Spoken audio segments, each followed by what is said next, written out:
sort of dainties, no scarcity was there. There was 40 quarts of beer, me boys, but still they wouldn't go out. For these 4 drunken maidens, they pushed the jug about. Then there come the landlord asking for his fee, and a £40 bill, me lads, those girls were forced to pay. They had £10 apiece, me boys, but still they wouldn't go out. For these 4 drunken maidens, they pushed the jug about.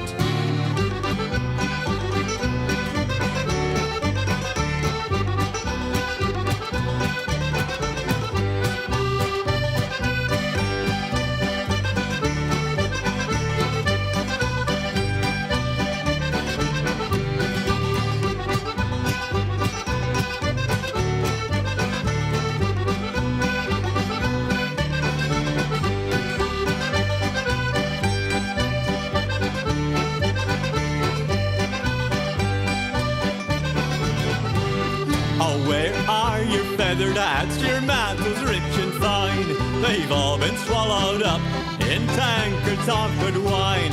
And where are you maidenheads, you maidens brisk and gay? We left them in the alehouse and drank them clear away.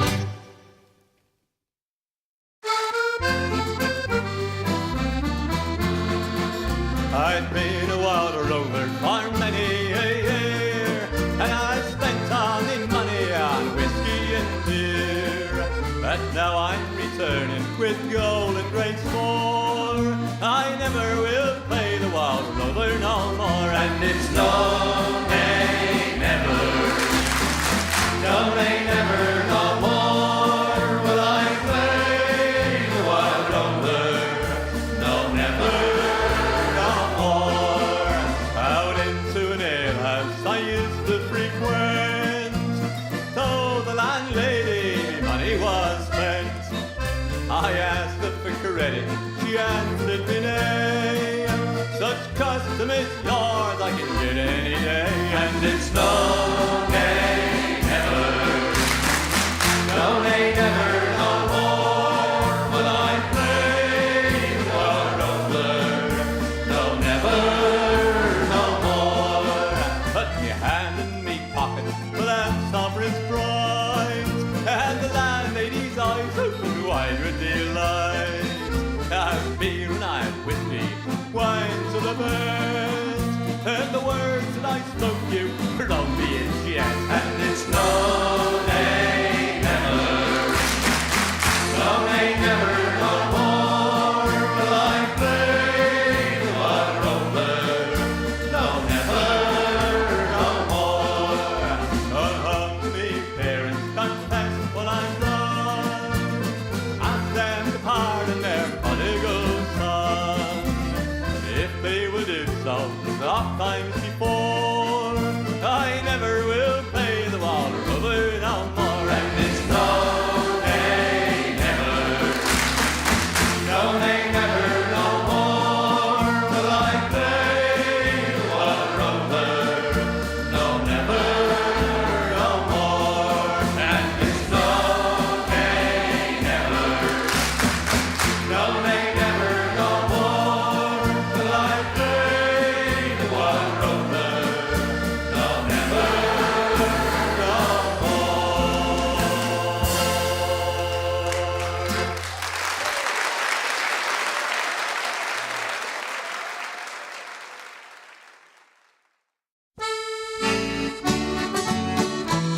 In South Australia I was born. Heave away, haul away. South Australia round Cape Horn. We're bound for South Australia.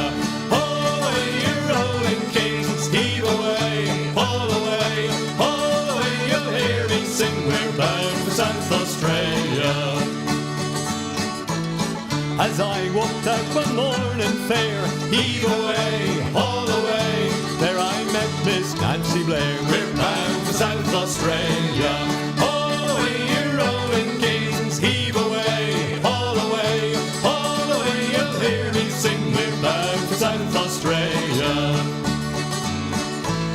I shook her up, I shook her down. Heave away, haul away. took her round and round the town. We're bound for South Australia.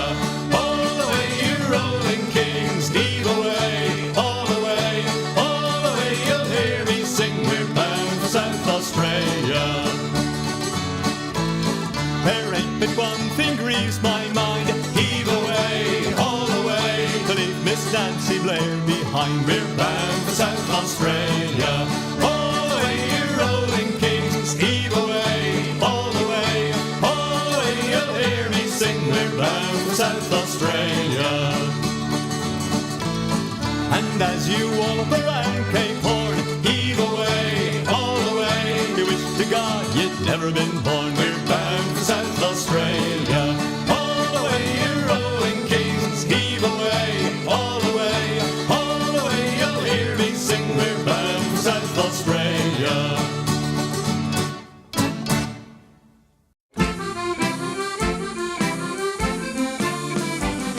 There was an old farmer in Dorset that dwell, Lily Valera, Bullala, and he had a wife that many knew well, Lily Valera, Bullala. Lera, lera, Lily Valera, Lily Valera, Bullala. Lera, lera, Lily Valera, Lily Valera, Bullala. The devil came to the old man at the plough, Lily Valera, Bullala. One of your family I must have now, Lily Valera, Bullala. It's not your oldest son that I crave, but 'tis your wife, and she I must have. Lero, lero, Lily Valera, Lily Valera, Bullala. Now welcome, good Satan, with all of me heart, Lily Valera, Bullala. I hope you and she will never more part, Lily Valera, Bullala. Now Satan has got the old wife on his back. He's lugged her off like a peddler's pack. Lero, lero, Lily Valera, Lily Valera, Bullala. He trudged away till they came to his gate, Lily Valera, Bullala. Come and take in this old farmer's mate, Lily Valera, Bullala. She saw 30 nymphs all dancing in chains. She ups with their boots and beats out their brains. Lero, lero, Lily Valera, Lily Valera, Bullala. She knocked out Satan against the wall, Lily Valera, Bullala. Let's turn her out or she'll murder us all, Lily Valera, Bullala. He's bundled her up on his back and then to her own husband he's took her again. Lero, lero, Lily Valera, Lily Valera, Bullala. I've been a tormentor the whole of me life, Lily Valera, Bullala. But I've never tormented like this farmer's wife, Lily Valera, Bullala. Lero, lero, Lily Valera, Lily Valera, Bullala. Lero, lero, Lily Valera, Lily Valera, Bullala. Lero, lero, Lily Valera, Lily Valera, Bullala. Lero, lero, Lily Valera, Lily Valera, Bullala.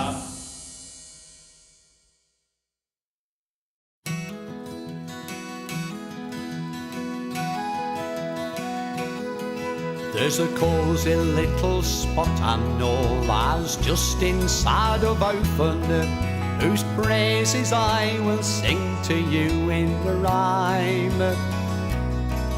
Where lives me dear old granddad, and me granny too, God bless 'em, and many an hour I've spent there in me time.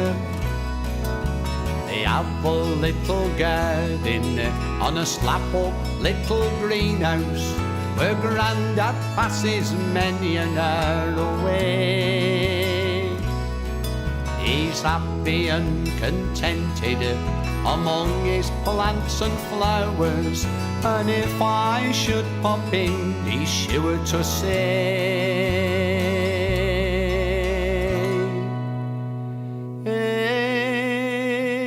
"Mon, I'm fain to see this simply down. I must feign as if they give me half a crown. Now them wanna go away, them mun stop and out the tea, for I'm greatly fain to see this simply down. God bless the silver yet They are both very old and feeble. They're getting very near their journey's end. But still I feel quite certain that when death shall separate them, inevitable their lives again will blend. They've always been contented, they've tried to do their duty.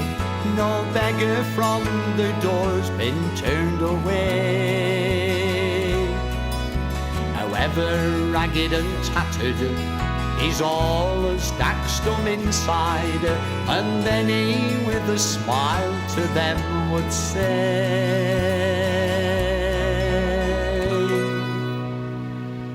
hey, mon, I'm fain to see this city end. I must fain as if they give me a for crown. Now them wanna go away, them mun stop and have the tea. For I'm greatly fain to see this city end. I think we might a lesson learn from this earth so humble, and try like them to lead a blameless life. And if we're ever tempted to be selfish and dirty, let's throw those nasty feelings clean away. Let's try to do to others as we'd have them do to us, and remember what me granddad used to say.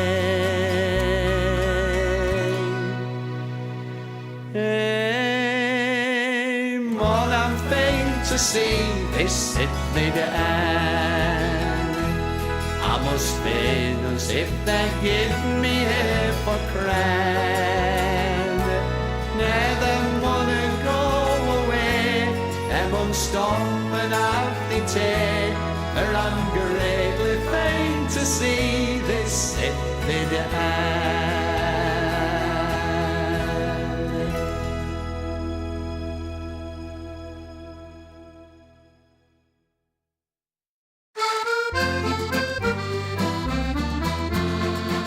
I've been a wild rover for many a year, and I've spent all my money on whiskey and beer.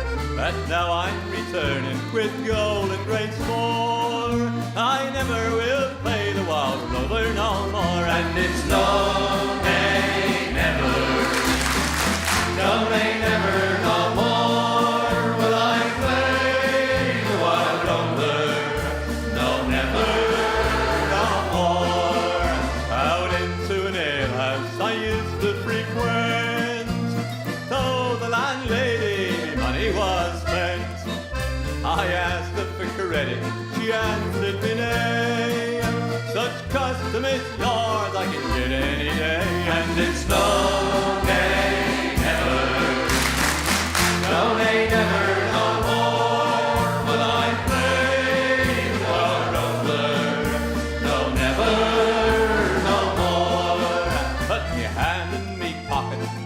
Sovereign's bright, and the landlady's eyes opened wide with delight. I've beer and I've whiskey, wine to the best, and the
Other day when I was driving down the street, I spied a place to park all nice and neat.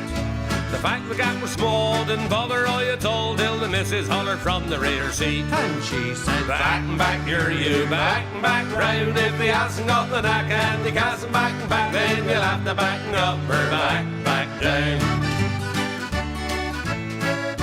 Now them's the sort of comments that I dread. They makes I see blue and then see red. So I turned right up a light and said, shut your mouth up tight or I'll park the bloomin' car in there instead. Back and back, you're you, back and back round. If the ass got the knack and the gas and back, then you'll have to back up or back down. By this time a queue had formed behind, and me fellow motorists weren't feeling kind. They humped and they swore, which only hurt I more, and these words kept going through me mind. and they were Back and back, you're you, back and back round. If the hasn't got the knack and the gas and back, then you'll have to back up or back down.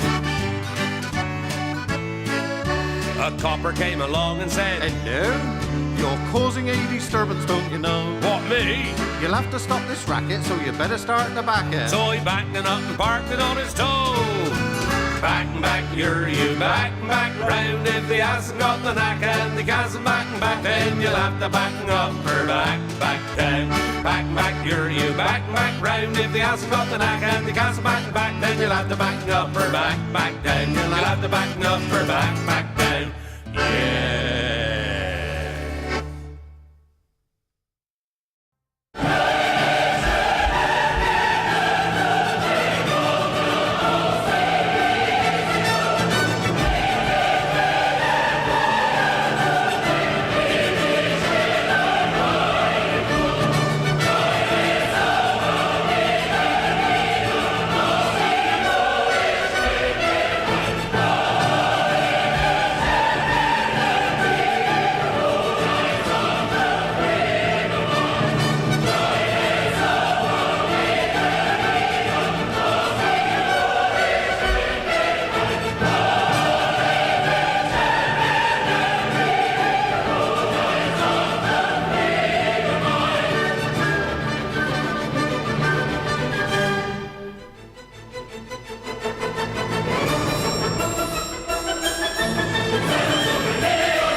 In South Australia I was born. Heave away, haul away. South Australia round Cape Horn. We're bound for South Australia. Away, you're rolling kings. Heave away, haul away. Haul away, you'll hear me sing. We're bound for South Australia. As I walked out one morning fair, heave away, haul away. There I met Nancy Blair. We're bound for South Australia.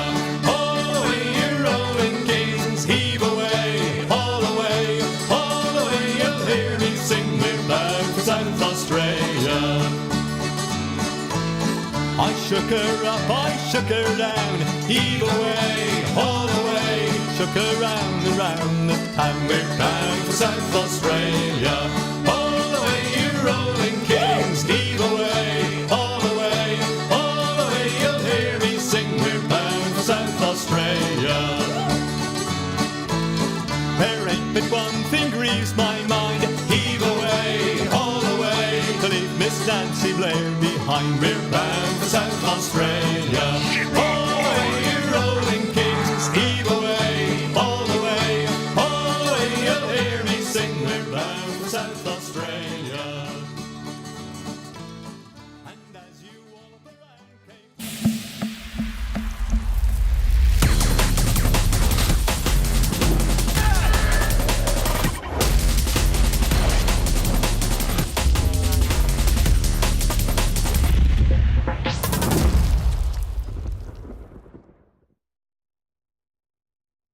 Waking up, playing some Dota, it's just been part of my life for 20 years, and I don't think that's going to change anytime soon.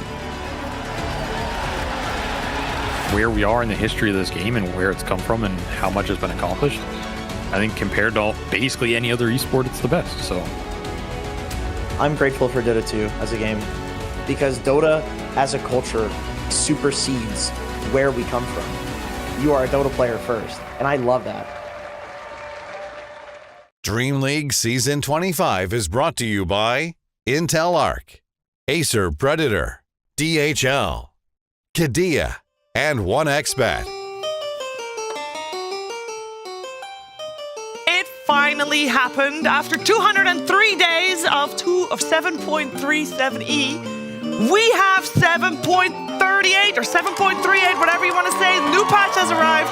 There's so much to talk about, guys. We're going to do exactly that after some Puck Jam Pandas.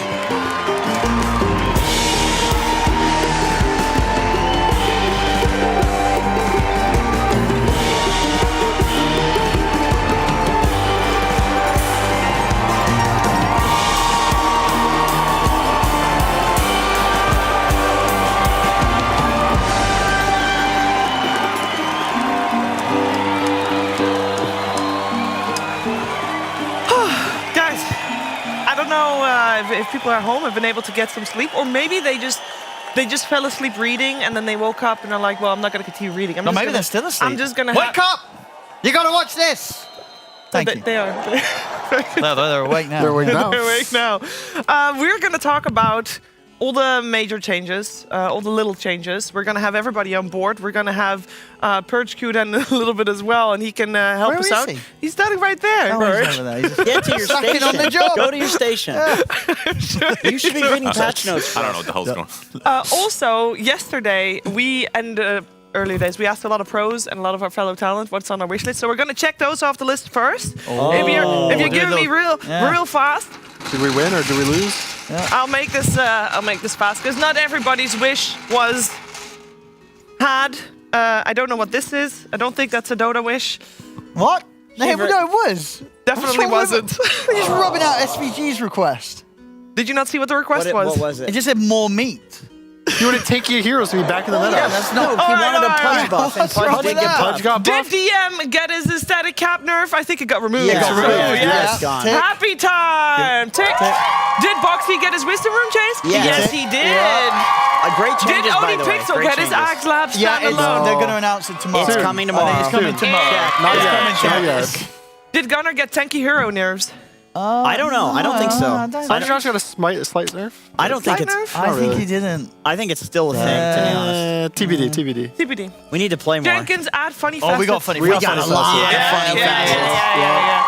Nullify, no. No, it didn't get changed, did it? No, No, not really. and it's even worse because now the Shadow Blade that you used to counter Nullify with as support is more expensive and more useless because of there's just Can we, extra damage. can we do like a divide that's a no. sign for Brian? Because they're 4 minutes instead of 3 now. Remove bounty runes. I think Yeah, so they it kind changed. of got removed. Yeah, give it because there's less of I'll them. give it do the that. squiggle. Okay. The So there squiggle. is less, so they did get Remove the removed. Lotus Pool. Yeah, That it's got better. removed. It's not a pool anymore. It's not like a pool. a... That's true. It's not a pool. It's not I a think nice little fountain the thing he didn't like looking. was the channeling, and that's gone. That's gone. That's true. Yeah, the channeling White was bad. Mon wanted map changes. He got map changes. Triple check that. Give it Triple 2. check. 3.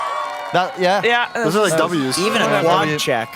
Saberlight actually also had map changes, but then we said that Whitemon already had it, so he went for one Tormentor in the middle. He kind did of get got one that. Tormentor. Kind of. It's not in the middle. I saw some glitches It's where on it was the appearing middle in the of the middle corner. Did you? Yeah, there Oh, was yeah. one. I The saw. glitch of the what? They were stuck in the river sometimes. The torment. I think they were running with Roche or something. I don't know. Yeah, I saw that too. The torment. Yeah. What do yeah. you mean? Was it in Just the like middle? cube in the mid lane? I think the cube was in the mid lane sometimes. Yeah. So he What? kind of got it. So he but- got it. Yeah, I gave him a tick because he got You it. missed Purge. What about Purge? Oh shoot! Tanky heroes so less nah, tanky. nah. I did the same as. Nah. Same as Yeah, me. we'll see. It's like a squiggly. It's undecided. Undecided. We'll see. We'll see. I will say we That's didn't do pretty bad good. with our wish list. That's pretty good. Yeah. Yeah. I think Most people are happy. I think not only does the Dota community have their finger on the pulse for what should be changed, I think Valve is also quite connected to the Dota community. Yeah. Like, they do listen. Yeah. Because I think the river and like fish monster suggestion was People something. like fish. I love Yeah. the fish. People like People love This the is my fish. favorite change. But I think this was something suggested by somebody on Reddit like a year ago or something. So they do listen. They do take note of things. And if something sounds goofy and fun, they just say, fuck it, let's do it. I love that Ice Frog is like, you can tell Ice Frog is back. And he's back hard, Owen. There's all these like little creatures. They're kind of like frogs, aren't they? Well, Hey, can we show the creeps? Yeah, Purge? show Is- the fish. We're not He's ready. not ready. Show us. Not ready. Purge is not ready. Oh, he's All there. right, we'll Been give able it to open Dota We'll give yet. you 20 seconds. He's cooking. Am I? He will be cooking. Don't worry. We have some time before Can the I first can I game can I starts. say something? Yes. Yeah. Okay. Okay. Yeah. I can't remember the name of this. The game's called Supervive, and it's a new game. It was made by some old League of Legends retired developers, some of the Okay. original ones. Okay. And one of the funnest things about this game, I played on stream for a bit with Arteezy and some of the Dota guys. We were like Team Dota. There's Team League of Legends. We got our asses kicked. But there's one thing in it called this train that goes around the map. You get hit by it, it just insta kills you. But there's Oh, like yeah. loot and stuff on it as well. Yeah. And it's this like goofy mechanic that only happens like once every like 8 minutes or something like that. But everybody loved it. It makes for like the best clips. And I feel like Valve like played that game, or they watched like wherever that concept came from. Like they played a game like that, and they're like, screw it. Like let's make Roshan run through the river. Because like to me, these sorts of things are the funnest changes. Where imagine the clips, dude. Yeah. Imagine the clips in a Now, pro I match. will Roshan say- runs through, yeets somebody. When you're talking about changes, make sure you kind of explain the change What to is the people at change? home What is because the they might change? not have read For everything. for anybody that doesn't know the change, so instead of going through the portal when it goes from day to night for Roshan and going to the other Roche pit, he just walks. Yeah. But Literally- between where? Because where is he? Where's He Roshan? is back in He's the like- river, baby. He's like closer to the middle. Yeah, it's still a He's kind little. of outside of the power runes. It's where the old one was, right? Yeah. But Yeah. mirrored. There's two of them now. Yeah, Yeah. they're Yeah, it's by But the the power old runes. one. If you like go where the power runes are, you go a little further out. Yeah. He's there. It's actually there was a bug when he was they added first the twin gates. yeah. He would sometimes bug and forget to take the teleporter, and he used You to just walk across run the into entire all map. That was pretty good. That's yeah. not to throwback a bit. He's back to just walking around the whole map from top to bottom. But he doesn't do it until 15 minutes. Yes, So don't important. worry your mid laners. Even though it would have been kind of fun if he did do it. that would It have would been be. awesome, You know, dude. Yeah, he just in the 1v1, he just comes crashing through, grabs one of you. Because already the best clips were the ones where people are trying to go through the portal, and then Roche just comes. It turns the night. You hear boom, boom, boom. It's like, oh no, here he comes. He has and the now throw he now. grabs and he grabs like you. Yeah. smashes people all around, and he goes faster if he does that as well. So you can run at him and you get thrown out. You can use it as an escape. You do take damage actually. 200 damage, right? It's a That- lot. No, it's a lot of damage, Yeah, I it's thought it was good. 200 pure. but it gets and it's higher and better higher every time. the more Okay. time that passes. Oh, okay, maybe that's the base. And then Yeah. the scale. Yeah. So Yeah. there's some. I'm just waiting for the clips. That's what I'm. And waiting we for. might get them today in these games. We might. Yes. Yeah. Yeah. Get your Probably. clip machines ready or whatever the kids clip Yeah, with nowadays. yeah, Get ready to absolutely. clip. Is anyone gonna walk through the rivers and like get the movement speed? I think so. Yeah. Well, the thing is, I think it will take. Okay. Question: Do pros adjust to the patch by playing it or by reading the patch notes? Because I feel like this map, and especially with the river changes, with that there's more water and you can run with the flow, you go faster, And more low grounds and more too. low grounds. Yeah. Do you like, if you only read the patches, you might not use everything, all the rivers as well as you could. Whereas if you play a lot, you get way more used to that kind of stuff. It's too hard to read a patch and know, okay, this is what's going to happen, guys, exactly word for word. Most players, I've noticed, will read for 10 minutes and then queue. Okay. Or they'll just, like, the second the patch drops, they just start queuing. And usually on each team, there's, like, one guy who goes through the entire patch notes, makes a whole list, and goes to everyone who's like, okay, I think this hero's broken, this item. But I would say probably 3 or 4 players in each team have just played already like 6, 7 pubs this morning. That's good though, because then you will see the river speed coming into play. So I have a question then. Like, who on this team? We have 5 people here. Which team? So us. So who out of us are you guys the patch note readers? Or well, we got the patch note reader at the back. Are you the Q? I mean, I know one of the answer to one of the questions. Well, I will say Gunnar, Owen, and myself we're queuing this morning. Owen already way we already than played what, anybody else. 5, 6 games? I think we played 6. Yeah. We played 6 games. I played 5 because I had to leave earlier. We lost 5 of them. That's not good. That's not we good. did win one. We did win one. Yeah. We won one. Oh, you lost the one when I left. We did lose that one. That makes me feel better that I wasn't the one holding it down. It was probably our worst loss. I will say we had like 10 to 15 to 20 minute queue times. That's when we were reading. Yeah. Oh, okay. Because I'm a reader. I stayed up until 4 a.m. last night reading the patch. Yeah. So usually for me, I would read the entire patch once and then start playing. So when you're saying that you read all the things, which heroes have stood out to you? Which ones are broken and need to be played? We are in game, by the way. What? I'm in the game started. I think this hero's good. Jakiro. What's got changed? Why do you think he's good? He has the 2 breaths, the 2 fire. He has the fire and the ice thing. Yeah. He had the fire and the ice thing. Yeah, but he has both at once now. You get both facets. You get both facets essentially, and then what are we looking at here? And a new one. What are we looking at? Kev's showing us. Oh, this is just a game. I watched Roshan cross the map, but you guys missed it. Yeah. You're yapping over there. Big yappers. What do you guys want to look at? I want to see Jakiro. Show us the Jakiro let's look at stuff. I didn't see Okay. Jakiro in my games today. Jakiro's it's like a simple one we can start with. It's not something like overly So fancy. you just get Which both. facet do you want? Yes. Oh, sorry, go I for gotta- Icebreaker because this makes it so that his stun, it lasts for longer, the ice path, and then it explodes at the end for But some you damage. can trigger the explosion. And you can trigger the explosion. But with the other facet, you can get Divine Rapier, and it's better than on other heroes. Yeah, the Purge, you should keep that to unranked there, buddy. How many Divine Rapiers do you buy a week, Jenkins? Okay, that's not fair. That's not fair. That was not fair. All right, so you basically get both. Yeah. And you can choose which one you activate, but they both go on cooldown. So it's good because you can choose them for the right scenario, basically. Yeah. Like, am I sieging a tower? Am I trying to increase more damage to my opponent? Yep. It's like this. Kind of slow. However, this facet, the Frost one, allows you to break this later for a follow-up stun, or it breaks after 6.5 seconds. And it does a chunk of damage when it does this. Okay. An extra 175. So it makes it actually a real damage skill. Like a 300 damage nuke. So leveling Ice Path early could be good. Could we show Revenant's Brooch? Because I think that one is a... On Jakiro. You can show it on Jakiro, yeah, if you want, because he can attack Just twice. the double, so. yeah. So I think Revenant's Brooch, it applies a magic damage crit now. 30. Yeah, we've got it With a here. chance to We can crit, have we can read it. There you go. Yeah, I can't read that from here. 30% chance It has to a deal 30%. an additional 80%. And then it converts the... As That's magic. bonus magic damage. Yeah. So if you would hit for 100, you have a 30% chance to do like 80 magic damage on your hit. Because I do think the previous Revenant's Brooch was interesting, but it existed in an archetype of dealing with like high armor heroes.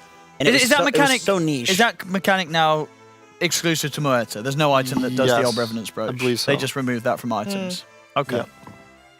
So Ghost Scepter is back to being invincible. Yeah. Except for Nullfire. It's kind of big. Can we show? I guess that's true. We weren't seeing that many. Can we show Dazzle, please? Anyway. Ooh, Dazzle's Worthing. crazy. Dazzle is This- and it's dude, different this is- enough that I think we're gonna see it. Dazzle's going to be first pick, first ban. I'm calling it right. You think it's Yeah. that bad? I That think good? it's that. It's crazy, dude. Yep. 50-second cooldown. You get this 15 seconds of invulnerability. You're slapping like being able to shallow grave yourself.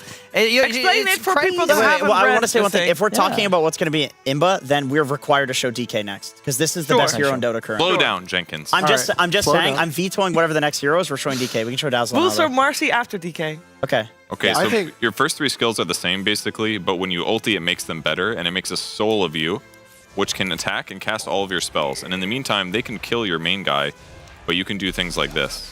And they can do nothing to this soul. Nothing. No AoE. And you can move. No nothing. And you can move very far.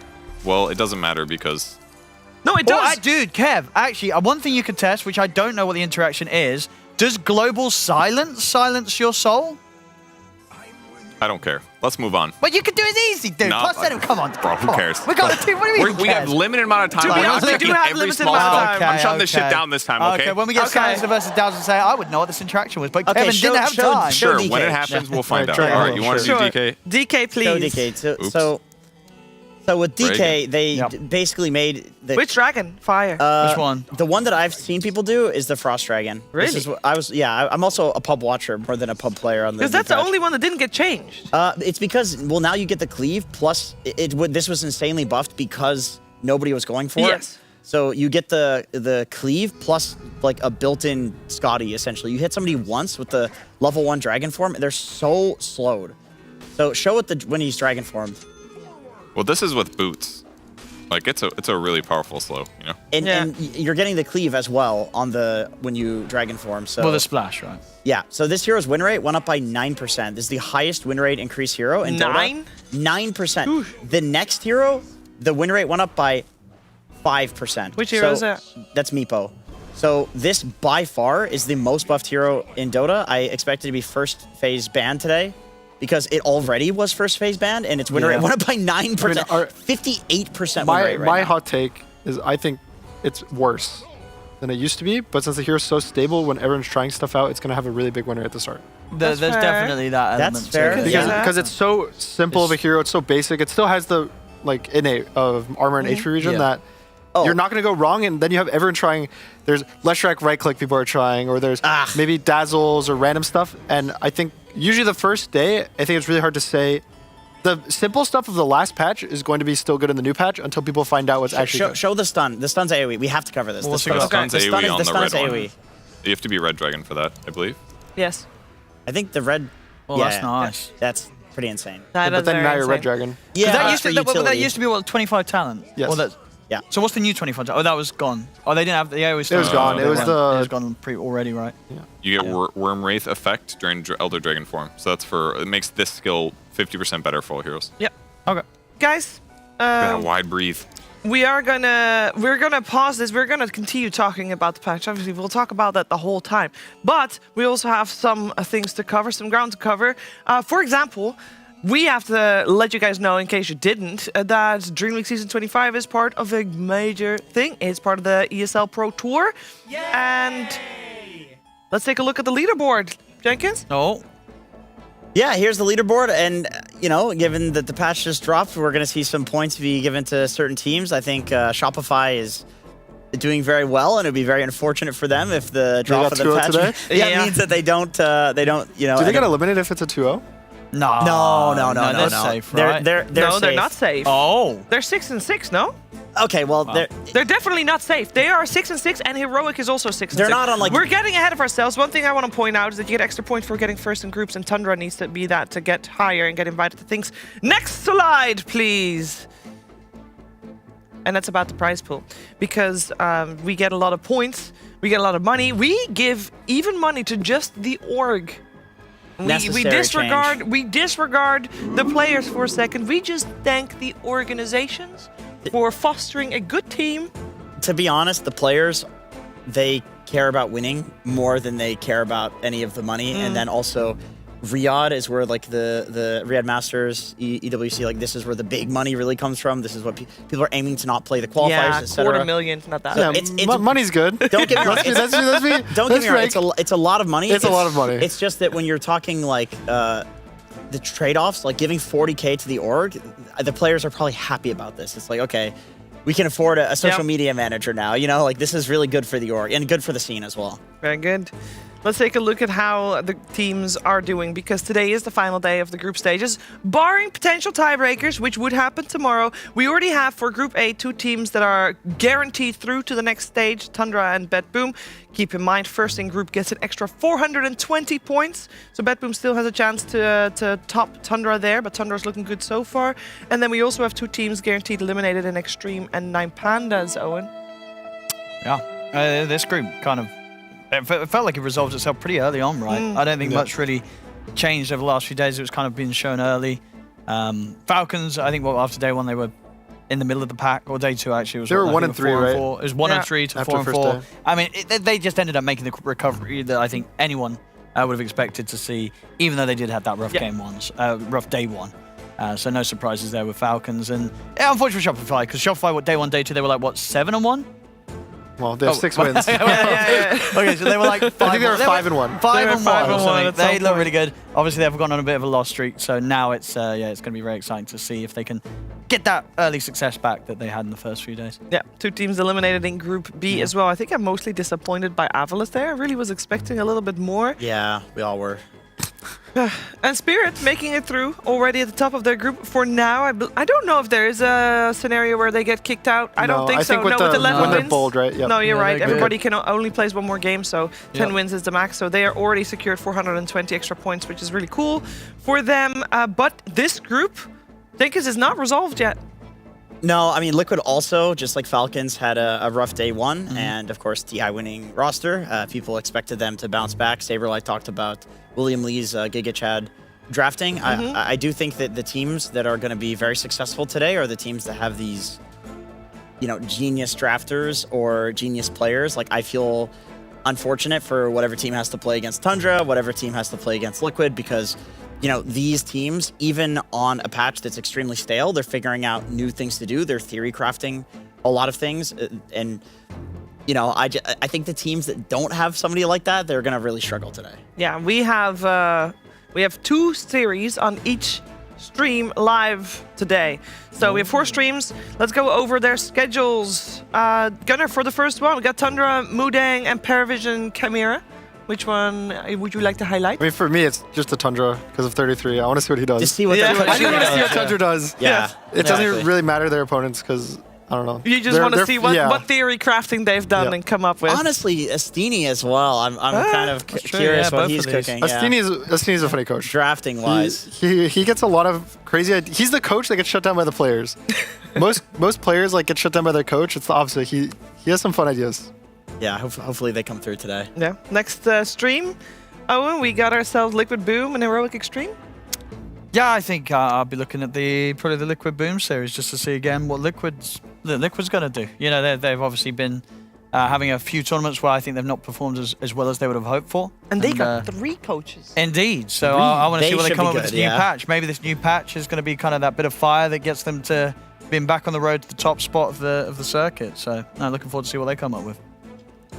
Jenkins, this one's yours. Earth Stream for Spirit Yakult and Pandas Falcons. Oh, man. I mean, 9 Pandas Falcons should be a pretty big stomp, I think.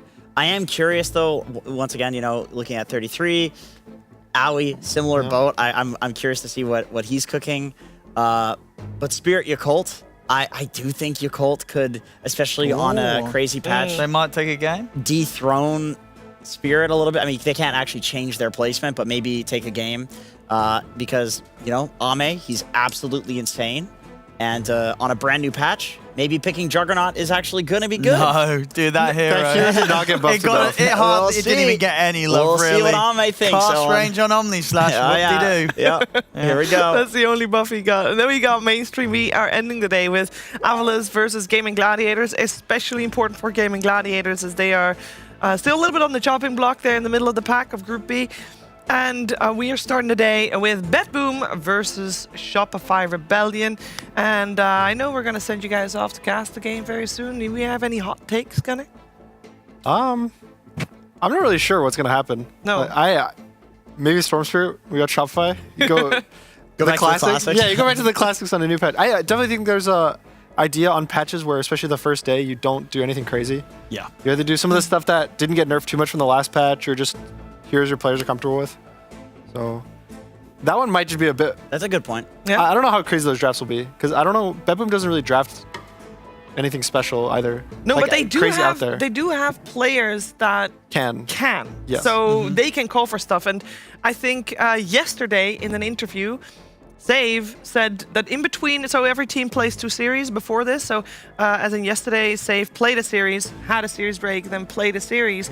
In that break, he slept. He was expecting the patch. He's like, I took a nap, so I'm going to play all night so that he gets really into the patch. So I'm expecting something from him. That could be something cool, Okay. Yeah. Looking forward to seeing it. Looking forward to seeing it as well. Gentlemen, take your places. We're going to move forward with our first series of the day. Let's go.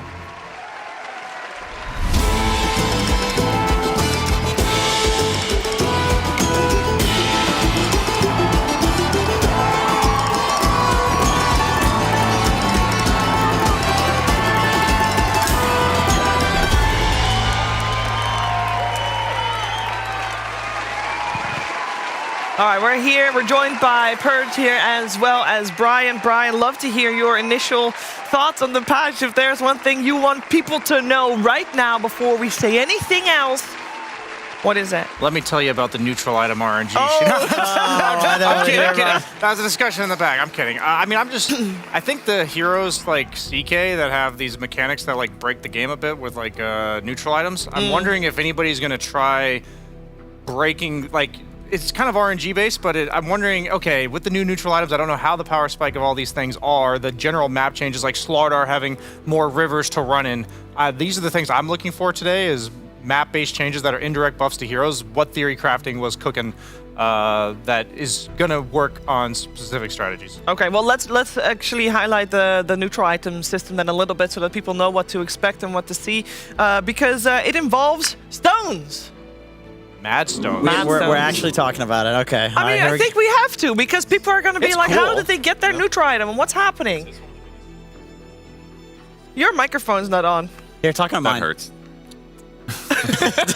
Did you hear that? Yeah, I heard it very clearly. I felt it. Can you hear me? Okay. It works now. So the way that the neutral items work now is that there is a artifact, which is like what it looks like, what we're used to, and then there's an enhancement. So it's basically like the artifact is things like the blue text on an item.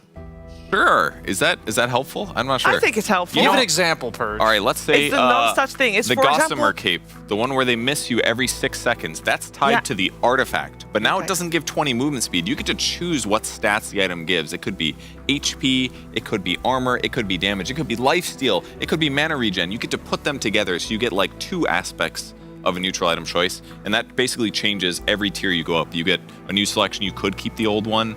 So it's interesting. Yeah. Brian has a lot of really deep thoughts about it. Yeah, we talked about it for tens of minutes. Tens of minutes. And the CK thing that you mentioned is that CK actually has a facet that he can choose, which allows him to get 2 neutral items things from the next tier. So he can get tier 5 neutrals a little bit earlier than everybody else. At 45 minutes, I think? At 35. 35? Yeah, because I'm saying the tier 5s come out at 45, but CK can get them at 35. Yes. Did tier 5s still come out at 60? No, it's 45. 45. Wow, Are you sure? I didn't even catch that. Yeah, because it's like, it's... I'm triple checking right now. Triple checking right now. Because when I played in game and I hovered over, it said 60 plus.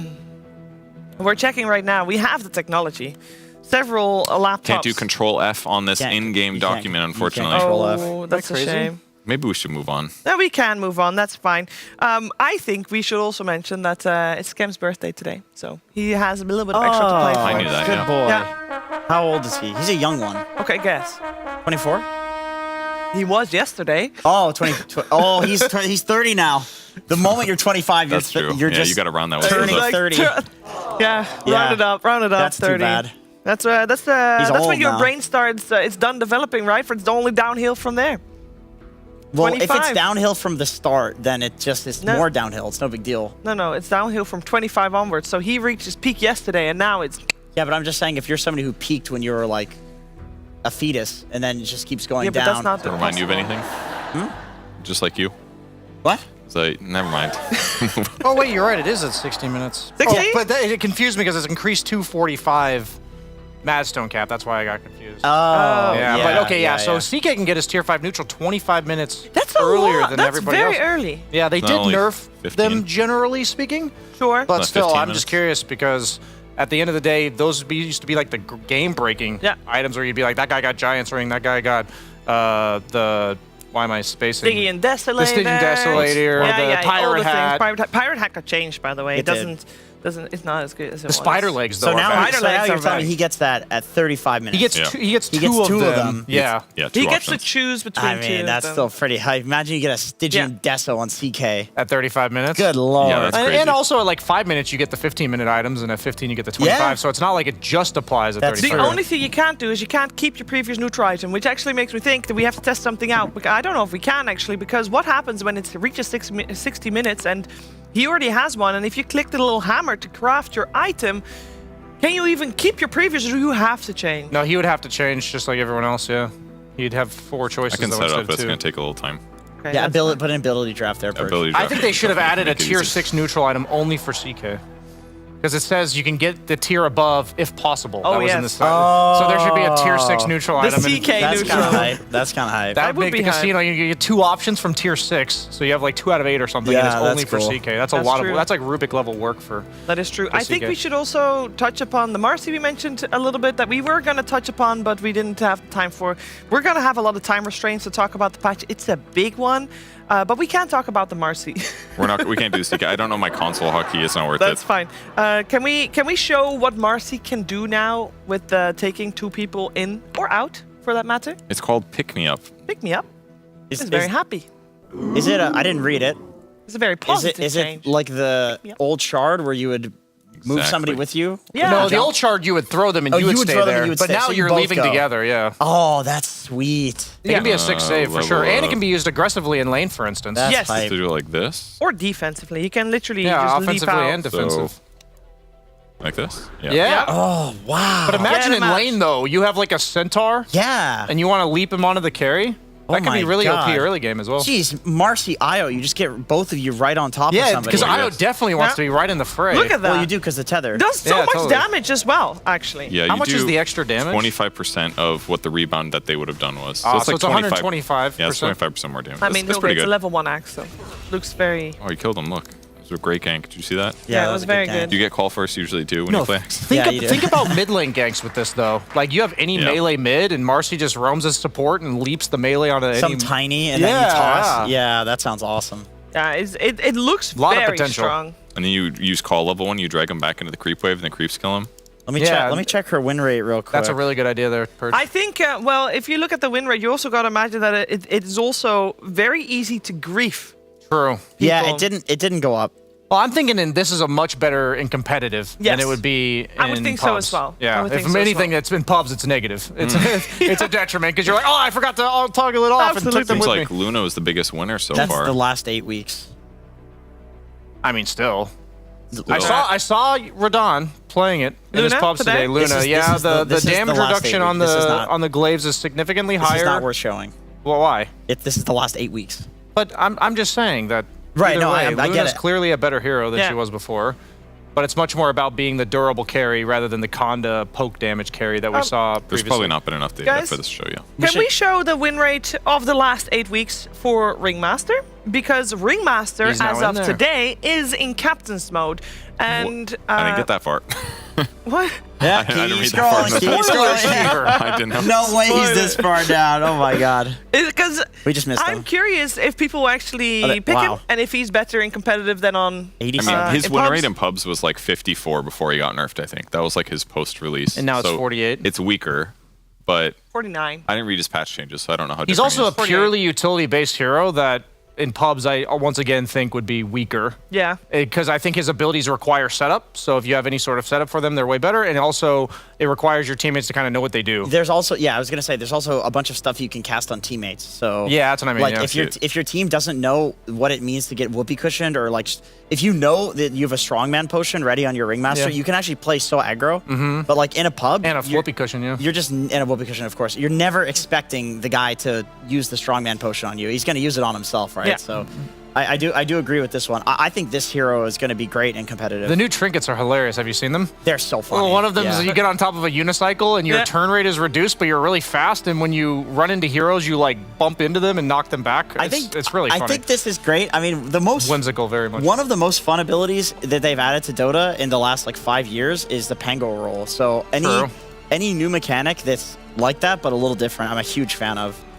And like you said, it's whimsical, so it fits the style of this character perfectly. Yeah, I was just thinking of like broken mechanics, and did anybody else read the Huskar change? Yeah, you can dispel yourself. Yeah, I think like because Huskar's always been countered by Spirit Vessel, Vessel. and being kited in the early game, and also there's so many matchups in the mid lane that if you dispel something on you, it's just way better. Like even DK Breathe Fire, for instance, like you just dispel it. There's so many mechanics that are dispellable, and they gave Huskar on his third spell a dispel that also lowers his HP, which he doesn't mind, and then it restores it later, which is even better. So I wanted to mention I think Huskar is super broken with the new facet. All right, well, we are going to see what the teams have theory crafted for this patch.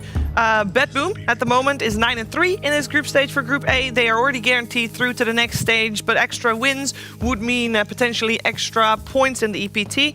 Shopify is 6-6. They can go either way. They can go into tiebreakers, they can go into the playoffs, or they can get eliminated. We'll see how they do here. And without further ado, we're going to continue talking about Dota because these teams actually went pretty fast here at the start. We do have Ringmaster as the first phase ban Yeah, that coming doesn't out. surprise And me. DK. And They DK. studied the DK makes 9% win sense. rate increase. I think Ember Spirit's win rate skyrocketed as well, by the way. He's top 5. He went up by about 5%. Really? I'm Yeah. surprised. And I think, I mean, of course, Fire Remnant now has 0 cast point. And this is something all Ember players have been saying, like, come on, fix this. This is Those are bullshit. really feels bad change. But on top of that, like, Orb of Corrosion is now good. Like, there's all of these things. There's these 3 orbs that apply things when you attack for a long duration. Orb of Venom is now just A damage over it's time. just That's a 30 lot. damage. Yeah, it's just you just get 30 damage when you hit I somebody. can see that.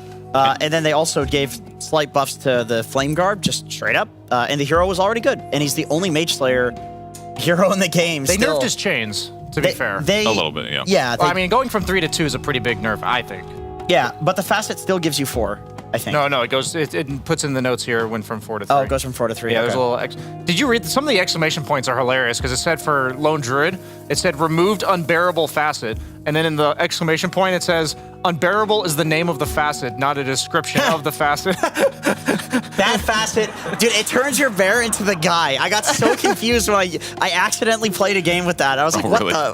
why is my bear the guy now? And then there was the Spirit Breaker facet that said removed imbalanced facet. This is the name of the facet, not the description of the facet. What was the imbalanced one? I don't even remember. Was that the one where you hit somebody with your ulti and the knockback against them is more? Oh yeah. That was that was a good attempt, but not Good memes. Good yeah, memes. but just not good. Okay, so Warlock. What happened to Warlock? Base He damage didn't increased get by changed. 3. The upheaval got nerfed. Base by the way. damage by 3. Damage at level 1 increased a little, so he gets more damage, and then upheaval, the slow linger duration decreased from 3 to 1. So basically, he's exactly the same, With 3 base damage. and he was already good. Yeah, people were already picking it. But that was kind of recent. That's probably why. We saw his stocks go significantly up from the last 2 tournaments to now. Yeah. And Willow. Okay, well, we're definitely getting a nice fresh meta. Yeah, Willow had Thorny Thicket removed. There's now is a different facet. We'll see what she ends up going for. Her new one is kind of interesting. It turns Cursed Crown into a damage amplifier skill while it's on the person. And if you're going on a single target by yourself and you do cast Cursed Crown, it's probably very similar damage to the one that people tend to get right now. But the fact that it increases your team's damage by 15% makes the ability a lot better to use because a lot of pros are going to dispel that thing. There's a Batten on the enemy team too that'll do it, but Batten's always been That's kinda super good against Willow because all of Willow's stuff, even her Terrorize, is dispellable. Obviously, if it's on a Batten, no, but he can remove it from anyone else. The shard will still proc if you get shielded The off. brambles go near Yes. around you. Yeah. Yes. I don't think Muerta got really that changed either, if I'm not mistaken.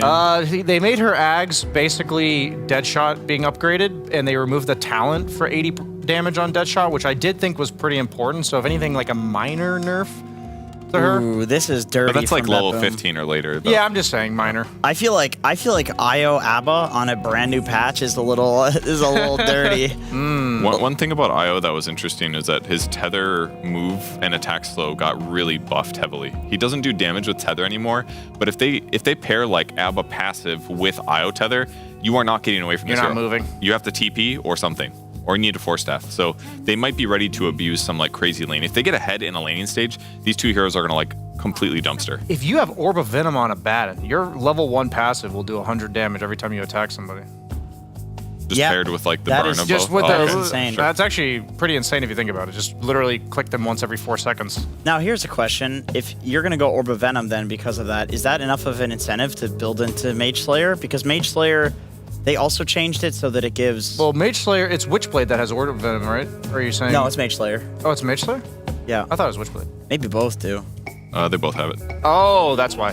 Hey, we're both right, Jenkins. That's true, That's the that's first true. time that's ever happened. I don't on think that's ever broadcast. happened before. Yeah, right on, brother. Like that shit, brother. Oh, that was solid contact. All right, so let's see what we need then for our last picks, because it looks like we're going to have the Terrorblade picked as a carry, and we need an offlaner for Picaz, or is Picaz going to play Terrorblade off? I feel you get Picaz as an offlaner, TV as an offlaner. You actually put it on. I think Picaz. you mirror the Abaddon in lane regardless because you get the passive. Yeah. Which is really strong. Yeah, true. I mean, you can dispel it, right? But you just wait until he's used the shield. Yeah, you wait till he uses that the means shield. he can't use the shield, which is the reason why the hero is like strong It's the threat of the shield. What about It's the threat of the Q on. Doesn't he get run down though? That's the only part I'm worried about. Like, yes, reflection against him is good, but like if they get on top of him with the IO tether, that's true. He's just gonna have to TP. I mean, I do think Terrorblade's a pretty fast hero though. I feel like So it's not I feel easy. like having a Willow, it's really hard to run anybody down. Okay. That's why they pick Especially the when you're Willow me, to I be. will be the guy that tries to dodge the first bramble, runs into it, then runs And into then the you next run into the bramble. second one because you panic after the first one. I You're single-handedly my boost, favorite type of player to play against. and I'll shield remove that one and then run into the next one. Yeah, exactly. That'd be me. TP's really not that different though. So It does look like Bedboom's removing some offlaners. I think also for the side of Bedboom themselves, do we want Abaddon to be on that offlane? Or because I always think if Pure is going to be the last pick, like who knows? Maybe he's going to play the Muerta or the Abaddon. Who knows? Maybe he's even going to play Carry Io. Bring it back. I kind of like the TV against the ABBA matchup because TV's gonna have so much armor, and a lot of ABBAs aren't really building super hyper carry. They're not necessarily getting a lot of armor either. They're getting kind of like generic stats and some utility and relying on their ulti. I feel like TV does so much physical damage that if he sustained focuses physical damage. and sustain, that he can just like pop your ulti, stay alive, and then kill you when Yeah, you respawn, exactly. or attack you, pop your ulti, heal yourself back to full, sunder you to full HP heal himself, guaranteed. Like that. I don't think it'll damage the ABBA, but still, like, Yeah. it seems like No, I think it'll just, deal damage to Abba. Does it really? Because it's health swap. It's not considered damage. Sounds like a cool idea. So maybe that's what they're thinking with the offlane bans. Nightstalker was a hero. I really like this whole idea that they originated with Lycan Alpha Wolves in the previous patch, and now they've given several heroes like Nightstalker, like Magnus, this 5th point in a spell. Like, that's their facet. And for Nightstalker, they made it so his facet is your 5th point in Void makes it AoE, like the old Ags, but it's not quite as good because it only works at nighttime. But it's a 400 damage nuke for a hero that used to have no wave clear or farm capability, and we saw what happened to Nyx when you give him farm capability. They removed it, obviously, but I think Nightstalker is going to be a hero we see a lot more. Did they as well. remove the insta-killing creeps? Yeah, they removed insta-killing creeps for Nyx. Oh, Yeah. okay. I figured they would do something like that. The Beastmaster got picked despite his nerfs. Well, this could still be Carry Beast or... I mean, he has a lot less damage. He's getting 25% less damage per level. And all of his items do like half as much damage for him. Yeah, all of the universal items that Yeah. you're buying. The Ags is going to do less raw damage by quite a bit.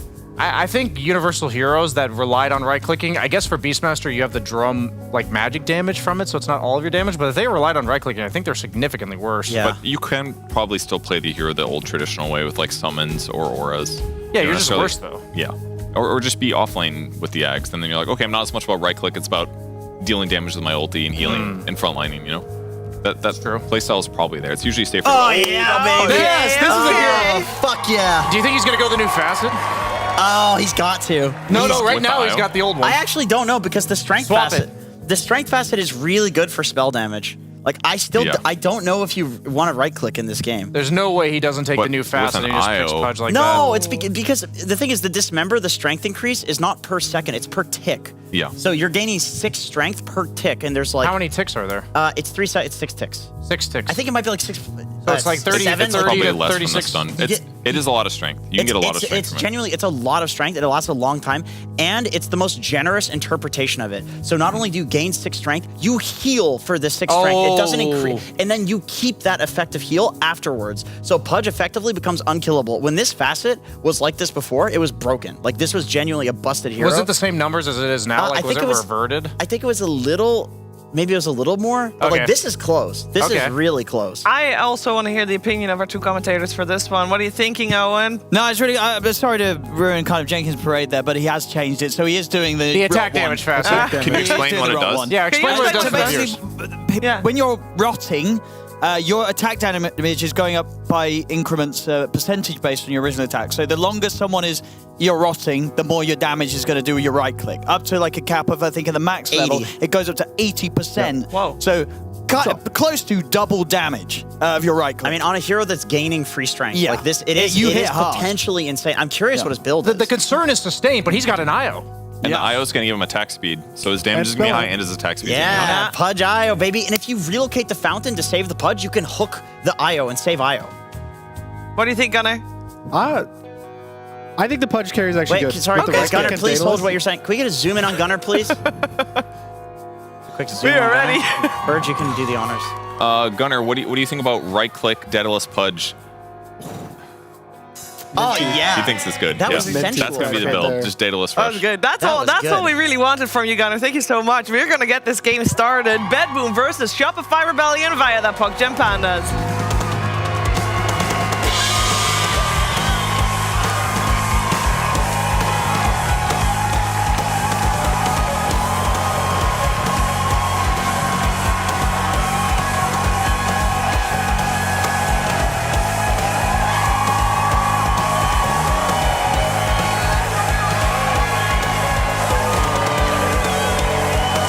And there we go, ladies and gentlemen. Exciting times here on the new patch as we're going to get to see what the professionals do on it. We've got two pretty good sets of professionals here. Bedboom Team and Shopify Rebellion ready to demonstrate what you can do on this patch. A lot of the heroes kind of similar. The one that obviously sticks out the most, it's Pure, bringing in this carry Pudge with this brand new facet.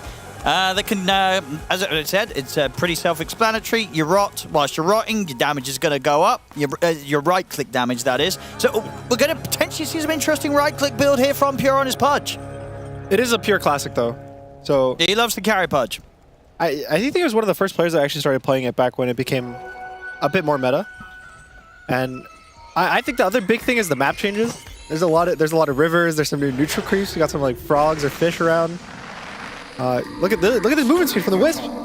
He's going down the river. Zoom in. Good luck catching him. It's so silly. Lots of things to watch out for. We'll do our best to keep you viewers informed in what exactly it is that you're seeing at all the moments with all the different stuff going on. So we'll try our best to keep you up to scratch with those. So don't worry if you didn't spend all last night reading the complete patch notes. We'll try and keep you covered here. I think most heroes in this game don't have any massive changes. I think the biggest changes are just Pudge, I want to say. Everyone else is pretty much the same.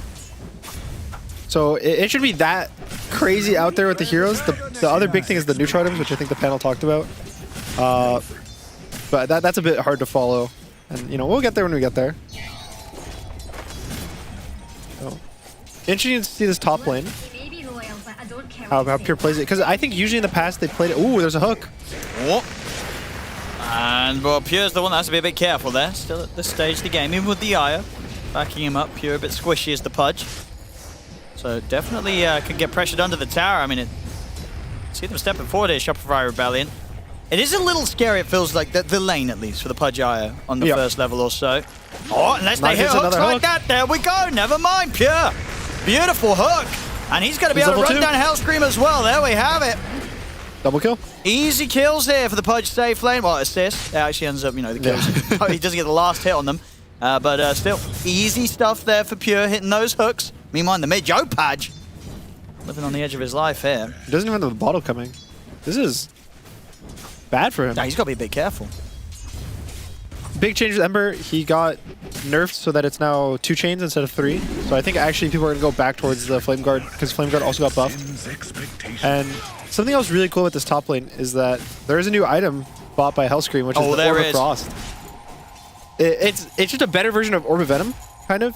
Because it doesn't matter whether the user is ranged or melee, it only matters what they're hitting. So a lot of these ranged position 4s might just buy this now to kite, which is pretty cool. I think it's very interesting. And then they can eventually buy a Scotty, so maybe Hellscream Scotty.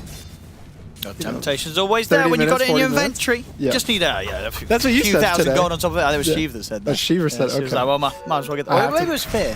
I don't know. Somebody in the stack was talking about the temptation. You have to buy the Scotty. So, you know, once you got that first bit, you're basically halfway there. Yeah, Mira has one too, on the Abaddon.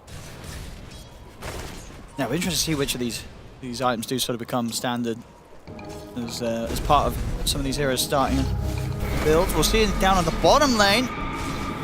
Trying to go for Yamato. Walk inside. He's standing his ground here pretty good. But ends up dying first. So Save will get the kill against Yamato. Mira does die in return. I think that was actually a patch day issue because if Mira walked into the Lotus, it would have stopped the channel. And Yamato wouldn't have picked up that Lotus. Top lane. I mean, Pure and Kataomi, they're starting being able to sort of dive in underneath the towers. Hellscream's going to come up towards this. So is a healing Lotus. And try and focus down Kataomi, but Pure can turn towards him with that rock going. Nice hook. Building up the right click. Easy hook. Another kill for the two of them up here on the safe lane duo, Pure and Kataomi. I mean, they might can dive. Ooh, just out at the rock range. I got him now. They're in on top of him. Is there he has no anybody spells. coming to help him? TP's coming in. Oh? Cars is getting slowly right-clicked down by Kataomi. Kataomi's dying to the tower. Hit the hook, easy. He's going to tether out. We have it. Pure and Kataomi survived. They're getting away with a hell of a lot up here. 2-0-2 already on the carry Pudge. That's not what we want to see. That's 3 stacks of Flesh Sheep already, because I think he missed out the very first blood, but still, amazing game from Pure so far. If he hits this hook, low creep block. Attempts for it there, but indeed not quite able to get the angle around it. Hellscream stays safe. It's mid lane. Still that little bit of an edge here for GPK. 25-6 against the 20-for-3. He's pressuring him. He might go for this. I think with the next slight, no, that wouldn't have been quite enough. Water Rune at the ready there for Yopaj. A bit risky to dive. Bottom lane, Yamato. He's in trouble. 30 health? They're surely going to have him. They'll find him. So causing chaos on the side lanes here. Bebu team, Nice a beautiful shot. dead shot brings Scam back into the clutches of Miro. Both of these lanes starting to really rack up the early kills here. 7 for 2. Yeah, that's one thing patches don't really change is how good a team is at laning. And Bebu historically has been one of the best teams at laning, I would say. So kind of showing that right now. New patch, you know, not really much changes in 7 and 2. Yeah, we'll see now and how much they want to hit up the jungle, of course, just to keep you... Oh, hold that thought, because top lane, they might get another chance to try and go for a play. Cards and Hellscream, they're going to try and stand their ground against Pure and Kataomi. So they have to be careful how close Nice they get hook. to him, and the hook comes in from Pure. He can't solo? chase this down, though. The right click from Kataomi will be enough to finish off Hellscream. Scam's turned up to the top lane, but not in time to be able to save the Willow or turn and be able to threaten Pure or Kataomi as the Pudge IO combo continues to have a very, very flawless start. That was even with the Warlock coming. So third hero arriving. We're going to see this Lotus fight. It's not really a fight anymore. Basically how it works now is it's a channel by just standing in the circle. But if enemy heroes are there, you can't channel it, which is the same way for the XP rune. XP Shrine, I guess now it's called. And Yamato, this The time solo he'll win kill. the trade. Meanwhile, at top lane, they just chased Pakaz all the way down. I mean, he's dead again. He's not having fun up here. And now with the change connection, it's going to be the setup for Pure to move forward, get over towards Scam, look for the hook, not going to find it, but still just kill after kill after kill for Betboom in this early game. Yeah, these lanes are going really well for Betboom. I'm actually surprised Yamato was able to solo kill Miero. That's really good for his game. Giving him a nice, like, he's already second in net worth just because of that one kill. So his game's good, but the other two cores are kind of struggling, especially Pakaz, I would say. 0 and 3 on Beastmaster. Not really where you want to be. And this was a pretty early pick Beast, so somewhat to be expected. He's got Pure by his side, so we'll be able to tether across. Just away from the three of them. Yopaj is going to use the Rolling Thunder. They really want to get a kill, and they should get Kataomi. No escape for him. Meanwhile, on the other side, Yamato is going to be able to get himself back up to full HP there with the Sunder. He stole the Wisdom. Head for the TP out. So that is crazy that he stole the Wisdom. I didn't see what happened there, but they try to remove stealing Wisdoms and stealing Lotuses from the game. And they can't stop Yamato. All right, big thing. We got the neutrals coming out. Okay. New change. Yeah. Instead of an RNG to drop, you have to get Mad Stones. So every time Mad Stone. a neutral camp is fully cleared, it drops 3 Mad Stones. So the guy who clears it gets 2, and one of your random 4 teammates gets 1. So now as a support, you kind of yell at your cores for not jungling enough. Yeah. Even more so than the last patch. And then there's this whole customized Build-A-Bear where you kind of pick your 2 different options for neutral items. So I'm pretty interested to see what players do. Hopefully it's exciting. I wonder if do we get to see what the players Build-A-Bear in the spectator? Like the options are? Yeah. I don't think so. You don't think they added that with the changes? Nah. In the last patch? We do. Oh, really? Oh, we do. Oh, we'll have to look out for that then when one of them's got the full okay. 5 out of 5 and they're ready to do some crafting. Because yeah, last patch you could never see, even in replays, you couldn't see the like 5 options. I was always hoping that they would change that so it'd be easier to watch what players wanted to do. Well, there we go. I think we might have got our wishes. We'll be able to see in a bit. But for now, we're going to have to watch Yamato getting chased down by Miro. He's getting back up. They're TPing in. Yopaj is going to be here. Miro can skill the ult, so he's not in too much danger. They might need to here. Yopaj is going to set up onto him with the Rolling Thunder. There's the borrowed time. They can continue to keep him controlled with these good angles that Yopaj is hitting. Has But the another silence shield. is out and backups him from GPK. Miro stands his ground with the Aphotic Shield, but the Fatal Bonds gets laid down upon him. He will go down. Save. Having a run. No further catch potential here from Shopify, so he'll get out of there. Getting a bit of revenge here, Yamato, finding these opportunities to take Miro down a few times now. I'm watching Pure. He sees an Ancient stack from that Beastmaster has, and it has the Prowlers. So the Prowlers are back. Oh, yeah. I remember them. Let's see, save? Save is fine. Right? Never refuse good. Oh. He's fine. He's fine. He's fine. But yeah, Prowlers are an Ancient creep. They used to be in the game for, I think, about a year they were in the game. Was it a year? I feel like it wasn't even less. that long. Maybe it was less. And they're the Ancient creep that you don't want to kill because they'll actually kill you farming Ancients. So, Ancient stack's a bit nerfed. Cars. I'm going to try for this with the roar. I think he's fine. Good relocate. I'll be able to take him out. Radiant's bottom tower. Oh, you can. So if you click, you can see their options. This is Pierre's options right now. All right. So what's he going to go for? I imagine he's going to be going for the either the attack speed or the damage, and either the Spark of Courage or the Orb. Surely. Yeah, I would go Spark or Courage, and maybe even the health. It is a lot of health, bro. 125 health feels kind of good. He's going to be able to set up the player with Dismember. Skem's going to have to drop the Golem down to hold back both of them. Yeah. He stills the hook.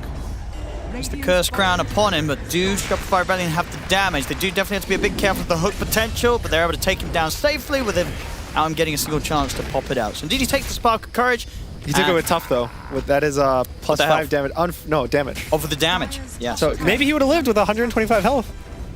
Dude, he actually might have lived. Maybe he would have got the hook off. Probably still had died, but maybe he's getting someone in under the tower. But it's these little choices that absolutely matter what you go for. And he was the first on the squad that was able to get their tier 1 neutral online. Back up on top. Miro's turned up. He's kind of him. He's got Kataomi back by his side, so with borrowed time popped, we'll see what Yamato goes for on his side of things. This Golem is still just doing so much damage on top. Yeah, Miro. Okay. He's actually just able to stand his ground, take down Hellscream. And now maybe even Pekaz are going. Miro's still pretty low. He's going to have another shield GPK in a showed up. second. Ooh. Okay, never mind. He just dies to the Axis. Pekaz, he's got the roar back up. Turns over towards save. Pekaz is back. Yeah, they're grouping up nicely here. Shopify Rebellion at the top. Now GPK, he still wants to try and turn up for this fight, despite the fact they're down 2 heroes on Bet Boom. I don't know how much he can do here on his own. No patch. And GPK, what's the plan? He's trusting in Kataomi. Comes in with the tether. A sleight of fist there, able to dodge the axes, but the Rolling Thunder's up. Yopaj, very low himself. We see Pure get the Dismember down on towards Pekaz. They kill Pekaz off, and the bait from GPK ends up working. Keeps Shopify Rebellion in the area and interested, and allows them to set up for Pure to get involved in another kill. It was pretty. I think overall it's not that worse for Shopify because Pekaz is getting a game off of this. He's getting back his kills. He's second in net worth. After that laning stage, I think it wouldn't be surprising to see him all the way at the bottom, but good for Pekaz. He's doing good. All right, tough Orb of Destruction crafted by Yopaj. This is so fun. I imagine what for most calls the plus damage is going to be the one you want to take early if you get it. Tomato took a Brawny Mana Drought. A what? Brawny Mana Drought. And what does this do? It's kind of like a Clarity. Okay. Or a Bottle, I guess, but purely for mana, and then he got the HP. What else we got? Well, we got the Polywog Charm on Hellscream Dark. And what does that do? The Polywog Charm. It's you increase their HP regen by 8, so it's kind of like giving a tango to someone or yourself. And then if they're in water, they're faster. And then you got 15% or plus 15 movement speed. That's about it for the exciting ones. So basically, there's a couple of tier 1 neutrals. One that's good for your health, one that's good for your mana. Yeah. It's basically now you pick 1 part stats and 1 part little buff. Usually they're passives. I don't know if there's many neutrals that are actives, but there's a couple active ones still. in each tier. Baboon team overall Dire's middle tower. still very close on the numbers this game. They had that little bit of an edge in the lanes, but Shopify made some great moves up top. Able to get Picard's back in a good position, especially when you consider how tough of a lane Picard's was having in that first sort of 5 minutes of play as back-to-back deaths. But now, second highest in the net worth, ready to lead the charge on taking down these tier 1 towers. So good map pressure here from Shopify. Yep, Shopify's... They're hitting their timings now. It's the Helm of the Dom 2 that Picard is about to finish is really big one for him. Pure does get his Ags on the side for Bepum team, and GPK is about to finish his Maelstrom, so timings as well kind of being hit for both teams. Oh. Now Scream. He's able to push the two of them out of the reload. wisdom. They If got they the kill golden the dropped Io, on he's them gonna be as well. stuck here. Kataomi is trying to get onto the side. And the XP room? They Ooh, got he him. dies. Kataomi's gone. Kataomi did get the wisdom. Two of them are dead. The steals are way harder now. I don't think you can steal like this. Because again, now it's a channel. To get the XP rune, you have to sit in this channel in the circle. You don't have to physically channel. It's more of like a standing still channel. Just be in the area of the AoE of it. And there's got to be no enemy in the AoE as well. Yeah. So the fact that now just one random support can stop an XP rune from being taken, it should benefit the team that its side is on. And it's easier to just control the area and delay for TPs, stuff like that.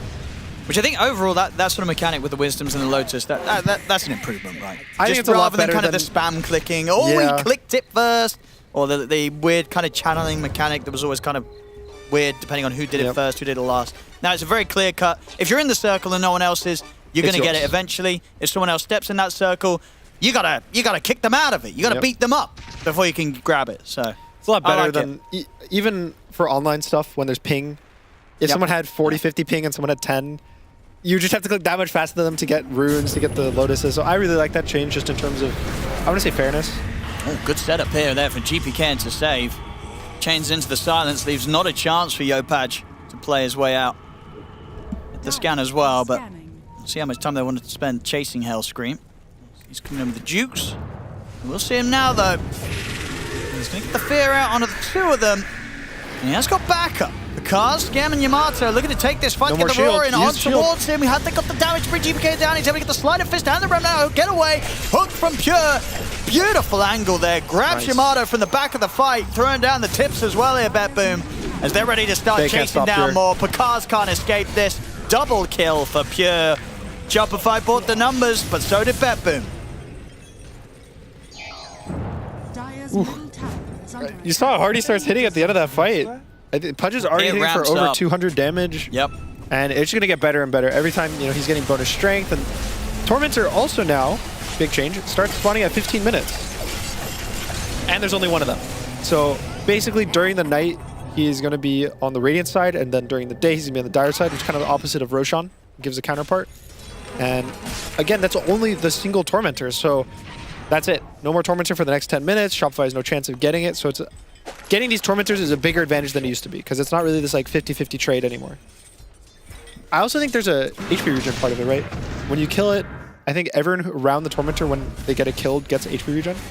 Oh, really? Yeah. I didn't read that line of the patch. Look at this hook. Ooh. Yeah, really, really good stuff there. And I mean, at that point, you lost your Marta on the Terrorblade. There's no fight to be had for Shopify.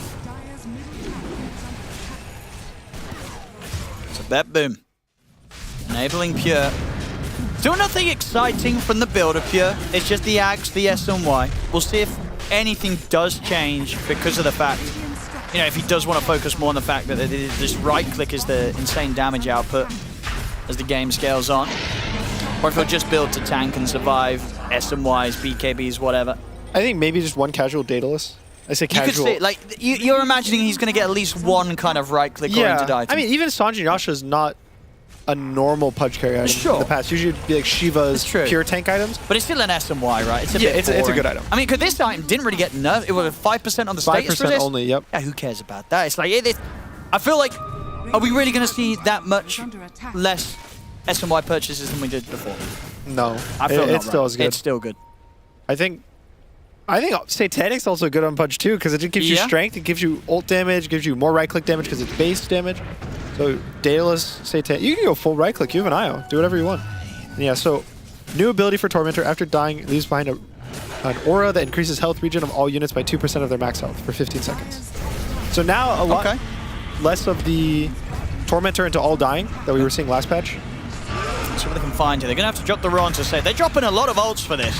Just with the Rolling Thunder, the Chaotic Golem. Still alive. And the Roar. They'll get saved. They're so deep right now, though. I mean, can they get out of this? Pure, he's going to be able to stand his ground against Bakaz. Bakaz has gone the once. Pure did take quite a beating for this. He's going to try and reset, get into a better spot. He steals the Dismember. Mira backs off. Pure's very low, though, so has to be careful about how he gets back in on the fight. See what sort of play he can find around a hook and a Dismember if he wants to. You have to be scared of a slight chain into a hook. Yep. There's the chains. And there's the hook. Straight under the tower, into the Dismember. He's gone. Easy setup, easy catch. And now, dragging him for more. They're able to bring back Scam. Wait, Yopatch has no roll. Double kill for Pure. They kill off Yopatch as well because he's got to run. A bet boom. They're coming for him. Pure ready to chase him down. He's got him. And there is no surely escape. There's the fear. It didn't catch on a save. Maybe with the Brambles, it's enough. The hook, not going to reach. Not quite long enough. So good clutch saves coming in just in time from Hellscream. Okay. I mean, Hellscream, he tried his best here to save He did everything he could. You can't ask for more. Hellscream's going to be like, bro, come on. No. Bro, come on. I tried to save you. Ends up dying anyway, MD podcast. Unfortunate for him. 6k lead now for Bet Boom after that. Okay, so some fun tier 2s coming out. Essence Ring is back. Yes. Which is now an active part of it that gives you max health and current health. A little like mini mech, I would say.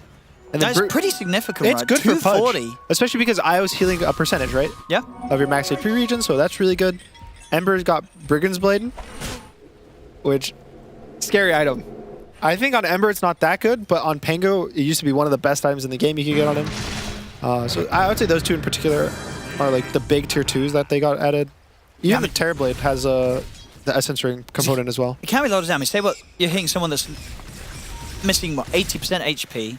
That's 12 times 3, that's 36. Plus the 8, so it's a plus 40. 44 damage item. Yamato is dead again. Can they get any revenge for Yamato? No. Hook's there.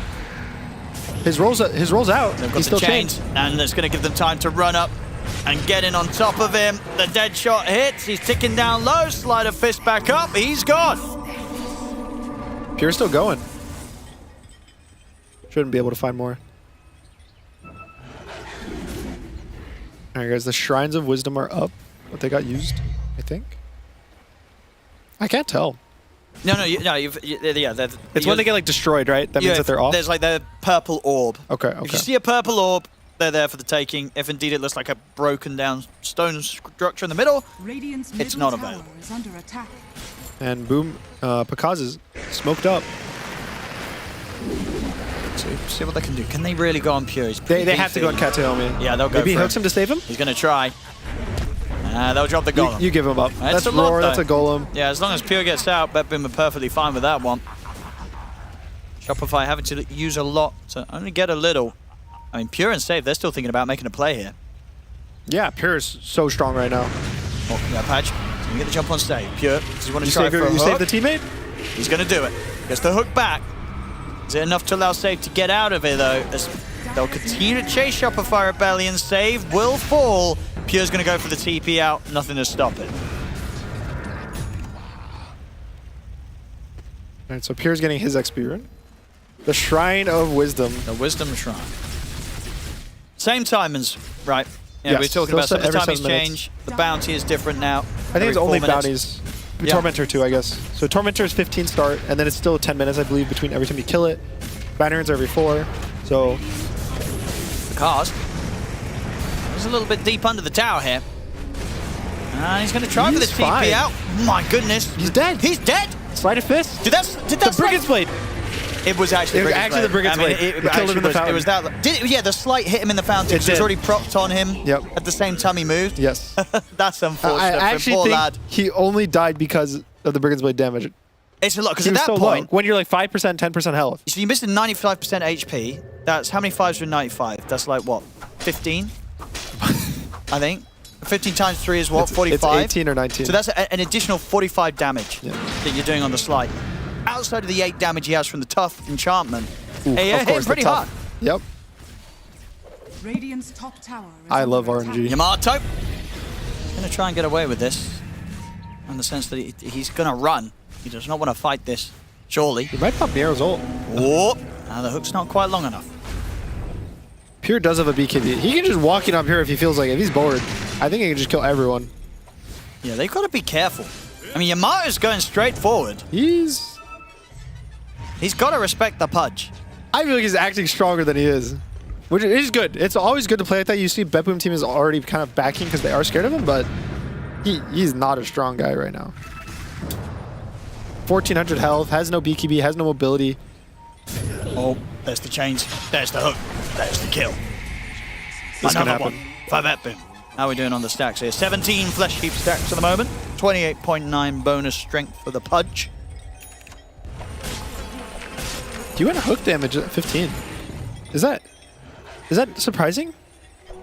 Wouldn't you rather get this? I guess spell 8% feels like such a low number. It does. And I tell you what, especially in a day and age where you're getting these enchantments. Ooh, of course. You can know pick what I mean? spell life You still, can pick a spell life still. but you can't pick 150 hook damage. You absolutely cannot. So indeed, I think that's... It's also I good feel like just that's to one of the burst. remnants of something that I can imagine that talent might get changed. Because like, who cares about 8% spell life steal in an age of enchantments on neutrals? Yep. Ain't nobody Yamato cares. top. Harpoon gets pulled back. Well, they're in on top of him. He's just dead. Completely destroyed by Pure. Huskar's going to go for the TP out. He'll find his way back to safety. Same to be said for Scam. But this is rough. You know, this Pudge, it just destroys the Terrorblade. I mean, what do you even have to buy? You need like a... I feel like you need like a Hurricane Pike and a BKB. And how do you enter into a fight as Yamato on this Terrorblade when there's this Pure Pudge in the game?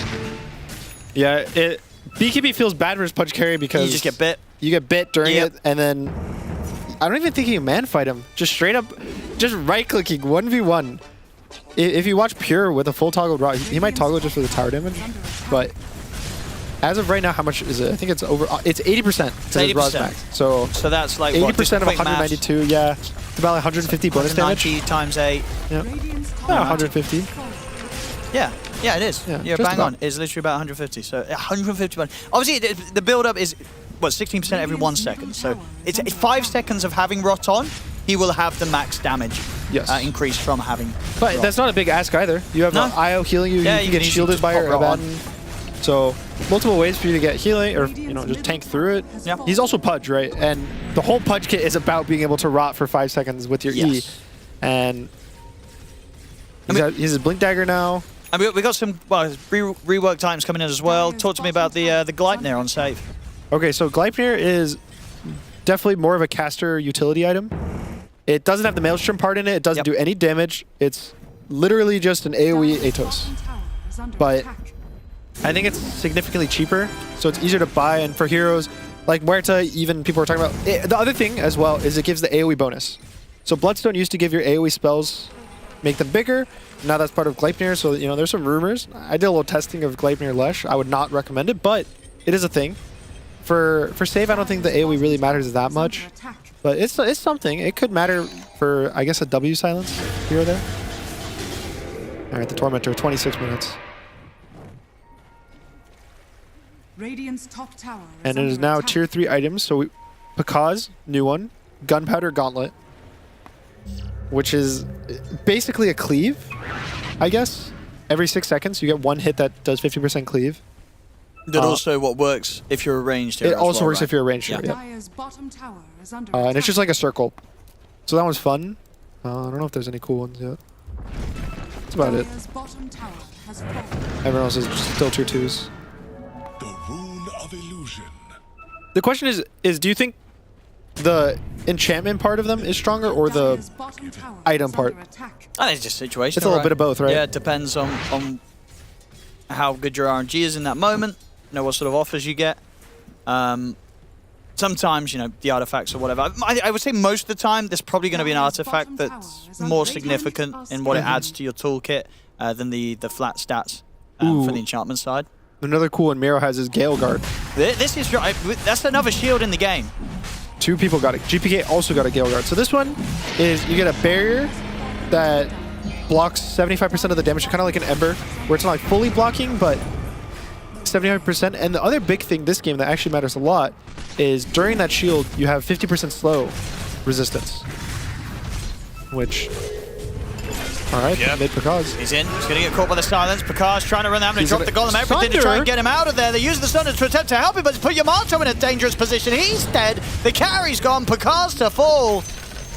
I mean, it's a rough one here for Shopify. They had some decent moves in the early game, but it really has got to this point where this Pudge is out of control. This is a scary hero. Yeah, I have no doubt about it. We're going to be seeing a lot of Pudge everywhere. In your Look pubs. at this slow resistance, so he doesn't get slowed by the boar. And you can see what he wants to do with the Sunder. He wants to be able to Sunder, kite, get force staffed back, but the Pudge AoE with the Ags is a little too much. Appears in the base. Hellscream doesn't get out. Oh, I tell you what, missed the hook on Hellscream. He nearly catches Scam with it.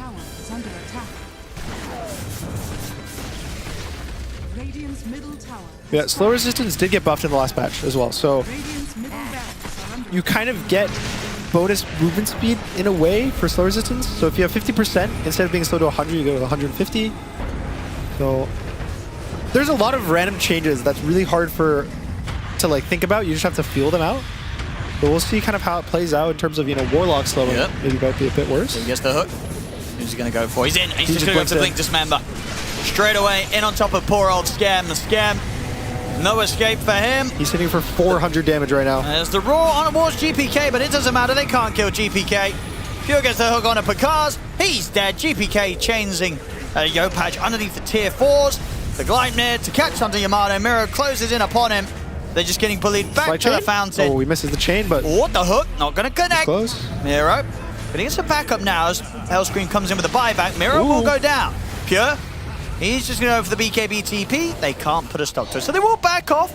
Shopify keep the game alive, and they don't quite lose the mid-melee racks. Big thing, big thing. So Kanaomi just reload. If Pure times his hook right, he can save his Wisp. Is he going to try? He's doing it. He did it. Look at that. Friendly beeps. I'll get a tip for that one. That one was basically the fix of the old found hooking thing. So now no matter what, if you hook, the guy's going to come to Pudge no matter what happens. His location that he throws the hook. So hooks the IO right before the relocate goes, pulls him globally across the map. That was one of the other reasons, honestly, why this is a really good combo. Jenkins actually mentioned it on the panel that specifically you can reload your Pudge out of danger and then hook the IO to save him. Well, wait, just to clarify, but that doesn't mean that fountain hooking is back. Right? Fountain hooking is not back. Because if you relocate the Pudge and he's mid-hook, the person will not go get to pulled where to where the Pudge is. It goes to where the Pudge threw the hook, no matter what happens. So if you get hit by the hook, you'll always go to the... Is there any other crazy tech that you can do with that now? Not really. The biggest one is relocate. Yep. It used to matter because hook didn't do a mini stun through BKB, but I believe now it kind of does a cancel through BKB. So it used to have to time it like that to cancel BKB TPs, but now I want to say that's the only major one. Yeah, this is actually pretty reliable to hit in this combo. Or some people would do, they TP back to base on a mid hero and they hook their mid to fill the bottle. How often are you going to use that though? Well, in a day and age where these Pudge supports can't TP to your lane and refill your bottle. There is no more bottle filling. You know, you walk down there and say, right, you TP back, I'll hook you back here. Maybe. But I tell you, with Pudge looking like this, I think anytime we see it, it's probably going to be more likely in the core position, especially if it's BetBoom drafting it. I'm sure Pure is going to want this to be the first of many of a return for his Pudge carries. He's got a serrated Shiv on the Terrorblade, which is actually pretty cool because it does current health as bonus physical damage. So it could be a way to deal with the tanky heroes. Basically, the tankier you are, the more damage it does. And I think it's just a proc, right? It's a 1 second. Every 1 second cooldown, 20% chance, so it's something. Shopify. They're going to go for a risky play. See if they can catch out someone on their own outside of the base. Also, I do like how 4 people on BetBoom team have Gale Guard as their chosen active neutral item. I mean, it seems strong, right? It's in an a good age one. where barriers already, these Glimmer Capes were kind of the cool thing to go for. This level of protection, it's going to be appealing. All right, this is the full smoke. Shopify has to find something good. Probably a jump on the Wisp to start, and then kite the Pudge's BKB. It's a good job. They're getting on towards Katami. Can they kill the Iron Time? They can't. The shield's up. Katami's pretty much back up to full HP. They'll drop down the Golem, but already they've lost Scam. Pure's in with the BKB on top of Yamato. His silence can't do anything here on the Terrorblade as he gets completely destroyed. because he's struggling, trying to TP out. He'll get away. But Yopatch might not be as lucky. Pure in on top of him, hitting hard. As 4 are dead, GG is called. Beppu take this game 1, and they'll do it around the good old carry Pudge from Pure. I think that's a callback to Pure and Kenny when we used to play an entity together. They would play this combo of Wisp Pudge, or even back then it was Crystal Maiden Pudge. I think it was also a really popular combo for Pure. And it looks really good. I'm impressed with this facet. Yep. That extra bit of punch when you're getting in on top of them. And of course, you know, we're talking about the Pudge, but obviously GPK, he did rather well this game as well. Okay. 10-0-15. And I tell you what, you as a fellow Ember player, right, you'd understand he's probably having a good bit of fun, right? Because a little bit of quality of life change with this hero, right? Yes. So they made it so his ult used to have a cast point now. Now it's back to 0. You still have to have cast point to like go to the remnant, but just throwing them out. Yep. It used to feel really sloppy to throw multiple out really quickly with this 0.2 seconds, and it just feels a lot better to play. And when you feel better, you play better. And, you know, not going to say that's the only reason why he's 10-0, but it's probably a factor. Yeah, he certainly felt pretty good this game, GPK. Played it flawlessly. Just a tough one for Shopify Rebellion. They had a great start in this group stage, but starting to struggle in some of these later series. And this series here in this game 1, not an easy one. But again, you know, I feel like they were doing some standard stuff. I want Shopify Rebellion to be like, you know what? Let's bring out some of these crazy new heroes with crazy new changes and do something a little different, because that's exactly what Betboom did, and it worked out fantastically for them. Looking forward to see what both of these teams bring in game 2, but game 1, it's all Betboom team. And then at the end of the day, Betboom takes his first game. I will say, 4 of them had the same neutral item. The Glaze, the Gale, come on, Brian, help me out. Gale Guard. The thing that creates the cloud. Looks cool. And Betboom taking this off the back of carry Pudge with IO. We're going to see that probably a little bit more often. Yeah, I mean, this is a new hero, as the casters were mentioning, and Purge, you know, talked about the fact that you're going to see heroes like Muerta save, or saves Muerta, these signatures that were good in the previous patch, didn't get really changed very much.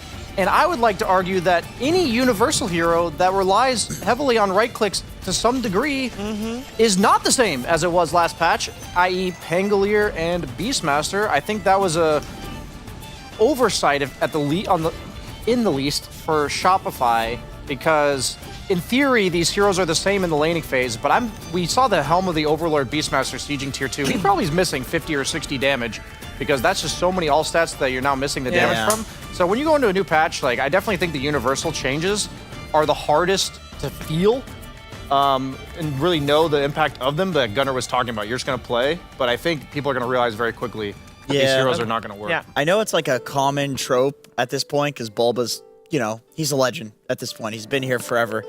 I do feel like he falls victim to this a little bit, where he just holds on to old ideas, maybe a tiny bit too long. He's a little afraid to like try crazy things. It's like once the meta gets figured out, he's very good at like integrating that, and like with his players especially, and what they want to play. But in this case, you have one team that, and it's easier to do this because, well, it's Betboom. They do this regardless, but also they are guaranteed to be upper bracket. They're guaranteed to go through. They're looking very strong and good. So like they're less scared.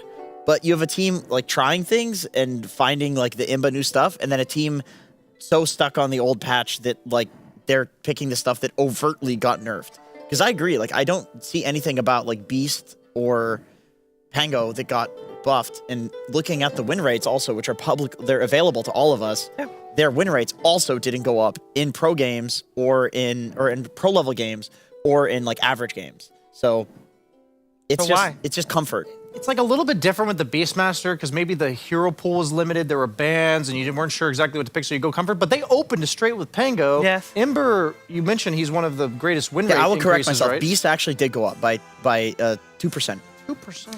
So it's not too bad. What about him possibly got buffed though? Because all they gave him was 7 base damage in lane, but then when you give him starting items, it should be about the same as before. I'm really curious about that kind of thing, because I thought that was strictly a nerf. The Pudge carry though, Sheaves, 80% damage on a hero with high stat gain that gets stats from killing people. Yeah, this is the thing. Infinite scaling. I am looking at Dota buff for this, so this is over many games, but also including average games, not pro level games. Sure. So there is a chance that things just get easier to play because of certain changes, and then all of this, because, you know, maybe in the normal level games, people are going like less stat items, so the stat nerfs hurt less, something along those lines. But, you know, I do see people picking Beast still, but it's always a standard, like, high MMR hero, no matter what. I mean, we saw on the other stream, Falcon's like first pick PL because of this brooch interaction with his illusions. I think these teams that are at the absolute top are, like you mentioned, they're less afraid, but I also think they're more adept at, like, it doesn't matter what patch it is, they're just gonna go for something. That's an AOE 2000 special. Yep. I think Pure is a very creative player on top of the fact that he's mechanically skilled. We've seen carry Pudge for Pure in the past. So it's a lot of like recollecting, this hero used to be good for this reason. Yeah. And if we give him 80% damage. I think it's very much also when you read the patch or you don't read everything, the first thing you do, you just scroll to the hero that you really want to play. So I can see Pure going for that part, just like, oh my god. And they've played Kataomi and Pure have played that lane before. He's like, we can do it again. You know, he instantly, if you would have looked at the draft, Bedroom did not use majority of their bonus time. It's like they would like, at least you scroll to like the 5 heroes you really like, and then you're like, that's not good. That's okay. This is busted, Yes. and then you figure something out. And I feel like with Shopify, they're like the heroes that they picked, like they didn't do that, or they did, but it was not integrated into the draft because there's no like really new ideas here. It's just the old, which if you're playing into a team that's too much like changing because of the patch, then you just win because you're playing comfort and they pick some dog shit essentially. Yeah. But nah, these guys did their research. Like, the Pudge is good. Bedroom knows. They looked at the changes, they saw a lot of changes, and made sure that some worked for them. Some things didn't change, apart from maybe the location, but warding still very important, isn't it, Purge? That's right, Shiver. There's simply one reason that they won this game, and it's because of one observer ward they placed on a map. I've never seen a ward placed here in my entire life until this moment. It blew me away. Check this out.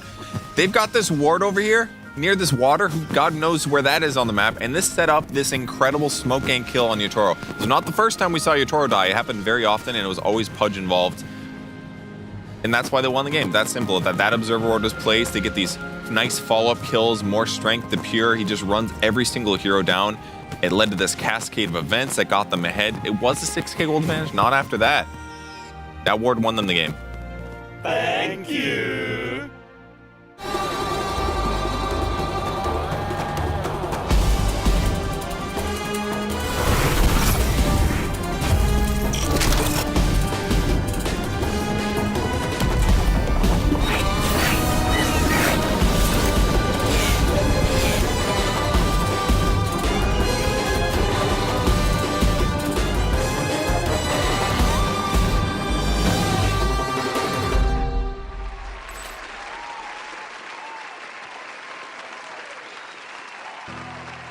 This is only game one. We're going to have a second game coming your way very soon, but I figured to also update you a little bit on what's happening on other streams, because today is the final day for group stage games other than tiebreakers.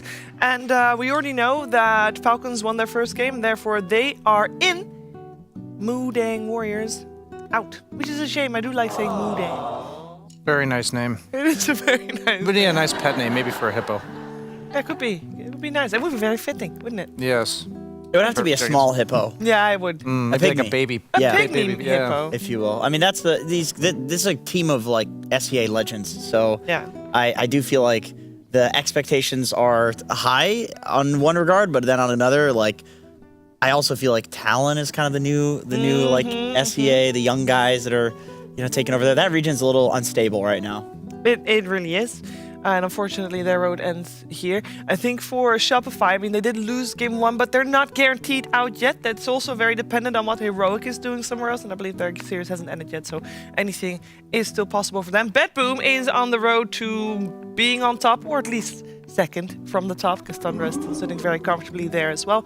But we're going to find out if Shopify can secure themselves a spot, because game two will be very, very important for them, and it's coming your way after a break.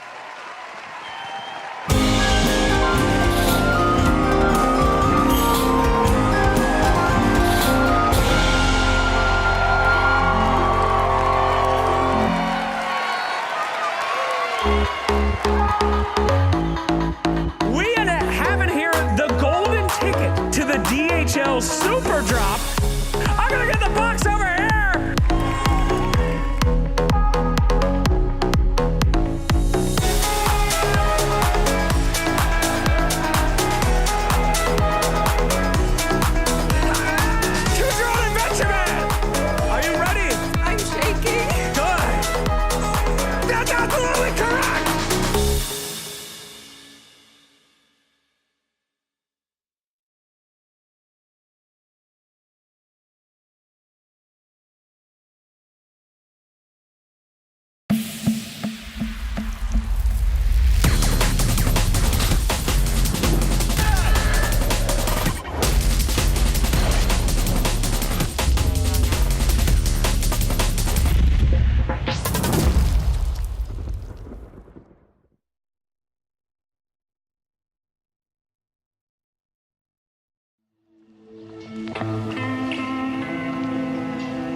barn to yard, and walking we go. Here's some time to love and dance, love and dance, please, love and dance to me way, love and dance, flying right back to Liverpool town. Here's some time to love and dance. In Plymouth land there lived a maid, mark well what I do say. In Plymouth land there lived a maid, and she was a mistress of the trade. Of the law, roving with you, fair maid. The roving, since roving's in my mind. The law, roving with you, fair maid. I took this fair maid for a walk, mark well what I do say. I took this fair maid for a walk, and we had such a loving talk. I'll go more roving with you, fair maid. The roving, since roving's in my mind. I'll go more roving with you, fair maid. Oh, didn't I tell her stories true? Mark well what I do say. Oh, didn't I tell her stories true? And didn't I tell her walkers too? We go more roving with you, fair maid. The roving, since roving's in my mind. I'll go more roving.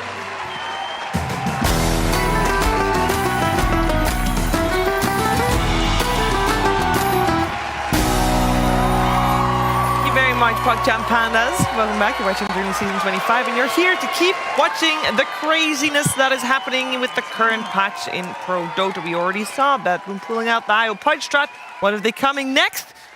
We're here to find out because we're in the draft already. We got ourselves a draft where Bedboom is on the Radiant side and Shopify is on the Dire side. Shopify has to kind of win this game though. For Bedboom, it doesn't matter anymore because Tundra already secured first spot. Oh, yeah, there we go. Bulba just has to lose once before he gets creative. Well, he saw Falcons do this on the other stream. Falcons do that, and Falcon did win, I believe. So the PL rather, first pick. It is the Broach first item that Skeeter went. It makes it so your illusions apparently crit for full damage for the 80%. Like the 80% is of the full damage that PL offers.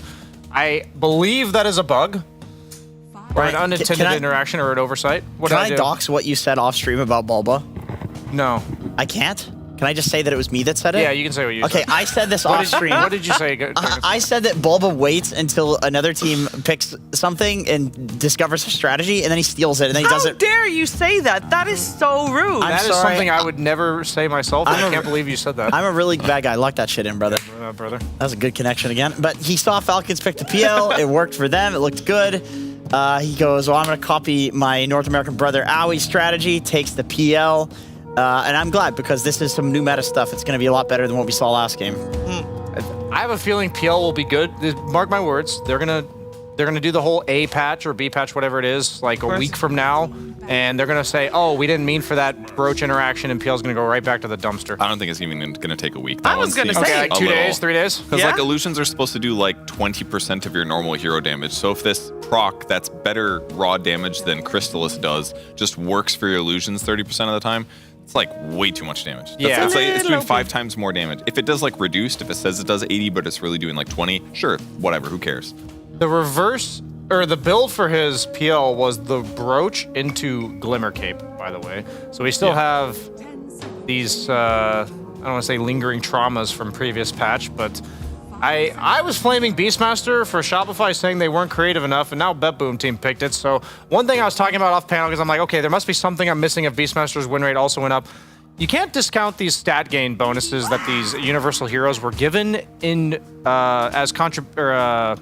to make up for the fact that they lost all this damage. So like Beastmaster's end gain got almost doubled, and his agility gain also went up. So I have to imagine having that higher end pool to work with, maybe a bit more armor, matters more positively than like the 40 damage you would have had in the mid game. Didn't he used to be good against PL in particular? Yeah, because your drum's like full lifesteal based on how much damage it did, so you'd be literally unkillable by PL. I mean, but that's not the case anymore. You're still an AoE guy with axes and the drums, and you're gonna see who the real PL is, and then you can roar him.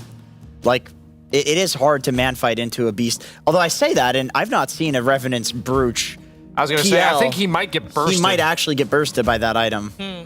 I don't think the Beast looked that bad last game either. I mean, it certainly was doing way less right-click damage than we normally expect, so maybe its mid-game potential isn't good, but he got kind of, it felt like he got dumpstered in lane, and all of a sudden I look at the score, and because his top net worth, playing Beastmaster. So still has all the farming mechanics. It still has all the farming mechanics. He went really fast home of the Overlord, which was kind of good. I think they maybe had other stuff going on where the Terrorblade kept getting slight changed into hook, into dying full HP. Maybe if he had gone pipe or something, I don't know, maybe it'd be different. But That's exciting. We get to see it. Cool. Wonder what facet he's going to take. I assume 99% of Ringmasters will take the first facet just because they haven't had time to play around with the second one. It's pretty much 3 new abilities. Spells, yeah. They seem pretty good though. The tricycle is my favorite, but we won't be seeing them most likely today. I think that you have a lot of like single target on Bet Boom, and the save is really good. The sword box, what's it called? Yeah, the box is really good. So would the whoopee cushion, as well as the Iron Man tunic or Strongman tunic, whatever it's called. That gives you strength? Yeah, like these are all saves, right? Like this is what I think made Ringmaster so broken when he was really strong, was that you would put them in the chest, and then it's like, okay, well now I can kill the guy, he's out of the chest. And all of a sudden he's Strongman tunic, and he's got like percentage max HP, you know, impossible to kill. You know, here what I'd love to see potentially, because it's good against PL, and you can also do a ton of damage to the guy in the box, because you're not immune inside the box, is PL. Leshrac. Oh, Leshrac. I think that like he didn't really want to buy Bloodstone before, and they made his innate almost twice as good as it was before, so his AoE is just massive. Oh, the math was good on it? I didn't bother doing like how much more AoE he got from his levels. Well, effectively, when you're like level 15, you have around like 80 or 90 in, so you have an extra, I think it was like 25, 30 AoE on everything at like level 15. Do you go for the Chronoptic Nourishment facet that gives you mana when you right-click? Yeah, that's, I mean, it's not negligible mana, but you also can't build for it. I tried that with the previous patch, like way back when they added this. Right-click Lesh. It farms like a mother, trust me. Yeah. But once you get into fights, you're no longer right-clicking anymore, and you'll just run out of mana if you build around it, so it doesn't work. I think the like improved Edict just does too much damage that you probably want to go. Did you spot the new talent too? Yeah, it's like an Edict hits a second target, right? Is it a new talent or is it? Yeah, it's a new talent. Yeah. It's level 20. Yeah, level 20. Double with Leshrac not yet picked, can we talk a little bit about what's coming out right now? Because we've got Shadow Shaman, Earthshaker, and your Jakiro Jenkins has been picked up. What do we think about this? They took a long time to think about the Shaker Jakiro, by the way. Shadow Shaman is a cooler than 8 now. Sorry, go ahead. I want to go. I think yeah, the new Shadow Shaman, like being able to hex just by right clicking, it's a new facet though. Oh, it's a facet. It's a facet, Chicken which is fingers. fine because the other two kind of suck, to be honest. There was the foul play one that you could hex your allies. Sometimes How good. dare you? But not that good. The giant big ward is the awesome. big ward is awesome because people don't know how good it is, and they're like, I can kill this, and you get like 2 support kills. That's gonna not happen against pro players. I think he's okay though. Do you think he'll take the new chicken fingers facet? I want to see foul. I think so. I want to see the big ward here. It's a free hex. No, there's no way he's gonna go big ward. No. Have you considered how awesome it is, though? I like it. I get it sometimes because I don't foul play my allies, but. Well, if they weren't picking the hero before and now they're picking the hero, I assume they'll take the new stuff. That's how I Well, the hero got buffed in other ways, but yeah, I agree. I mean, all right, let's talk about Earthshaker, Jakiro. Earthshaker is the classic PL counter. He did get nerfed though. Core Earthshaker did get nerfed, yeah. Slightly. But which other one is the core? Well, the Earthshaker is almost certainly core with the Shadow Shaman Jakiro, right? Probably. Imagine a Shaman mid versus Storm Spirit. The Jakiro in lane should theoretically be way stronger than before. We were talking about it in the pre-panel that you have both the Liquid Fire and the Liquid Frost. The Frost is generally better for lane, and then the Fire is better for like mid-game towers. So I'm really liking the Jakiro changes. He seems really fun. The Ice Path doing extra damage and has the detonation. But Storm Spirit, I mean, they already have the Hex from Shadow Shaman. It doesn't look like a perfect Storm game, but it is Bulba at the captain head, so absolutely makes sense here. Is there a world? I mean, it looks like Bulba thinks that it's like a carry Shaker or a carry Beastmaster. Maybe some like Huskar coming out to own the Storm Spear. Dude, I'm telling you, Huskar, it's so good. Huskar is broken. Giving now. a hero a Dispel when they previously did not have one is insane. Yeah. But his Burning Spears do less damage, right? Well, Like, the other facet is the max HP. Yeah. But that one also deals more damage to you, so there's like a does it? trade-off. Okay. There's a trade-off there. I think. Have you played against it? I have not, but I've seen people playing it. Okay. And the win rate has gone up. How much is the win rate up on Huskar? I think it's like 3%. I'm wondering if people took the new facet. I really think that's OP to give Huskar a Dispel. 2.1%. 2.1%. And this is like a hard hero for noobs, right? Yeah. Huskars, arm will toggle wrong, you die. We got the Abandoned Doom banned out by Bet Boom. Yeah, they're going Huskar. I feel like that's a Huskar pick Yeah? right there, dude. I don't know. And we're looking for a hero for Picasa on the side of Shopify, so we'll see where that one goes. Bulba, come on. Could be PL offlane. Bulba, you know your store shirt, my boy. Don't let them Don't Huskar you. discount it, Chiefs. It's a new patch. Okay. The Pudge ban. I like the Pudge. That hero's always been very good against PL as well. Yeah, and they pick up Legion. I Okay. thought Legion, I heard in the hallways that Legion was nerfed. You didn't like it, Brian. I saw the changes and some of them seemed really cool. And then I looked at the rest of the tail end of the changes were straight nerfs. Like they nerfed her shard, they nerfed her, like her duel no longer automatically gives you the W. But my question is are they potentially trying to give the PL bonus damage with that one fast? Hey, They go Leshrac. They do go Leshrac. I wasn't wasting all of our time by You talking were about that, not. Sheeves. You were not. Very good. It's a mid Leshrac, so we're going to see a carry shaker. I really love the Leshrac pick because now the Legion really has no good dual target. Like, nobody's going to kill themselves on a Blade Mail, and now the Leshrac, the PL is completely solved, I think. I'm wondering if PL wins this game, then PL is no longer the same hero that it ever was. It's also like the best hero in Dota because this is so many PL counters on one team. What do you think, Purge? They have really good coverage if they do go on Leshrac, though. They've got, like, Fissure from range. They've got Ice Path stunning twice and doing a lot of damage. So I feel like they can kind of cover him, but I just don't know how much the damage is going to be when they actually, like, jump on him. Like, I haven't seen the PL in action in, like, an even game. I'm just watching it in pubs in weird circumstances. And the first couple games of patch first day, there's always some wild stuff that happens. Something looks really broken, and then you flesh it out a little bit more. You understand the peaks and valleys, and then you have some counterplay. So. Yeah, maybe just like a Ghost Scepter. Like everybody just goes Ghost Scepter against it, and it's not a problem. Well, let's bring in the commentators and see what they have to say about this draft. Owen, what are you thinking now? No, looking forward to this. Yeah, get some pure shaker and indeed getting to see how busted this PL is. You know, with this current interaction with the brooch. I think it's gonna be half the PL. I feel indeed, as you guys are saying, if the PL wins this, I think he wins anything. He has the build. I think is now Ags into this Revenant's Burst. So with his new facet too, that gives more spear damage. So he can kind of play this far away, never commit. So if there's a patch repeal to win versus heroes, it'd be this patch. Yeah, but maybe not first. Sorry, Overall Brian, first did you have pick. something to say? Can we get a zoom in on Gunner, please? Okay. Production. 7.38 Leshrac mid. Into PL. Oh, he man. still doesn't like He it. doesn't believe it. Oh, wow. I don't believe.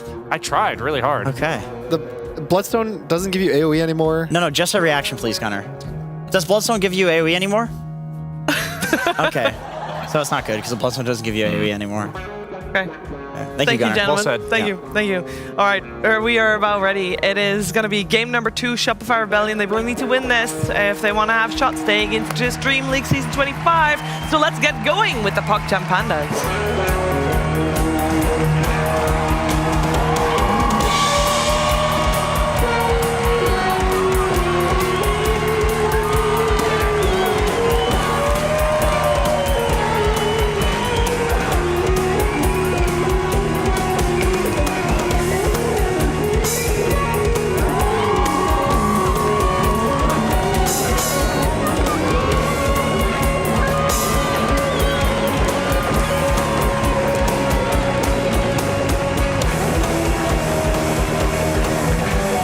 There we go, ladies and gentlemen. Game 2 time between Betboom Team and Shopify Rebellion. And we're getting to see some exciting stuff once again.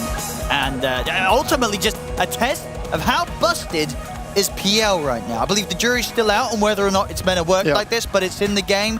That means you're allowed to roll with it. That's what we're going with here. There's a whole kind of Revenant's Brooch. The procs effectively just do the full damage right now on the illusions. So if you get that online, it's kind of crazy the damage output this PL can do. But to get it through a draft, understandably, you got to do it first pick because everybody knows how strong it is. That's exactly what Shopify Rebellion have done here. And in response, Betboom Team, they've basically drafted PL the counter. Yeah, every hero has some form of AoE, especially AoE stuns. So exciting to see. I am also very curious what GBK will do. Because, again, the Gleipnir now has the AoE part of like that Bloodstone used to have. Yeah, is that going to make it part of your Lesh build? Maybe. It's funny. Maybe. Because also, so Leshrac's innate got buffed almost double, which is that for every point of intelligence, you get AoE that way. So Gleipnir gives you intelligence, gives you AoE, also gives you bonus AoE. So realistically, Gleipnir's not bad on Lesh. maybe not good. I don't know. I don't know if Bloodstone got buffed. Really? It gives you a dispel. Is the only thing that got buffed. So technically a nerf overall for Bloodstone, but we'll see how he builds. And then there's also the pure Earthshaker carry, which I think Earthshaker overall got nerfed as well. A lot of heroes in this game are just nerfed. Honestly, of these 10 heroes, Earthshaker got nerfed, Beastmaster got nerfed. I think Shaman kind of got nerfed. Well, you got the change right in the sense. He got changed. You don't have the cluster cluck as an option. You now have this passive Hex on attack. Yeah. Which is actually really good. It sounds kind of nice, right? Yep. You just trade, it's a 15-second cooldown, doesn't cost mana. So it lets him walk up. Maybe he randomly kills an illusion. Look, he's randomly going to Hex this guy. Eventually. But of course, there you go. Excellent. There we go. Doing a lot of damage here, the two of them saving Mira to start the lane against Yamato and Scamp. A lot of pressure early on. Probably only going to build up. And then, yeah, this mid lane matchup, bit of an old school one. Seeing some Lesh versus Storm. How does that go nowadays? I think it's still very Lesh favored. GPK also went for the early game facet, I guess you could say, which is the W does basically like double the speed, double the damage. It doesn't work on towers. But it makes his laning stage really hard for Yopaj. If he ever gets split up from creep waves, he pretty much just dies solo to GPK. So Yopaj is going to have to play very careful. And if we look bot, we got a fun new hero, guys. We do have Ringmaster. He might just dive in now in the mid. He's got that set up.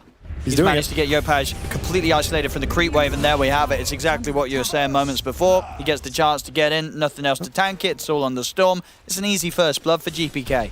Yeah, so the not hitting towers is actually a buff in situations like that, where now if you dive with 1 or 2 creeps and they tank the tower, your Edict will just kill. And also top, Miro getting the kill on Discam.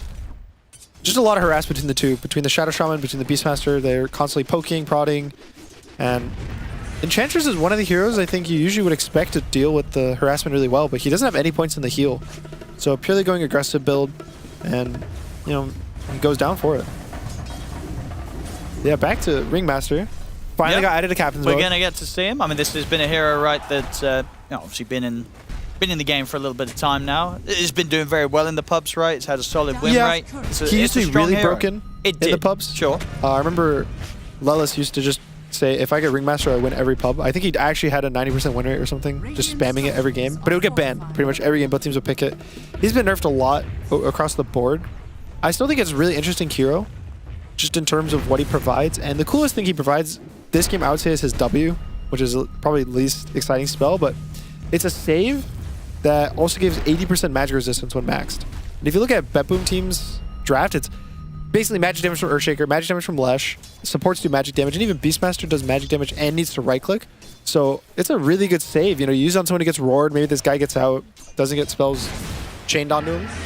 And I'm interested to see kind of what his impact is, because again, this is the first competitive game of Ringmaster I think it was picked in one of the other streams. It was, and I believe it lost. It was in the Falcon series, I believe, in game 1 we were just seeing. It's not the very, very first, but at least the first one I get to watch, so interested to see. And yeah, we have Legion 2, which we didn't really see much last patch. I want to say it looks kind of like nerfs, to be honest. Didn't look anything insane, so not too sure specifically what makes Legion a good hero now, but I could be missing out. Kateomi bot! Ooh. It was actually a solo kill. And what was getting him with the daggers there, I'll scream. Yep, and then he got a full channel and tame the beasts, takes him down. He went the old facet. So like he has 2 facets now. Basically you have 3. This is like innate of items. You have to pick your old 3 or you got a new 3, so we don't get to see the new ones, but it's the old ones on top. Yeah, gonna get a little bit of a rotation from Yopaj. Got foul play. Not gonna save him this time though, can't get away from that. The rotation from Yopaj ends up being a success. They're gonna try for Miro as well, but Miro's pretty beefy. Yamato can't tackle him right now. So far, on the CS, a slight bit of an advantage here for BetBoom team. The mid lane being where the biggest difference is. 34 for 9 against that 18 and 0. GPK having a very strong start in the matchup. Yeah, he's up about 1,000 gold already. Pretty much a level and a half. Yopaj is just now hitting 5, and GPK has a full wave here on him, already level 6. So really good mid lane matchup, and it's not the best Lesh game because Shopify just has a lot of damage randomly amongst their cores, but especially with the game, like the start he's having, I think if he has a normal Lesh game that we used to see in the past, he'll kind of run over this one. Bottom. Because we'll get away just again. And every time we press the attack enough to get him out of that slope that Jakiro's trying to set up onto him with. Mid lane, bringing in a bit more focus here, both sides. I think GPK can 1v2 this, but even with save now, if it's a 2v2, doing what they can here. Yeah, they've got the blood grenade opening. Save. Can he get in range? He can, but the fear. Hellscream able to provide that short little bit of an interrupt to stop GPK from being able to set up. But he might still get the chance to run them down. The ice path's in. The double ice path. Look at the damage coming out for GPK. Yo, Pudge, he's gone. Save survives. He's able to juke around the rest of them. Hellscream. Turn into a chicken. Click. He's got the self. He's got the foul play. But still falls. So Save ends up going down. GPK, he's looking to chase down Scam as well. Nice dagger. Hit by the impalement arts. And GPK with Yamato turning up won't get out of this. So GPK is shut down. Takes quite a bit though for Shopify Rebellion. They have to bring the majority of their heroes over towards that part of the map. All in all, biggest thing that Betboom team is probably thinking about is shutting down the Storm. Honestly, the strategy you see Storm picked, it's guys, we're going to 3-man mid as early as possible and never give him level 6. So doing a great job of that. I think they probably went a little too deep, but it's never the worst when you force their carry to have to TP for rotations like that. You get something. It's not like GPK died in a pure 1-for-1 trade, just fighting on mid, so it's okay. I think the happiest guy is Yamato, but even then, he's still behind on the Beastmaster. Oh, save. He's got the shackle opening. Pure. Oh, not going to be able to get enough hits in there. Because able to live once again. It's tame, but the Beast is owning. I don't know. I feel like the Ringmaster hasn't... He's been kind of everywhere. It feels like it doesn't do crazy amounts of damage right now, just in terms of the strength of the hero, but even having this AoE fear and good damage, good chase, he's showing up. I'm curious to see what kind of role he fills. I don't feel like he does this Hoodwink Snapfire of burst range damage, and he doesn't really have perfect disables like a Lion, so he's kind of a mid-range between a little bit of stun, a little bit of damage, and a little bit of save. So kind of jack of all trades. Level 6 now, Pure, but also level 6 on Pakaz. Hellscream back on the bottom lane, ready to join him, so Pure's got to be cautious. We'll see.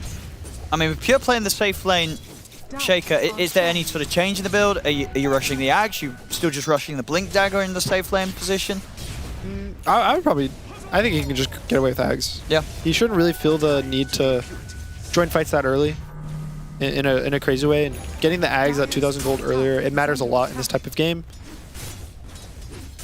He's still carry at the end of the day. You want to be active, but I think with Blink, you're more of a, you blink Echo, and then that's kind of it. So at least Ags also gives you Cleave, so it gives you a farming tool as well. And I don't think Betboom team should give up this tower. They should look to be able to defend it, or even pressure a different tower, right? It shouldn't be a free trade.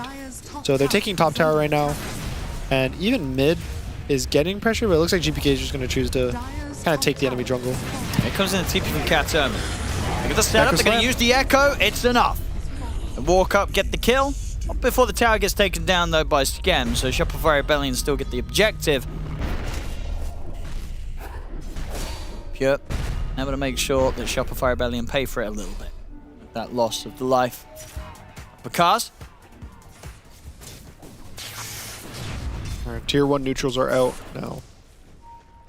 The big one, I don't think we saw Ripper's last game, right? Which is a new tier 1. What does it do? It's that extra bit of damage, right?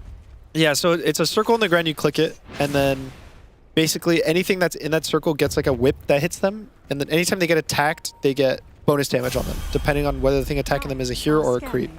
So like a Broodmother, for example, all of her spiders would do 4 extra damage. And then for all heroes, it's 12 extra damage. I think it's just awkward to use though, because it doesn't really help you farm that much faster. And usually the tier 1s are more about sustain and a bit of this early game fighting rather than, you know, 12 extra damage a hit. I could see Broodmothers going for it. That's probably about it. Shopify. Trying to see if they can find Pure down here. And a good spot to get the catch on him. Yep. This is the new map. I think on old map, Pure would have been caught there. Oh no. He's going to stick around a little bit and they know it. There you go, Pudge. Gets in with the jump and there's no surviving this. Pure will be found. Successful move here from Shopify. Keeping themselves in much better standing as compared to what we saw from them in game 1 at about the similar 11-minute mark. Going on mid. Straight away they look for the jump on mid. It's a lot of damage. So Yo, much Pudge damage. has to be careful. It's up close to GPK. Look at his daggers damage. Hellscream indeed just cleans up the job on his own.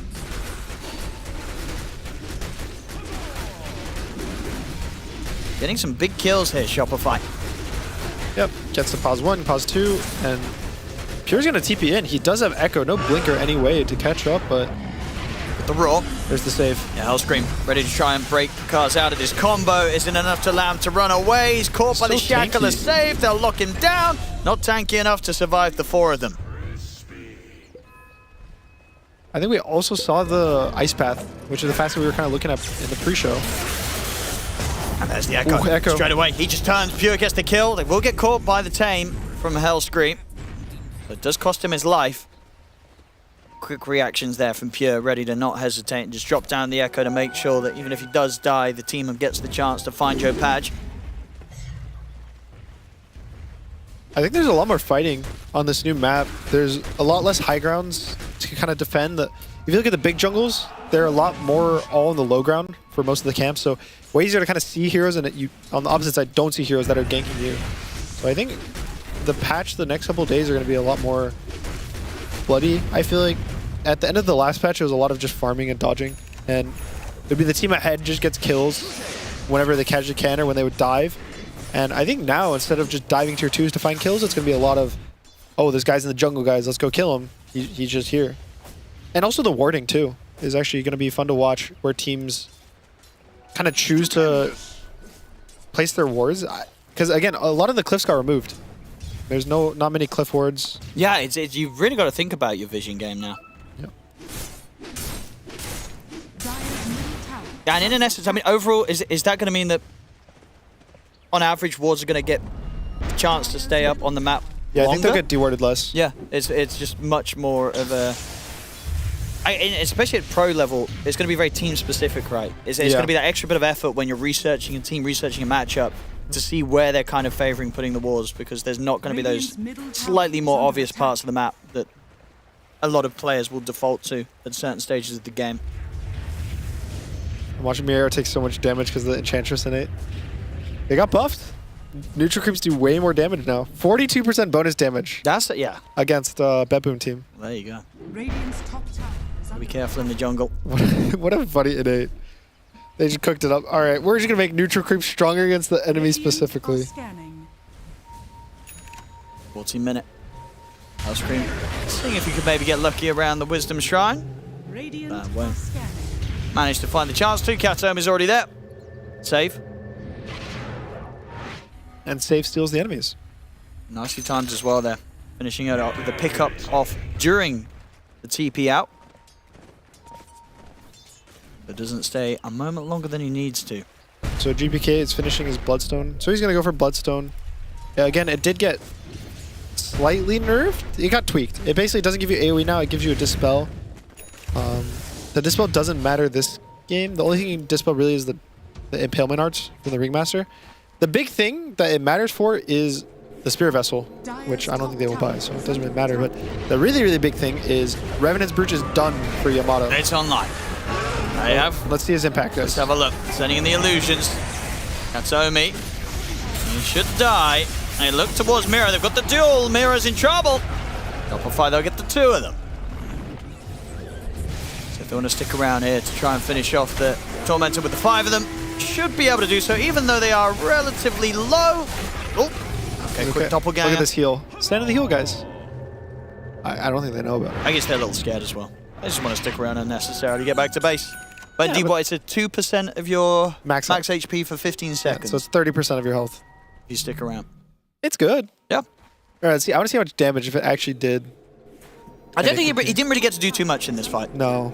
With that pickup, because he had to be pretty careful himself. Got pretty low at the start. Okay. I think it was like just that one illusion that was just getting stunned. So Yeah, we didn't really get to see that. Okay, it doesn't count yet, Not a lot guys. It happening doesn't for the count. Just wait.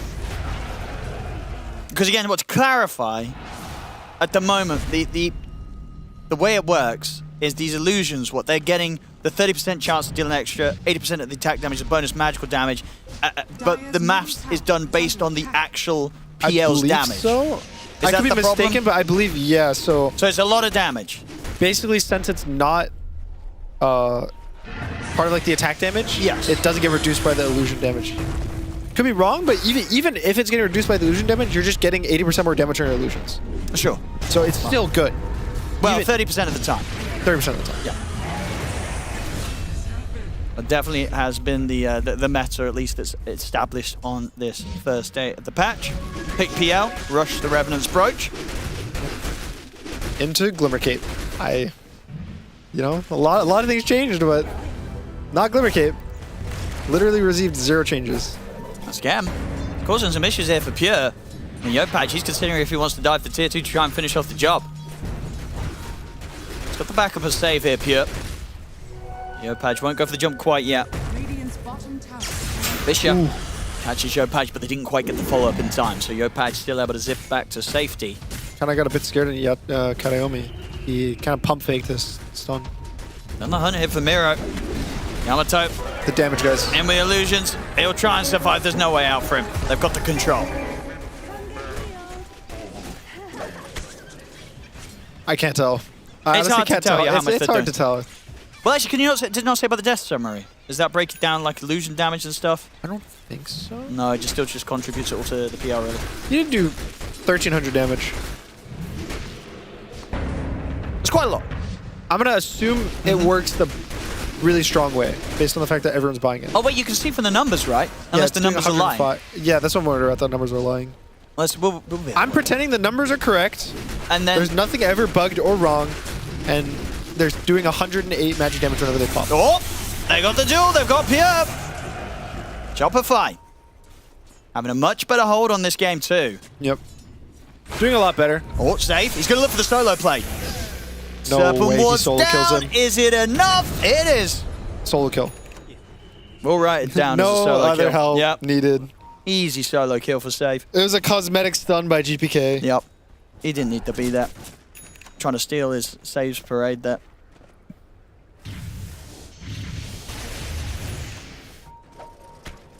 That's the PL gone. 30 seconds in which Bet Boom team can look to get their next set of items done. I mean, Pure Boy's got the Aghanims, and he's just about to hit the level 2 Echo Slam. Yep, they all finished their big items. So Ags for Pure, Bloodstone for GPK, and Ags as well for Miro. I think about to finish his Blink too, so they're kind of hitting their big strides. It is a question, even if these illusions are really strong. If you can kill the illusions. Yeah. You know, that's the thing, where they're doing a lot of damage. But they can just die. But they can die. Revenant's Brooch gives no HP, no stats or anything, so still has 1,100 health on PL. Not that much. He has a Glimmer Cape for himself and a bit of magic resistance, but it's not enough to kind of dissuade Leshrac from killing our illusions. And now it's an Ageless Leshrac with an Essence Ring. Ooh, he went greedy. He went Philosopher's Stone passive. They get that money. See in the mid, they're going to be able to stay safe underneath the tier 2 for now. But it's definitely getting close to the point where they will be ready to dive. That Boom team feeling strong around the Aegis on GPK.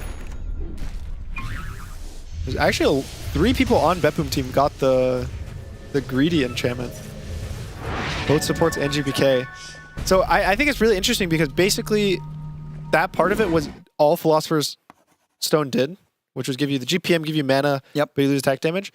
And now you get the ability to get that with a neutral item that actually gives you an ability. So the supports have it with one Tumbler's Toy, and then the other 2 have Essence Ring. So they're getting a Philosopher's Stone with a bonus, which I think is actually really interesting. And it kind of shows that like Philosopher's Stone is good, the passive part of it, and actually having an active part of it makes it even better. And Shopify has 0 greedy. So that's what, 225 GPM going in the favor of Betboom team. It's a lot of GPM.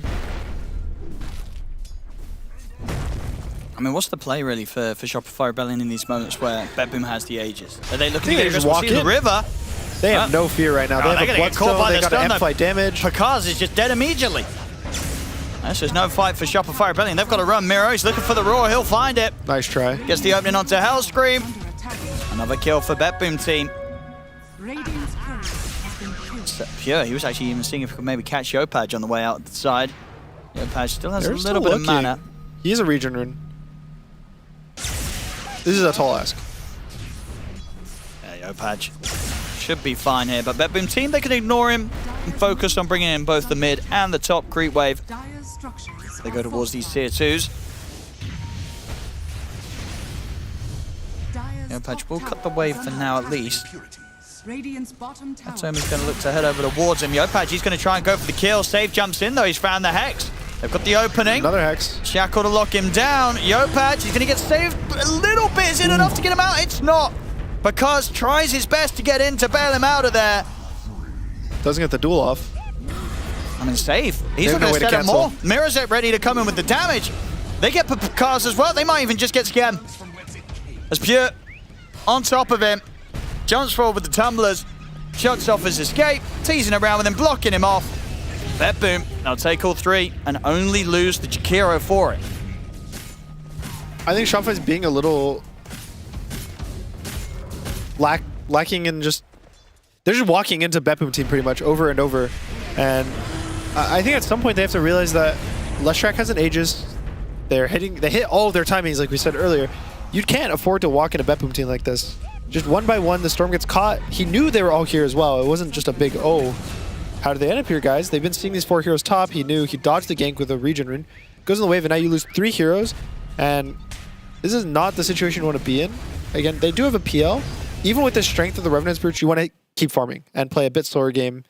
It's not an instant GG, I would say, item. And as long as his team keeps dying, it might be hard for Yamato to find a way to enter the game.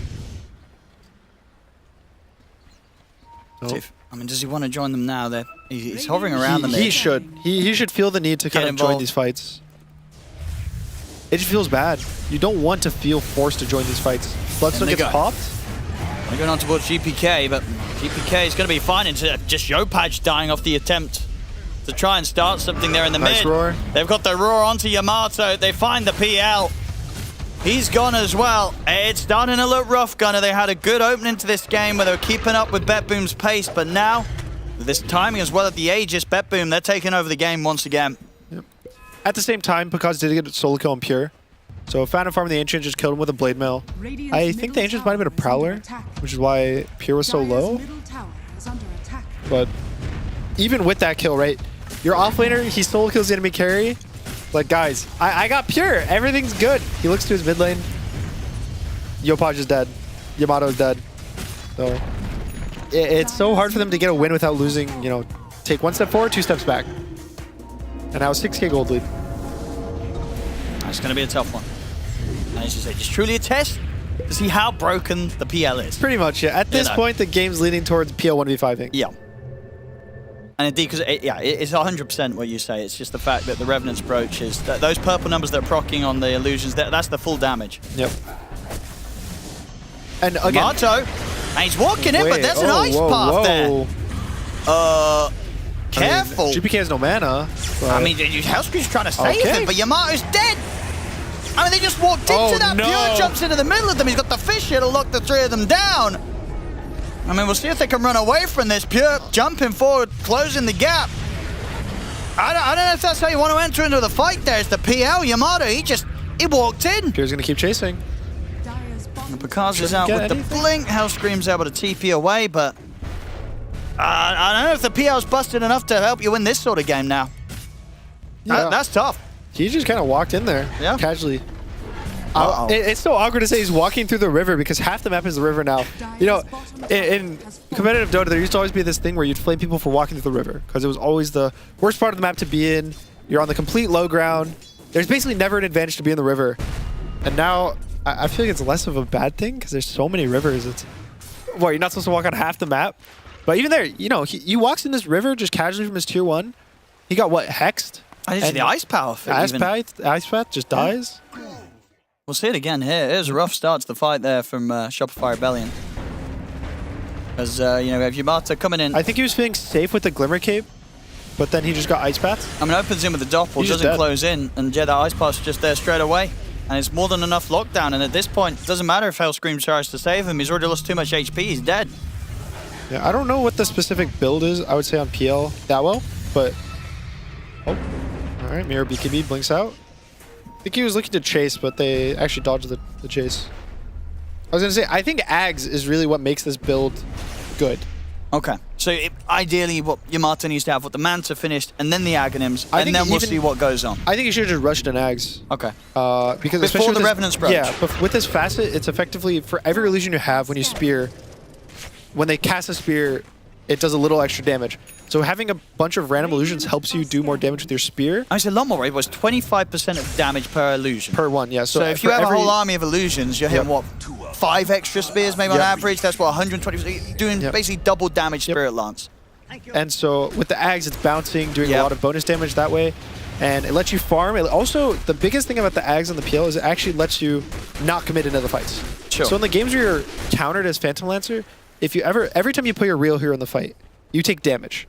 And the illusions spawn at the same health that you currently have. So now you enter the fight at 50% health, your illusions have 50% health. Compared to if you're in the back line, you're just shooting out Ags off cooldown. And then when you eventually get that Brooch, every time you use your spear, your illusions are full health. Yep. And I think that's kind of what's missing from his build so far. And they were trying to make a go on him on the mid. He pops the BKB in. He's got backup coming in for him, Pure. Won't be able to get on target there with the Enchant Totem. So Pakaz has the safety to run. We'll see. He's going for a Manta, which I think is just kind of a mixture of the builds, I would say, where he's going for this is the classic, right? You go Manta.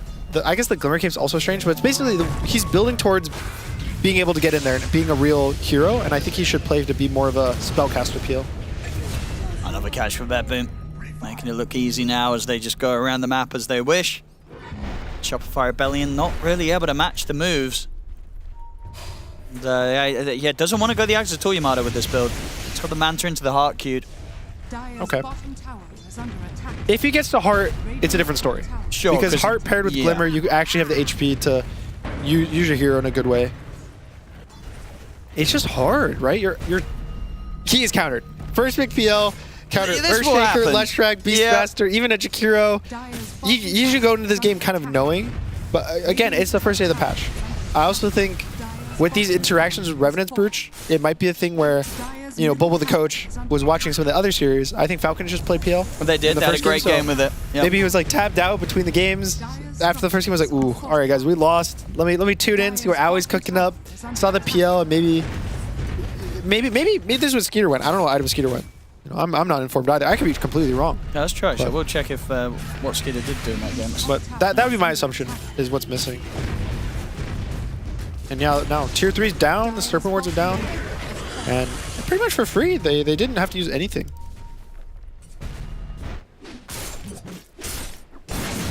And now for Betboom team, they have about Roshan starts spawning within the next minute.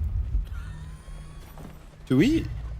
So okay, look, Skeeter's build was exactly the same as this. Okay. Brooch, Glimmer, Manta, Heart. Okay.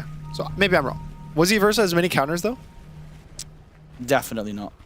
Still decent AoE, Underlord, Puck. Okay. But not like this. All except being wrong. It's okay. They do get the roar onto the Storm Spirit, a nice save, but there's so many AoE stuns and AoE damage that are actually able to burst him through the Ringmaster. Yeah, Pudge just gets destroyed, and Skem, he's going to try and pump the heals here on the way out, but GPK is going to be pumping in the damage. Skem's gone as well. But they had a good start this game, at least. They did. A much better start than game one. Just unfortunately for them, the rest of the game's looking to go the same way as that first game, as Betboom are styling on them once more. Hellscream also looking pretty dead. Save gets the opening. Pure's got the damage. Miro's looking for Yamato. They're just all dying everywhere. Okay. Ooh, that was a bit close. He'll live, but everybody else is dead. Yep. Wow. All right. So at this point, if you win this game for Shopify, you know, Yamato 1v5s, does the Revenant Brooch need to be nerfed? If he wins this game. If he wins this game. It has to be nerfed, right? I mean, if he... If he wins this game, I don't know if he's winning this game. But if he does, I think even then, the interaction itself, usually illusion stuff doesn't do full damage. I don't think it's this broken as opposed to you first pick it into any counters. Because end of the day, PL is still PL. Yeah. Just because your illusions are stronger doesn't mean that they don't have 1,000 health. Because this is the comparison, right? It's just the way other items work. Like if you have the Chrysalis on PL, your illusions will have a 30% chance to deal 160% of the damage that the illusion was going to do. Correct. The problem is at the moment with the Revenant's Brooch, the illusion have a 30% chance to deal 80% of your main hero's damage as magical damage, which is a lot. This is a big kill if they get it. Can they finish it? They can. But can they get more? Yopage is going to opt for the TP out the last bit, but he doesn't have long enough left on the BKB. At the same time, they get the duel over towards the Shaman at the side. And they will get their finish. Those are 2 big kills. This is not bad at all. They're around the Roshan as well. Maybe this is the start of something for Shopify Rebellion. A bit of a strike back. Pure still watching from the side. So what he wants to do. All right, Yamato has a Mage Slayer now, so double stacking the magic resistance. He's now sitting at a casual 59% magic resistance. Of course, with this Revenant Break, you do the Roshan pretty nicely. Yeah, it's really fast. Look at this. Yep. Roshan doesn't stand much of a chance. I mean, Pure is going to try and get involved. Jumps in, immediately gets caught by the silence, but he's got the BKB. See who he wants to chase down first. He's looking for a target. He doesn't know who to go for, so backs out. Jumps out with the Enchant Totem. Katomi is going to get left down on the low ground in the river. So Katomi falls. This should be the space for Shopify Rebellion to be able to finish off this Roshan. The start of a potential comeback here. As Yamato will get the chance to grab that Aegis for himself. All right, don't tell me Serrated Shiv works on illusions. That I don't think so, because it has got a cooldown. Right, it's something like a Basher, right? That has a cooldown, so illusions can't proc it. Like any sort of passive item with a... Because there's no cooldown, obviously, on something like Crystallis or Revenant's Brooch, right? That would be the thing. So I don't think Serrated Shiv does anything for the illusions. At least not in a broken sense. Right. You never know. You never know. It's the new patch, baby. Let's see. I'm just going to click an illusion and hope it procs. Because that would be crazy. There's no way. There's no way. That one, there's no. I don't think the illusions do any funky stuff with. Yeah, they're not proccing. Oh, I said, oh, duel time. He's going to win this duel with the help of Yopage. Yeah, he's going to win the duel. No. Not going to get the bonus damage, but they do get the kill. And at this point, they're more than happy with that. A kill is a kill. It's 4 kills back to back and a Roche. So about 6,000 gold going to Shopify, and we did say there's a chance that they win this game still with PL. Oh, there is. I don't think it's proccing. I'm going to have faith that it will not proc. Yeah, the Serrated Shiv, I don't think does anything crazy for you. But the Revenant's Brooch definitely does. That does. I wonder what Beppoom needs to do. I feel like it's just a matter of grouping together. Because the Roshan didn't feel like they were all on the same page. GPK just got bursted by himself, kind of in the river. And Miro gets caught alone top, so should basically just be Beppoom needs to find a way to group up in a cleaner way. Because they're still ahead. They're still up 10,000 gold. Yep. The game's still perfectly fine. Again, I don't think PL has hit his GG timing. I think that's still maybe one more item away. The Scotty that he has queued up is probably the scary, gets him to this like 2.5k HP that he's actually too much health for the spells to deal with, and then it's scary, right? But we still have some time to give Beppoom credit. Even if he gets to this scary point, it is still one hero. And he is still hard countered. It's not a free PL game. They still have a lot of AoE damage. There's a long way to go for Shopify. Anything fun? Have we got any other exciting new neutrals coming into play? Obviously, the enchantments varying across the board. But the base artifacts look to all be ones that you've seen before. Yep. Home apart from the Gale Guard, which surprisingly we just have the one of in this game after its popularity in that last game, and the Serrated Shiv. The interesting thing that's actually cool is there's upgraded Philosopher Stones at this tier 3. So there's like a level 2 greedy, which is 100 GPM. So supports might have a lot more gold coming into this patch. See what they find at the start of this. Nothing. Shopify Rebellion avoid that completely. They were very close to getting caught. But as it were, Beppoom team not getting the opening onto that. Further items flying out here for Shopify Rebellion. Patch, he's got the Aghanim's. That's a big one. So it has that huge team fight setup. And comboing Looks that like they're in smoking. with the Wheel of Wonder from Hellscream. You got yourself a nice little team fight there. The Wheel of Wonder. Wheel of Wonder. Not as broken as it used to be, but no, still a really solid spell. It's just good. If Yopaj gets some, 3-4-man pull, the fight can be awkward. It just does feel bad because I don't think BetBoom team's draft plays in a way that's going to make them get this 4-man pull. All their heroes are kind of independent in terms of where they're going to stand in the fight. You know, Earthshaker's going to go in by himself. Flesh is going to be kind of standing to the side. Supports are all the way in the back line. It is a hard ass for Yopaj. Scotty is now finished. He's getting his items, Yamato. He's getting there.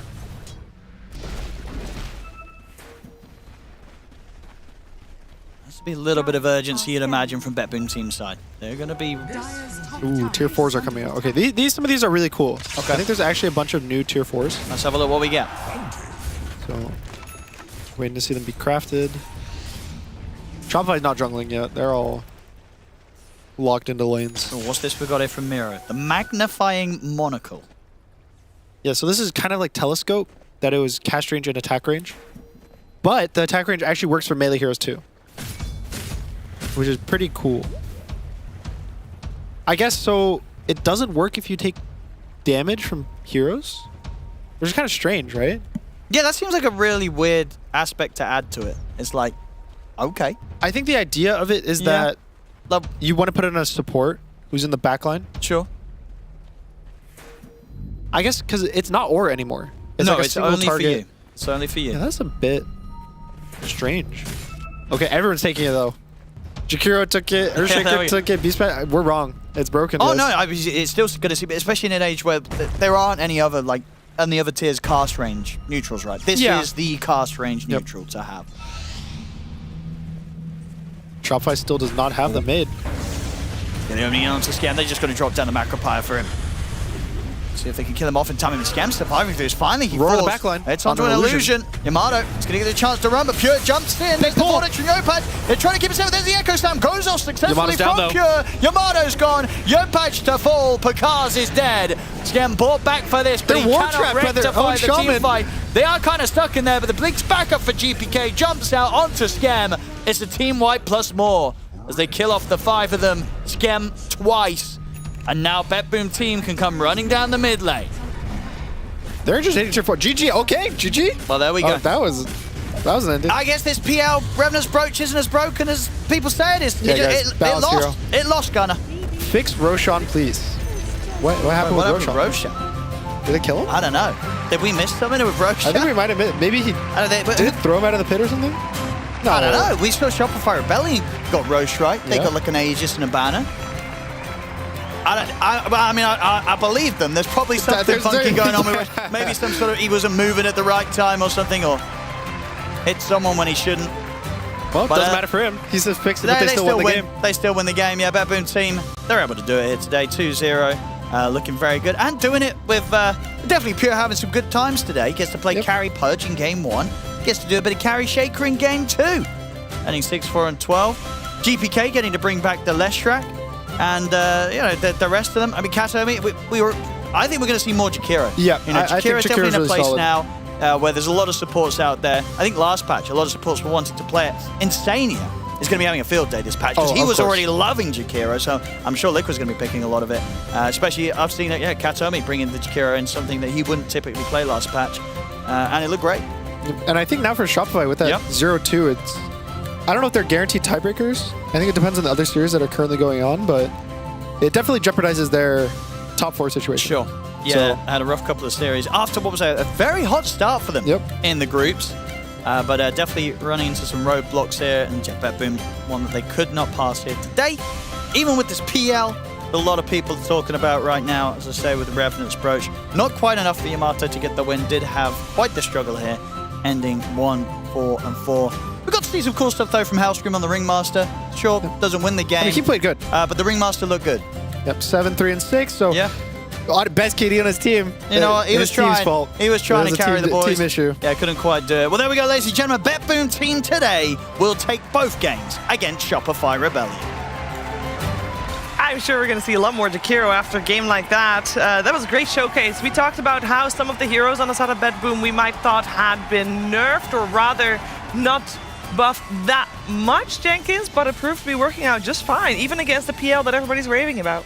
Yeah, you know, Miro did the typical Beastmaster stuff in that game. I think the Leshrac really did a lot of work. Brian, you mentioned the Ringmaster in the, whatever it is, the save. You could still do damage. We saw that come into play quite a few times, and this is pretty important when the Ringmaster on the opposing team is playing the best. Ended the game 7-3. The only weakness Leshrac has ever really had is long-range poke, where he can't like out-sustain you because you're just killing him from outside of all of his spell ranges. But if you think about it, even though they have heroes like Storm, he's melee range that he's doing his damage. So all 3 cores on Shopify have to be in point-blank range, so he's always going to be super tanky on GPK, unless he, you know, walks into Roshan and takes 800 pure damage when he gets tossed. That's the only time I think I really saw him die in the late game. But overall, I like that BB team. You know, they first picked PL on Shopify. PL's always been a sketchy hero to first pick no matter what patch we're talking about. And BB team, like, they didn't underestimate this. It's a new patch. This hero hasn't been seen very much, and they said, we're going to counter this with literally every hero on our roster. That was an impossible PL game. It was impossible. They had a little bit of help, though, at some point. Roshan did try to help Shopify a little bit further along. Looked funny. You got your clip? Yeah, that was good. I'm glad we got to see it today, actually. I was not expecting that from teams of this caliber that it would happen, but there it is. He just yeets them. How much damage is this? No, but also, I want to see, is that 1540? That's 840 pure damage. But also pure in the pit. He's like, I'm a wait for Roche to come to me, you know? He's all good. Dude, that's so much damage. No, go further, play forward. Wait, how much damage did he take from this? Okay, so he literally lost 2/3 of his HP to these 2 tosses. And then he grabs Pure here as well to just yeet him out. Oh, he yeets him out. Okay, so that cancels. Surely Pure had Blink, right? Or it was just Axe? Oh, yeah, it's Blink. So it cancels his Blink. He can't get in and help GPK on Leshrac. And I like this, you know, jump from Yopaj. He's like, they're super far behind, but they're like, we have to abuse some, like, new mechanic in order to kill them at this point. Opportunistic. Yeah, exactly. Yes. It's like, oh, he yeeted. Like, they don't realize, like, the yeet happens, you know? And it was a double yeet, so he lost quite a lot of HP, and it does scale with the time in the game. So, like, getting a Lesh that low, like, he tried to Bloodstone and turn around, but he's just too low. He's, like, in that burstable threshold. I didn't do the numbers, but I now know it does 800 damage. Above on the second toss, because I think it ramps up a little bit, no? Oh, yeah, it does do more per toss, I think. I think it does. Yeah. We'll figure that one out. Purge? Right? No. No, we'll figure that one out. But overall, this was a very good 2-0 for BetBoom. I think this is very promising that they are able to, I don't know, the patch maybe at the moment, it just is happy for people that like the chaos, which is definitely BetBoom. That's like the whole Dota community. I feel That's like not true. Shopify Rebellion likes the steady, likes the proven, tried and tested. This is chaos, and BetBoom thrives on that. That is true. I actually have a theory that there are like 2 sides to the Dota community. It's like 2 sides to human nature. Aristotle said that the virtue often lies between 2 extremes. So when a patch drops, you have the people that are boring and they're structured, they just pick all the old shit, and they kind of do fine. And then you have people who try really hard to do all the new shit, and they also kind of do fine because they're sometimes picking dumb stuff. And then eventually everybody meets in the middle, and you figure out what's good, you figure out what's broken, and then that's when you have like, we're back to normal Dota. But until then, you're going to have the people picking the old boring stuff and the people picking crazy stuff. But you need both. Yeah, you do need both. Yeah. Well, this is the crazy stuff. I feel like we also saw the normal stuff. Like we did. We saw both sides of the coin here. Maybe BetBoom just starts off on the, you know, they're already there. Yeah, I think the better teams are better at getting towards that Aristotelian mean, as they say. Yeah. No, we'll see if this type of Dota continues. But first, we'll see who Purge has chosen for his Ace of Predator head-to-head. Thank you, Shiver. Yeah, I wanted to talk about the carries. We've been talking a lot about PL, but we're still seeing a lot of weird heroes being played as carry by Pure himself. He played Pudge carry last game. That one made a little bit more sense. And then he picked Earthshaker immediately afterwards, which typically a mid hero, obviously lanes well, but not the most traditional carry hero. So check out this hero damage difference. PL did only 7k damage despite using that possibly unintended change to the Revenant's Brooch that just does a lot of crit damage. Pure survived by not dying and by having HP items and by having traditional items and having a BKB. Tomato bought a lot of weird stuff, maybe one of the wackiest inventories we've seen in a while due to the new patch. But it just didn't quite perform the same way that we expected. His KDA was 1-4-4. His GPM, though, despite all that, was still really high, which definitely goes to show that that item is going to deal way more damage than it's supposed to for 3,000 gold. But one of the downsides of the item is that you don't give yourself any HP at all. Whereas on the other side, Pierce here, level 7, he had 1,600 HP already. So even when he does get in trouble, he can potentially get some nice moves to stay alive. So Pure got a lot done throughout the course of the game. Here's on the other side, there's the PL level 12, tons of damage on the hero. But if he's disabled and hit with magic nukes, he just dies from full nothing. That was with the Glimmer Cape. He didn't activate it, but still. Here's another case. Chain stunning against the PL, where despite having all of this net worth and all of this GPM, you just didn't get to feel it because his raw HP was not high, and the Glimmer Cape alone was not going to do enough to keep him survivable. And then on the other side, there's Pure. Big Echo Slam, dealing tons of damage. He's got magic immunity, and they're just constantly chasing around the PL. People on the panel here talked about the first pick PL being not good enough. I dare say that this rush of Revenant's Brooch is just maybe a little bit too greedy. I don't know. There's got to be some like middle ground. You want it because you farm fast, but then it makes you so easy to kill. So how do you solve it? Do you buy a tank item first? I'm not sure yet.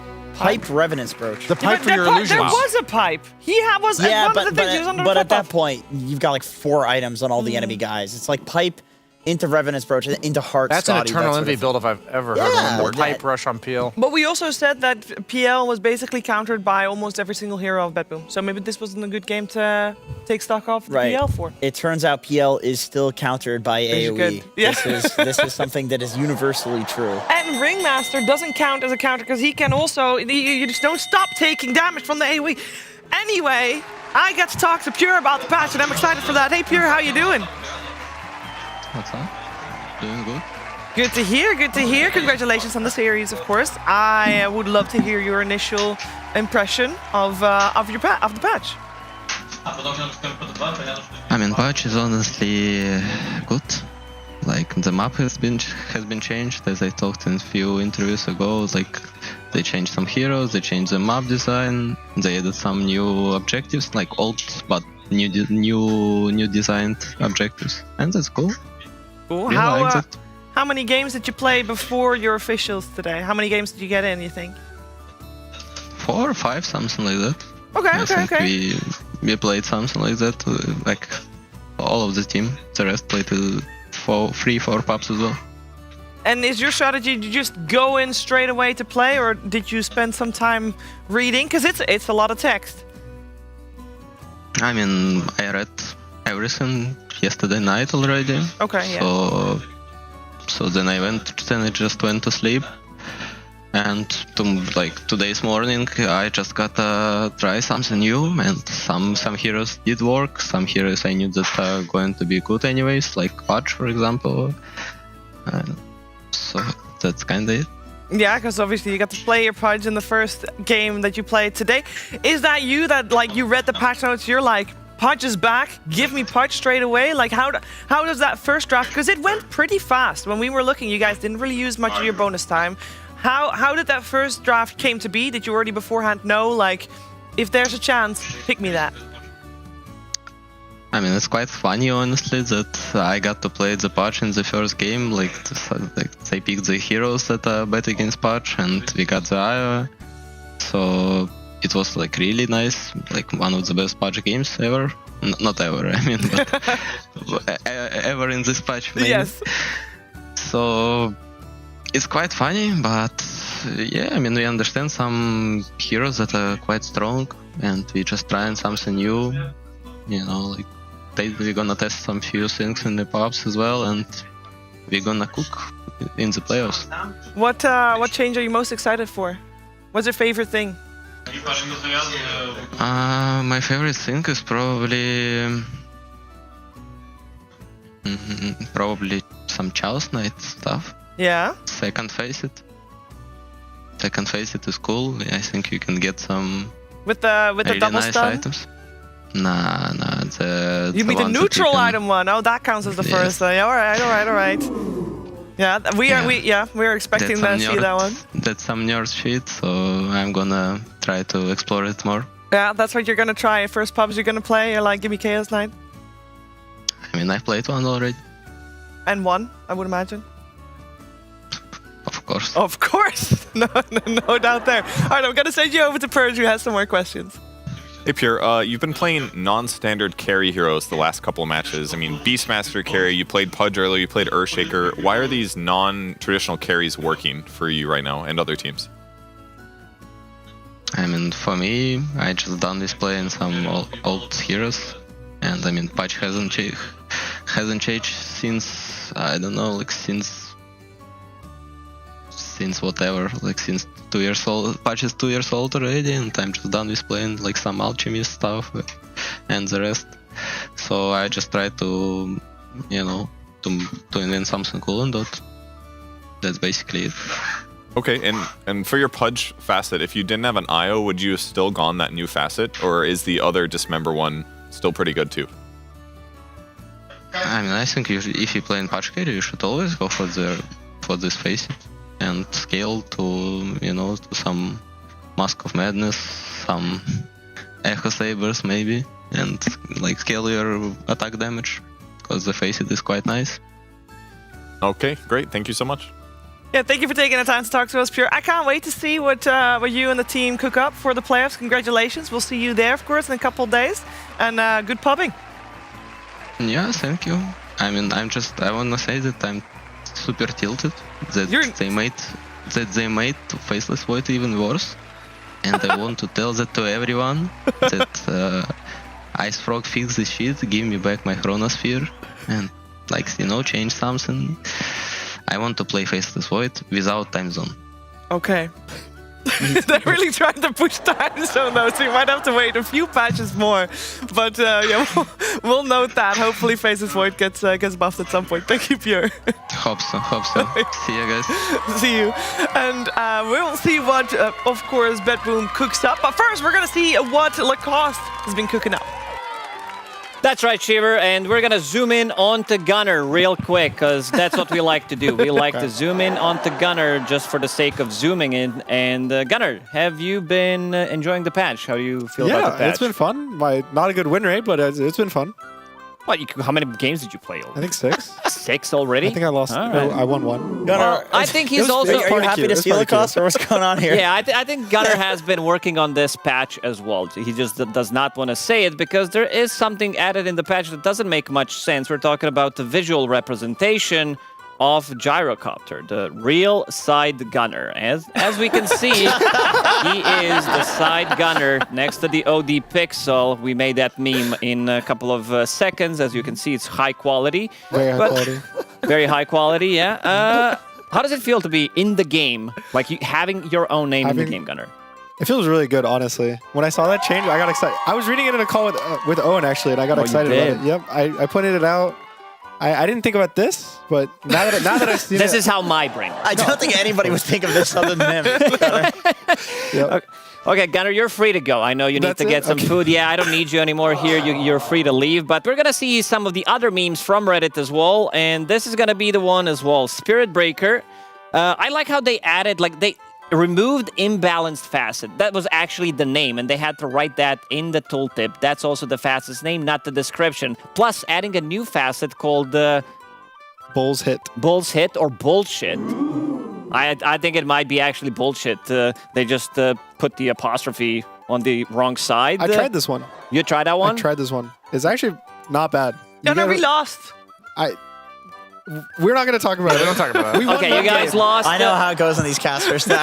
You guys are losing a lot, yeah, but we're not fun. losing in the meme department, so we're going to throw in another meme that we also did make, because somebody on the Reddit a couple of days ago did ask, who the hell is Phil Actory? Like, who is that guy? And we found his tombstone, because the guy was born in 733 and died 5 years after. So rip in peace, rest in peace, Phil Actory. Because this item, I don't think we're going to be seeing much of the item, seeing that the cooldown has been nerfed from 6 to 12 seconds, and also the slow has been also nerfed. So yeah, rest in pepperoni, Mr. Phil. It was good seeing you. It was a fun item too. It was a fun item. Give it back. Give us back. Resurrect them. Probably not going to see it Conda's anymore. not that bad in some On games. the support, It breaks. It breaks. Yeah. It breaks, that's about it. And Yeah, this one, Lisan Al Gaib. I don't know if I'm pronouncing that one correctly from the Dune movie. Perfect. All right. It actually means, I did not know that, giver of water, one of the translations. So I'm not going to be surprised that Slaughter is going to be the best pick, best hero of the tournament, considering the amount of water that there is right now. I was watching Pubs. Radon was playing Sordar carry. It makes a lot of sense. The thing that kind of surprises me the most is why haven't we updated Morphling model? It's all about the water. It's in the name for the patch. So that's a big question mark for me. And also, the changes to bottle. Bottle cannot be refilled anymore. Are these guys stupid? You have like a bunch of water. You can just throw it in the river and refill it yourself. It's magic water. Yeah, it's the magic water.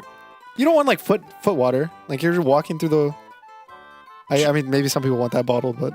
Maybe the mid laners. That's 1 out of 5. What are you talking about? The water, because you're walking in the river through it, and everybody makes their feet dirty. You want the water specifically from the fountain. Exactly, clean water. You know, that's the good stuff. Special water. I think Otherwise, you lose health. Exactly. I think Morphling this segment should go was not invisible supposed to be when this he goes long. in Jenkins, water. shut up. We're running out of time, and I want to see one more. Oh, the boys! The boys.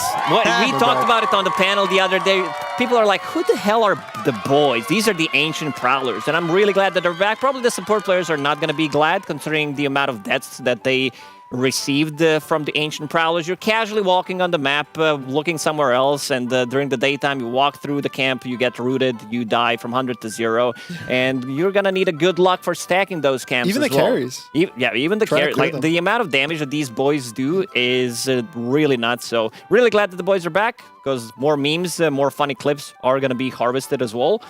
And what do we do, Jenkins, as a community? What is that one thing that we like to do the most? Complain about things. That is right. Even though this was not rehearsed, but you got the answer correctly. We got a really nice patch for ourselves, but we always find something to complain about. And yeah, eventually this is going to come out, but for now, I think we need to just enjoy the patch. This is what have we been waiting for, so we need to dive into the patch and just enjoy it.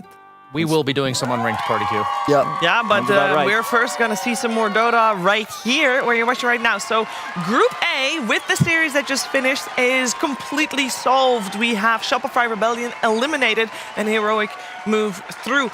And we're yet to see how Group B is going to solve itself. And to do that, we're going to have Tsunami and his gang here, and we're going to show GG versus Avalos.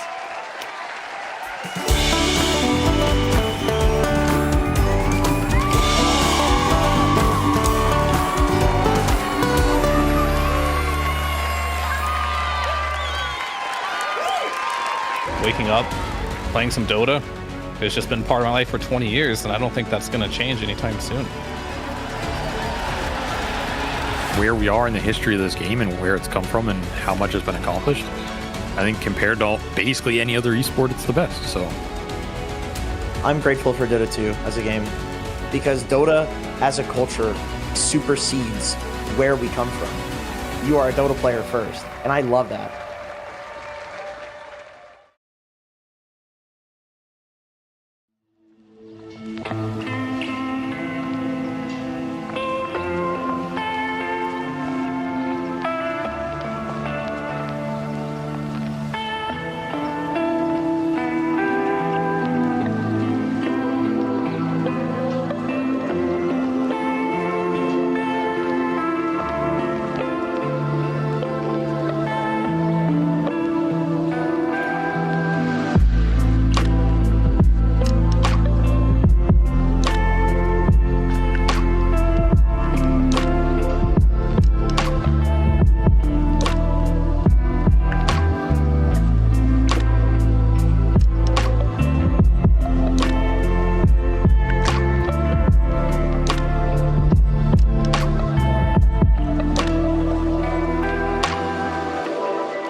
DreamLeague Season 25 is brought to you by Intel Arc, Acer Predator, DHL, Kadea, and 1xBet.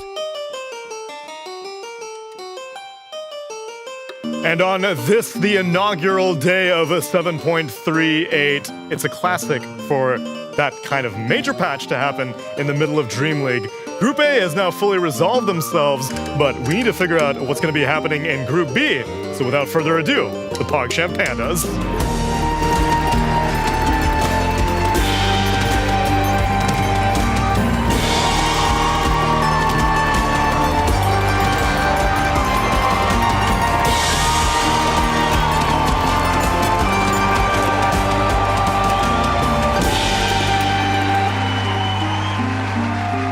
It's a short day today, friends, which may be for the best, maybe for the worst.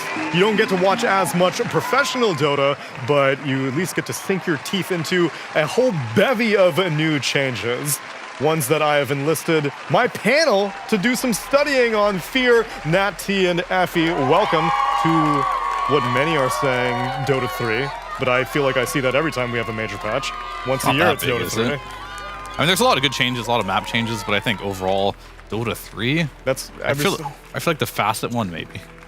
Yeah, the Facet one you could have argued a little bit, but I feel like the core of how you play Dota is still very much the same. But now, fundamentally, the map that we have grown to love, Effie, or maybe hate, a lot of people did not like the whole situation of wisdom runes and things like that, have been upended. And if you like water, then life's great for you. They have.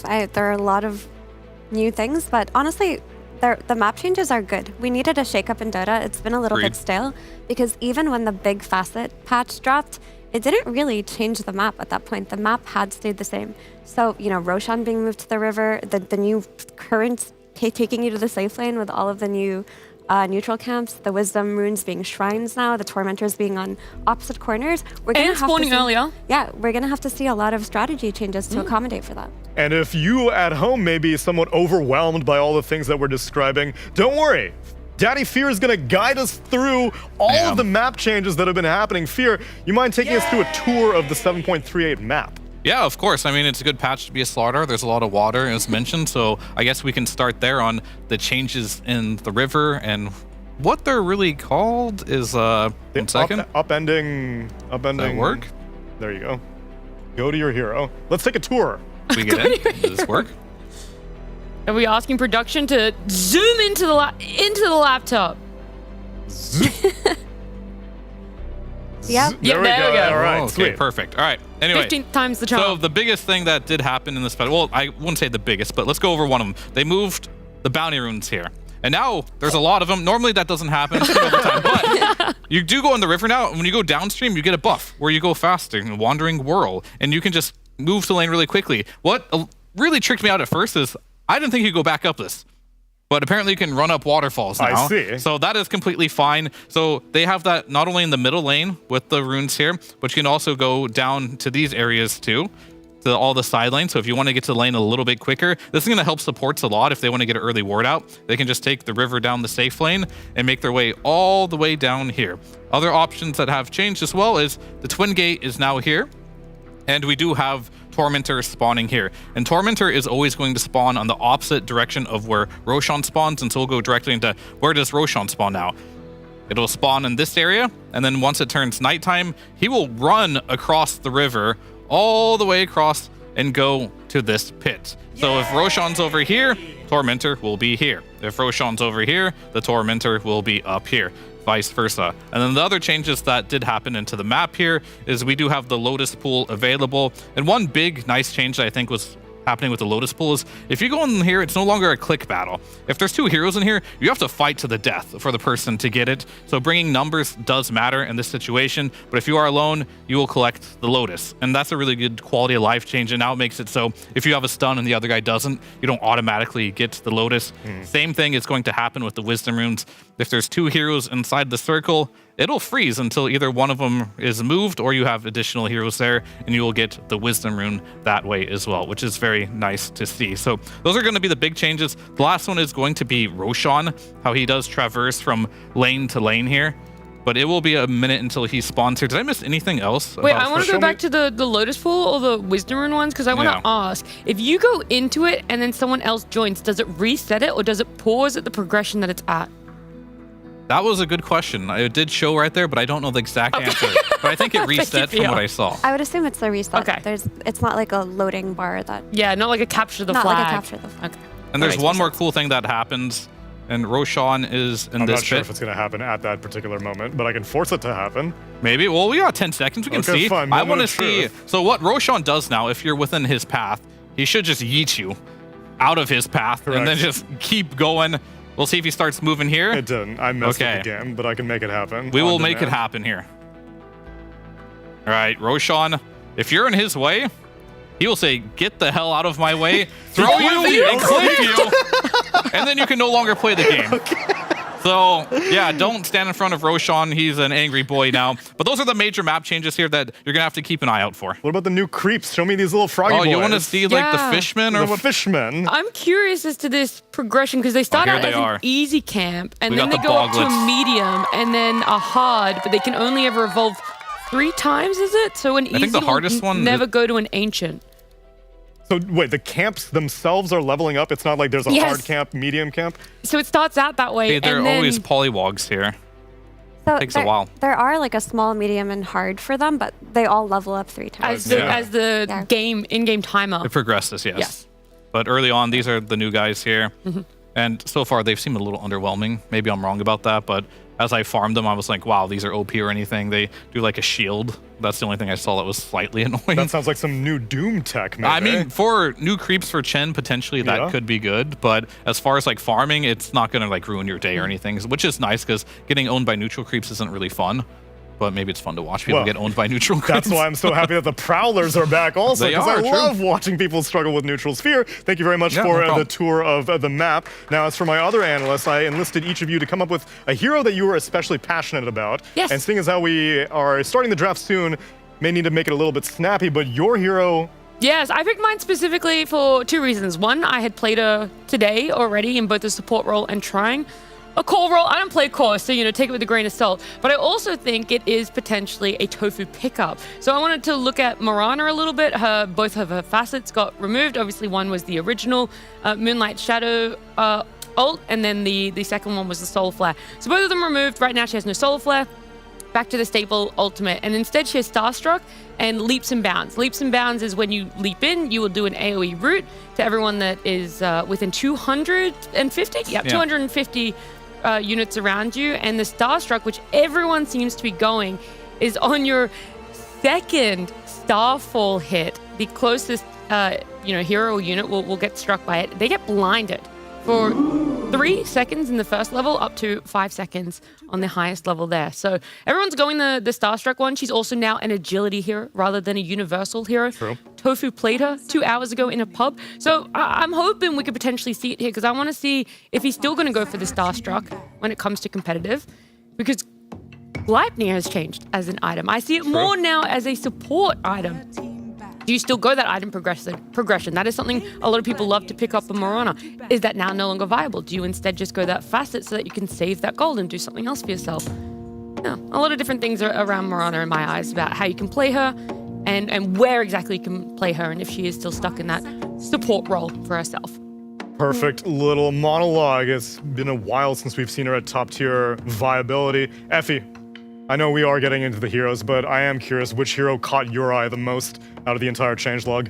Yeah, I'll just make it snappy. Wind Ranger got 2 really cool facets. One of them is an execute. So you do a power shot, it'll do the base damage, but it will also execute them if they're below a certain HP threshold. And I think execution mechanics in video games are so fun. Like we see it with Culling Blade. Yeah. Like the rush that you get doing that is... I think we're going to see a lot of Wind Ranger in pubs. The other one, I think, is the carry facet, which is like you can shackle multiple targets and you take damage from that. Ooh. So it sounds very cool. Like in theory, you could shackle, like you could get a 5-man shackle if they're all standing behind each other. Why would they do that?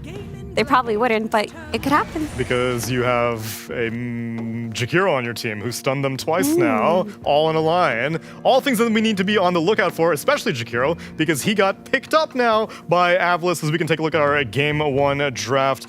Atlas do ban out the DK, Io, Magnus, and Abaddon. And Gaiman take out Invoker, Batrider, and Bristleback. They first pick themselves a Beastmaster, which we have seen plenty of already for the past 2 days. But Jakiro, a response. A hero not really relevant for quite a while.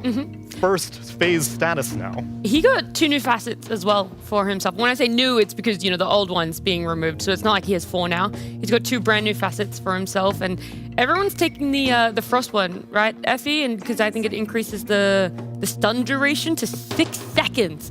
Yeah, so on Ice Paw. I think it makes the duration on the floor 6 seconds. Right. But it's out there for, that's pretty wild. So Like, yeah, it's something you have to dance around for 6 seconds in a potential team fight. But I actually, it's not the stun duration. They get stunned normally, but it's on there forever. It's the path duration, my bad. But if they gave him a Cronus Hero, that would have been so funny. Yeah. Like, what? I'm Jakiro, or path Faceless duration. Void, whatever you want me to be. No, it's really cool. Jakiro is one of those heroes, like when he comes into relevance, it's a nightmare for the enemy support player. Because trading against Jakiro is like one of the hardest supports to play it against. And because he's a bit slower and a bit clunkier and his spells haven't had the same oomph, to have him back, you also have to need to respond with stronger position 4s naturally. Also one of the most infuriating heroes to get an award war with, because he will win every single time. Also, I'm checking the Beastmaster today. I was curious if he was affected in any capacity. He seems to have won 2 games and lost only 1, so still feels pretty good, but it could also just be that teams don't want to stray too far away from what they've been doing, and he's comfortable in that sense. But I would imagine moving the Ancient Camp that was by the offlane side, like by the Tormentor, that should be a big change. Because in the past, that's the camp you would stack, and you would be safer playing catch-up on that camp than you would be in the triangle. Now you have to play for the triangle stacks. I also feel we had seen one game where a Prowler being in the stack also was causing quite a bit of a nuisance for the Beastmaster as well. So some of it just may be residual from the previous patch. It's comfortable right now, but as we learn more and more about 7.38, maybe he'll fall off a little bit. Yeah, there's definitely a couple things that I think are going to take some getting used to. One of them for me is the fact that you can get neutral items at 5 minutes now instead of 7 minutes, and you have to farm camps. It's not RNG anymore. Like once you get 5 amount camps, you will get it. And you have to finish the camp. Yeah, which actually makes some heroes that can farm neutral camps a little bit earlier feel a little more effective because you can be very strong by getting those early neutrals. And then I do see him run up. Does that mean you have something to say? Yeah, sorry, no, I was just poking because it's always one of those things that in theory you think Tofu's going to go back to. We talked about it yesterday even, like how this is a Tofu hero. He's felt a little lost in the last patch, so it's like, wow, to get this buff, to have this change, he's kind of enjoying it in pubs as well. It stars aligning where maybe some more players on Gaming Gladiators aren't going to feel as lost in this hero pool, aren't going to feel as lost during the draft, and are going to have that direction on how exactly they want to play for themselves. Yeah, and you've been talking about for the past couple of days how you've seen Tofu not look as comfortable as these Rickies and these like meta supports that have come up, and you've always said he was the typical ranged 4 kind of player. Yeah, this is it. I'm excited. I want to see what facet he goes to, but I mean, this honestly looks a little silly, the Mirana facet. Like, you get the second Meteor at 100%. Then you get a blind to that last 3.5 seconds? Yep. Like, how do you trade against that? Yeah, I seems think impossible. I think the blind is the big one. Even if it didn't give you damage, if you're blinding the enemy support mid-trade, you will win every trade. Well, you get a second Starfall too for fun. Why not? You know, it's like, it's just more damage. You can't trade. That seems incredibly strong as a position 4. Really hard to trade against as a 5. And we do see Troll come out. I think this hero has like infinite attack speed now. Is that was the buff to him? So the buff was you get like 15 max fervor stacks, but you have no attack speed cap. So if you go past the attack speed cap during that, you can do that, and you're also giving it to your allies. Not the max attack speed cap, but the buff from the attack speed, they get it too. So very reminiscent of old Troll. I don't know if this fixed the troll problems though, of Which being is a troll. him having an ultimate. Yes, they didn't remove the ultimate. They did not remove the unfortunately. ultimate. That is still there. That is a shame indeed. So, not sure how I feel about that. But we do also, if you see, have a Slark with a troll, and a lot of people be like, "Hey, those are both carries." And I'm also being like, "Hey, those are both carries." So I'm not sure where they're going to put those. Potentially, could be troll in the mid lane, something they could be going for. Could be Slark offlane. Offlane, potentially. Don't see a reason for that right now either, so they're cooking something, that's for sure. Hear me out. Offlane's like because the map changes, you don't know where the wards are going. Like actually, this is like a big thing to think about. Like a lot of the cliffs are gone, a lot of the farming places are gone. You don't really know where the ideal ward spots are, and that is an important part of Dota. Slark makes that a lot easier for your team. Like he can tell you where the enemy team is warding, making that aspect easier for now. So I actually kind of like that Avulus is doing this because they've got nothing to lose in this series. They're out. They might as well try the new technology versus very good teams. I know we're talking about the changes in the map as well, and I wonder how much this impacts a carry. Is now that you have an ancient camp next to your safe lane, a lot of carries can't farm ancients early. We see on Slark, that's for sure. Yeah, and so that's why I'm like, where do you go on like, oh, how weak can I have my safe laner, and how easy is this farming back into a game gonna be? Okay, I love that you brought that up because I didn't want to monologue after the Slark point, but I actually really love that you said this. I think Troll goes up in value very heavily. Oh. Now that you can have the Ancient stack by the safe lane, there are very few heroes that can take Ancients early from the safe lane. Troll is one of them because of that Axe Miss. So after you push out the wave, now you can go into the Ancient camp and farm it. Like any hero that has that natural sustainability that allows you to take it early is now a viable safe laner. Like Troll is actually the best one for that. So I think there's also a concept here. Like they're cooking with their draft. Like even if it doesn't win, I think it's really cool that they've kind of taken a step to examine how they want to approach the macro changes. I like the ambition, but what are they going to be able to come up with against a Huskar mid, which is what Gaming Gladiators are bringing on the field? We already saw this yesterday, where they ban out a sniper, they ban out a Lina, and then they leave a Viper behind to fear. You think that it'll be more of the same, or Huskar being able to dispel himself now may change the equation? I mean, that's definitely big, right? The fact you can dispel yourself, it means if you do manage to get in a situation, what is the cooldown? 50 seconds, so that is kind of long at level 1. Yeah. It does go all the way down to 20 seconds. However, that might save your life. So this is a tool that you didn't have before, so that definitely helps a bit, but it's still a bad matchup. However, I don't like the tri-core of, all right, they're gonna ban anyway, but to me, Viper, Troll, and Slark doesn't sound great. No. So I do want to see something a little more like initiate heavy. Did Lina get too many nerfs in this patch? Like too many changes? Can I don't wanna Troll say just nerfs, go like, mid? I don't know. Maybe you can just do Troll mid and just man fight him. Like, you probably still lose that though. I'm not entirely sure. You got to do something with this Slark. You're not putting Slark mid. That's all I know. So Slark is not going mid. Tiny probably doesn't want to go mid either for that same reason. Against a Huskar. Yeah. Troll could go mid. I think that is viable. It's not going to be the best possible pick. And as for Gaiman's last pick, we also don't know where this Beastmaster is going, and neither do Avulus. They ban out a carry with the Lifestealer, and they ban out an offlaner with the Doom. The funny thing about this Beastmaster is that it was being played as carry before, and now that there's an Ancient camp near the safe lane, you could still run it as carry. You could, yeah. Like that is even think about even that. more. That is even more acceptable now than it was last patch. But will Watson go for that? That's the only question I have. Marci got some nice changes. I want to know if he goes back for it, because I've always enjoyed watching him play on the Marci. I think he only does that if he has the IO. IO, with yeah, him. which they took out, so that's why I don't think he'll want to go for it. And it is very brand new. I mean, it's hard to really predict what he wants to go for in this brand new patch. He's got a deep hero pool. He's a tough one to predict, and then you throw a new patch in there as well. You're like, I don't even know what's comfort. And then you also look at Ovulus's draft, and you're like, very Who's going confusing. where? Who's going where? What am I playing against? Yeah, true. There's that third layer of what to pick here. So curious on what he's cooking up here. I have to say right now that Gaiman's draft looks more cohesive than Ovulus's, because you do have like some new heroes, new changes, like flavor of the patches, but these heroes right now to me don't really go together, and they're just going to go for a tried and true PA. If it wasn't broke last patch, why fix it? Although, did she get nerfed significantly enough to warrant her falling off the entire contention thing? Alchemist has gone through, which we used to see that all the time yesterday. Phantom Assassin has gone through. I think she did get nerfed, But enough. You know, there's the caveats, I said enough. Yeah, so this always happens when a hero that's very popular gets nerfed, is like, people are like, oh, it wasn't changed enough, but then the combination of all of the changes make it so that it's weaker. But we're at the stage of the patch where they could easily get away with it, because people still don't know what's good and what's bad. I will say, though, in the Troll versus PA matchup, like, Troll historically has had a great matchup versus her. So it's not like Avulus are too concerned with it. But, they're playing mid-Troll, I guess. They're playing try carry. Is it? Carry troll, mid drow. It's for Slark. Support Slark, off lane time. I don't know about the support Slark. But it actually helps with the dewarding even Sorry, more, so it's the right? support I Slark, unfortunately not the had mid-drow. to play with OD Pixel's support Slark earlier today. It didn't work out very well. No, let's just say we didn't win that game. Oh. It's the PTSD of the OD4 Slark and not this Storm and Drow Ranger in the mid lane against the Huskar. It was a Quinn Huskar, right?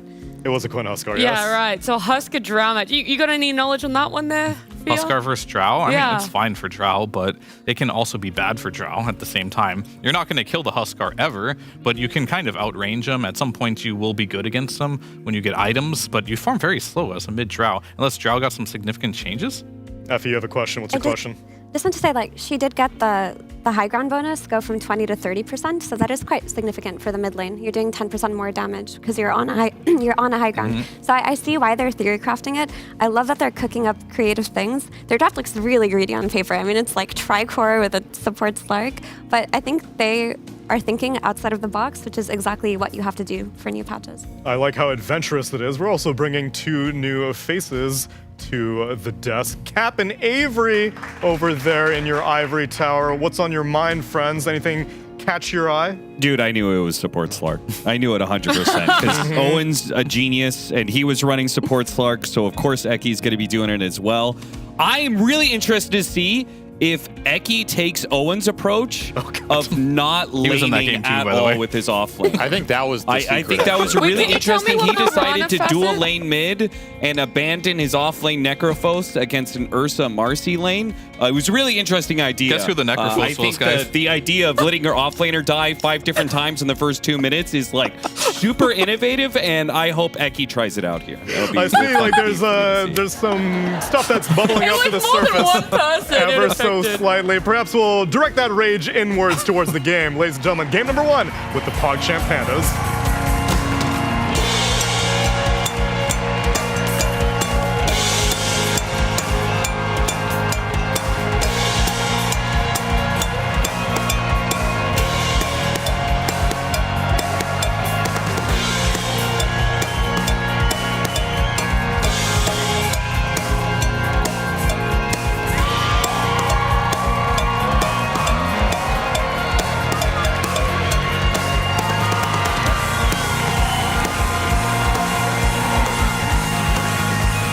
Welcome everybody to the last chance for Game of Gladiators to get into the second group stage of DreamLeague, or is it going to be yet another tournament that they bomb out of, Avery? It's they put their hopes in some heroes that we've seen be very successful in the previous patch: Beastmaster, Warlock, Phantom Assassin, rocking a little bit of new flavor with the Mirana, but that facet does seem to be pretty clearly insanely strong.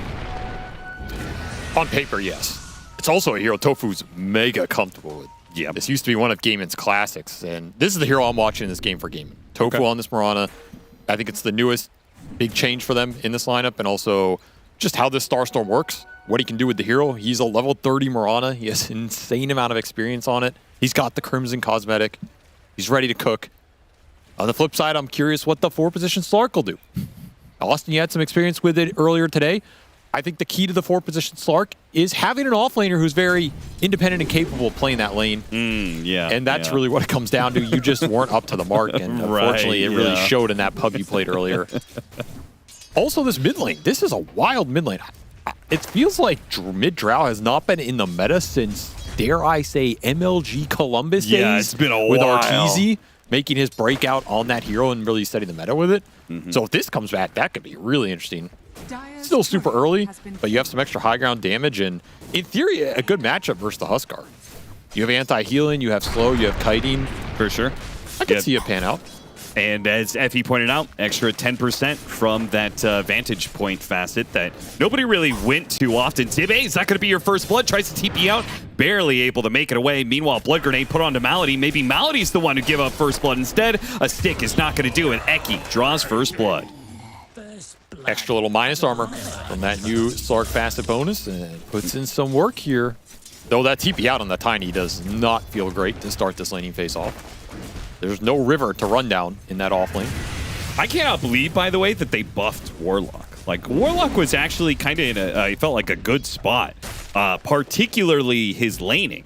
And then they just gave him an extra 3 damage. A hero who's already like a beast at laning. Well, they nerfed upheaval, though. I mean, does anybody care about that? I care. I like that. That's Okay. a fun spell. It is a fun spell, but I don't know if the... It's when you get out of upheaval, the slow doesn't last as long, right? Yes. The linger duration got nerfed considerably. It doesn't matter in the later fights, but yeah, probably doesn't make a difference for how the hero's used as Stormstormer.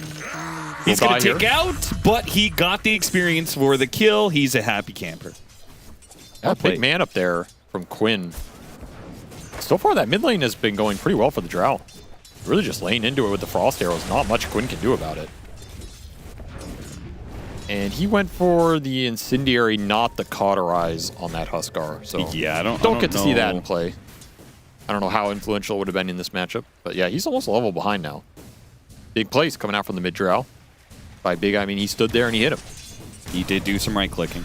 He's going to hit him Look again. at his damage, man. He's hitting for almost 100 damage a hit when he's on this high ground. It's actually showing his crits. Yeah. What is that?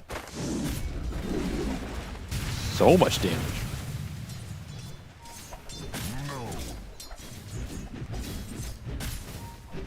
This has got to be a rough lane. Jakiro Troll. That's just a lot of range, a lot of slow. Hit him with the range axes, hit him with the dual breath. No matter how good that start struck facet is, I don't think it's offsetting the strength of this lane.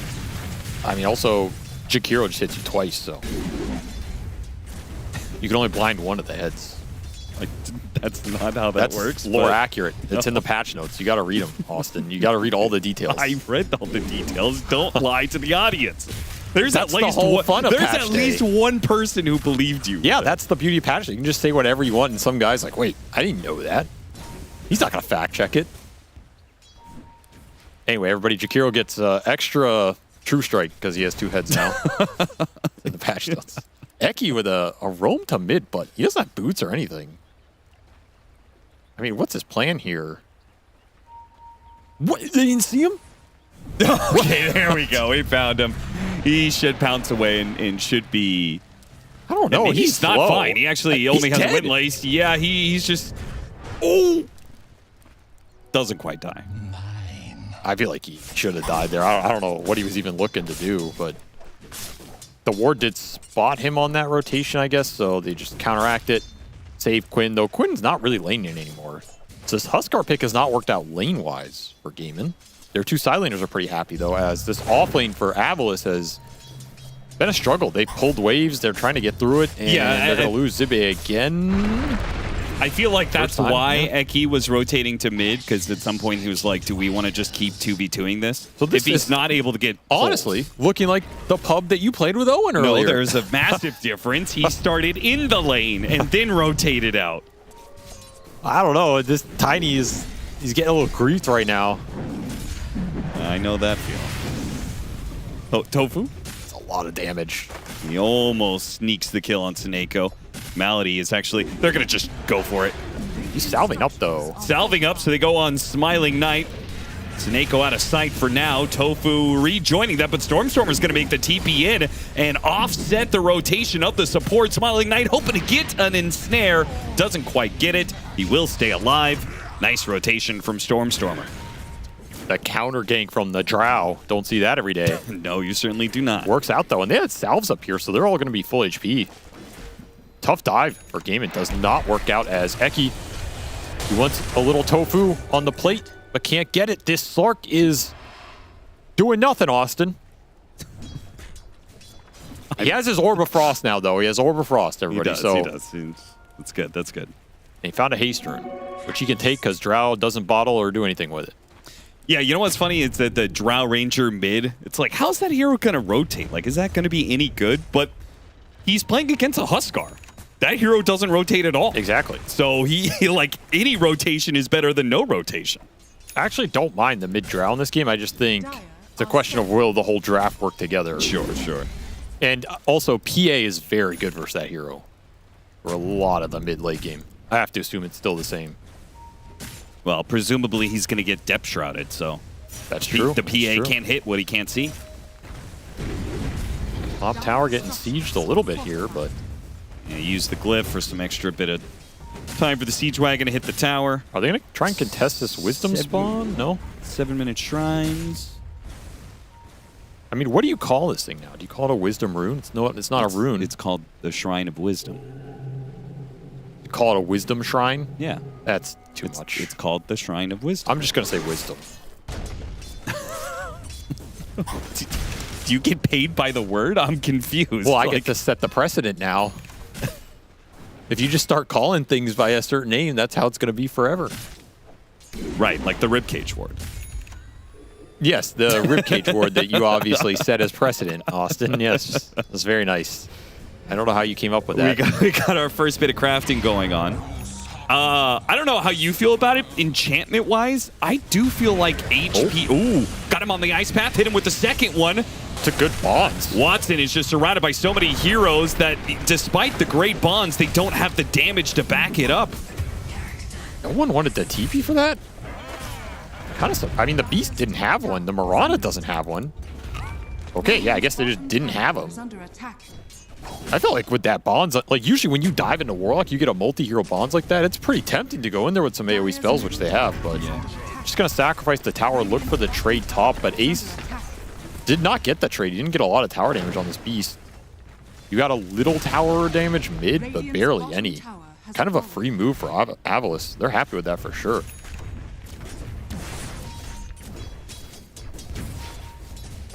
Oh, neutral items. I think HP is the most valuable enchantment. Yeah, I would stat. agree. I think they maybe didn't quite get the balance right on that.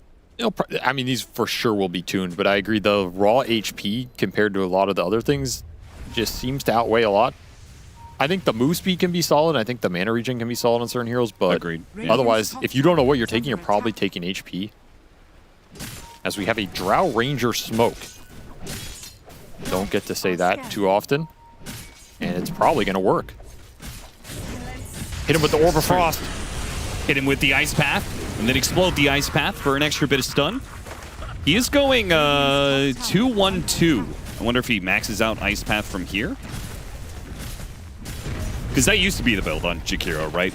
Like back in the day, you would go like 1-4-1 sort of deal. I thought maybe with this facet, we would bring that back. I could see him going 2-4-2. I think that would also be a respectable build. Go the 2-0-2 for the laning.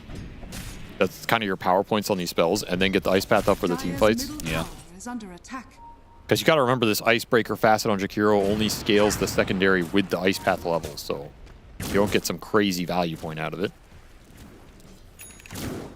And I guess leveling up putting the second level in Liquid Frost / Fire feels pretty good since you're leveling up both spells. True. That feels incredibly valued. Man, Jakiro's actually got a problem of too many good spells. That's a rare thing to say. I don't think it's ever happened in the history of the hero. A hero known for having some of the most dog shit spells of all time. Yeah, she was like a walking ice path for in a so weird long. position. He's actually got a good Aghanim Scepter, kinda. This hero might just be good for once. Wow. It'll probably be nerfed 2 days from now. Eki's still looking for 6, by the way, which would be nice. Did get his boots, but not the smoothest early game for this support Slark. Surprisingly, the Slark gank on mid for the Drow didn't really pan out. Yeah, that it just sounds like theoretically like it's full of so much promise, but the reality just really didn't come together somehow. It just, I don't know, Quinn's too good. He dodged it, you know? Yeah, I guess. Smoke from Gaiman looking up top. Trying to get something going with this Mirana. Very quiet game from Tofu, 0-0-0. Honestly, his early game was not much better than the Slark's. You know that phrase, if it's stupid, but it works, it's not stupid? Oh my! Dude, what a humongous waste of their time. Well, they don't really take too much of a beat. They just TP to mid, immediately kill Stormstormer. Yeah, that's one way to do it. 750 damage from the Phantom Assassin. Just blinked on him, hit him, and killed him. Yeah, Drow Ranger's really good. Or Phantom Assassin is really good against Drow Ranger. Yeah. Pretty bad matchup. So that's something you're going to have to alleviate. Hurricane Pikes, Shadow Blades, any disjoint you can build. Slark Shard, as you said, will be a big one. Did you did you see the new Phantom Assassin facet, by the way? Smiling Knight in some trouble here. The supports are coming in from behind. They're going to try and help him with the Ice Path, but yeah, roar into arrow. That's hard to beat. Managed to get off his ultimate. How did that happen? What? They hit him with such a long-range arrow. How did he manage to get that off? He's still going to die, but big Starstorm. That does a lot of damage with the Warlock Bonds. There's so many heroes that are low here. Maybe Eki will die. Tries to get the leap away. Eki nailed by an arrow. Point blank. They finish him off. Zibe really wants to get a toss, but Tofu, now out of sight, is going to be able to slip away through the trees. I feel like that's a good fight for Avalis. They got the Huskar, who's the most important core in this game, in this early game. And that fight looked really bad with what was going on the Troll. Instead, they kind of salvaged it, take a gold advantage out of it, and the Drow Ranger was jungling. Stormstormer didn't even go there. The issue in this fight is it's a level 1 arrow. Yeah, it's only 2.5 seconds stun. Yeah, it just doesn't stun him for long, and nobody did any other damage. That was depressing. Very awkward. Ends up killing Ace. And yet they still have this massive Fatal Bonds that makes it that Avalis can't cleanly win the fight from there. This Mirana Warlock is a classic combo. I actually remember running it at the Boston Major. Radiant's middle tower. It's good. Don't underestimate it. That was with the old Mirana Ags, though, where you got, like, quad Starstorm. That was completely stupid. This you're only going to get a little of that action. But they have a lot of AoE to pour into the bonds. Beastmaster is another really good synergy with Warlock.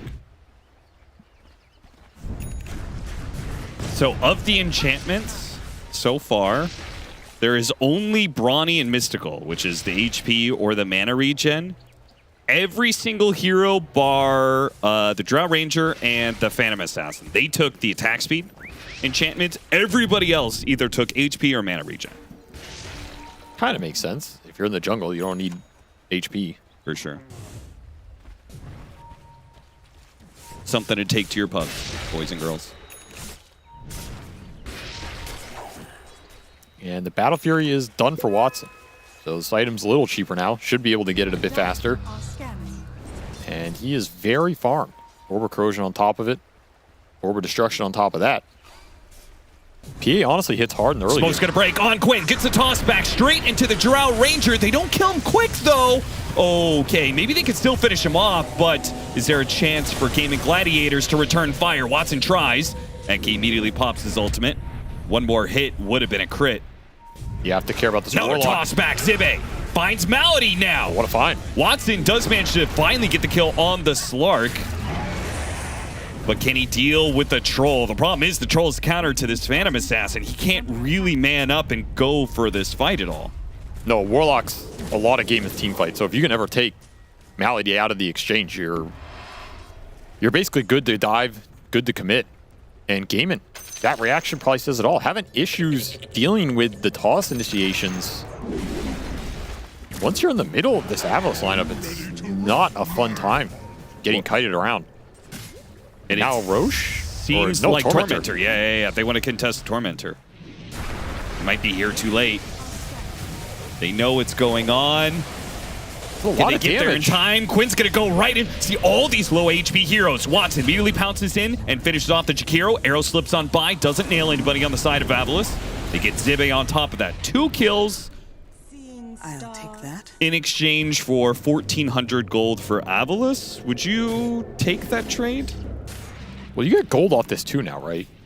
Yeah, that is true. 1,400 gold plus the 250 for everybody. Right. So 1,250, 2,650. Yeah, that's absolutely worth it, I think. Yeah. Like, you don't get experience, which would be the advantage for Gaming Gladiators there, but that's so much team You also gold. got the Depth Shroud, which I think was the best shard they could have gotten out of that. For sure, yeah. So yeah, I think that was absolutely worth it if you're Avalos. And I think Zibe even gets out there. He just didn't have TP. So it's like, I don't know how you're supposed to plan about that. Nonetheless, Depth Shroud now available. Very nice for the Drow and the Troll. especially when you're going for some of these like roar arrow combinations. Arrow drop. Zibe tries to get him. Tofu, too quick on the fingers, does manage to pounce away, and now Zibe is stuck in no man's land. Yeah, super awkward jump. Gaming were ready for that one. Just had this ward. Courier sniping. So Eki will get one. There's a lot on that. Thanks to his very deep lane ward. Net worth taken off the map. He'll get another one. Some more net worth taken off the map. Radiant's courier. Some more brawny enchantments being applied here.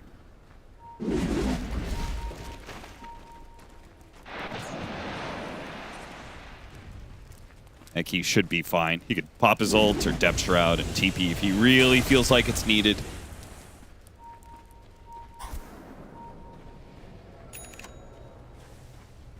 So Hurricane Pike done on the Drow. Stormstormer gets to it. Only 2 deaths. Big item for this PA matchup. Now you're trying to get to this PA BKB. Kind of counteract it a bit. Yeah. It is nighttime for the Slark, who's going to run into some Invis heroes. Sees nothing. Into arrow chain stun. Not even needing the arrow. Too much burst for a support Slark to handle. That was an easy smoke for Gaiman. Zibe's going to go for the toss back on the Beastmaster. Got him. Straight into the ice path.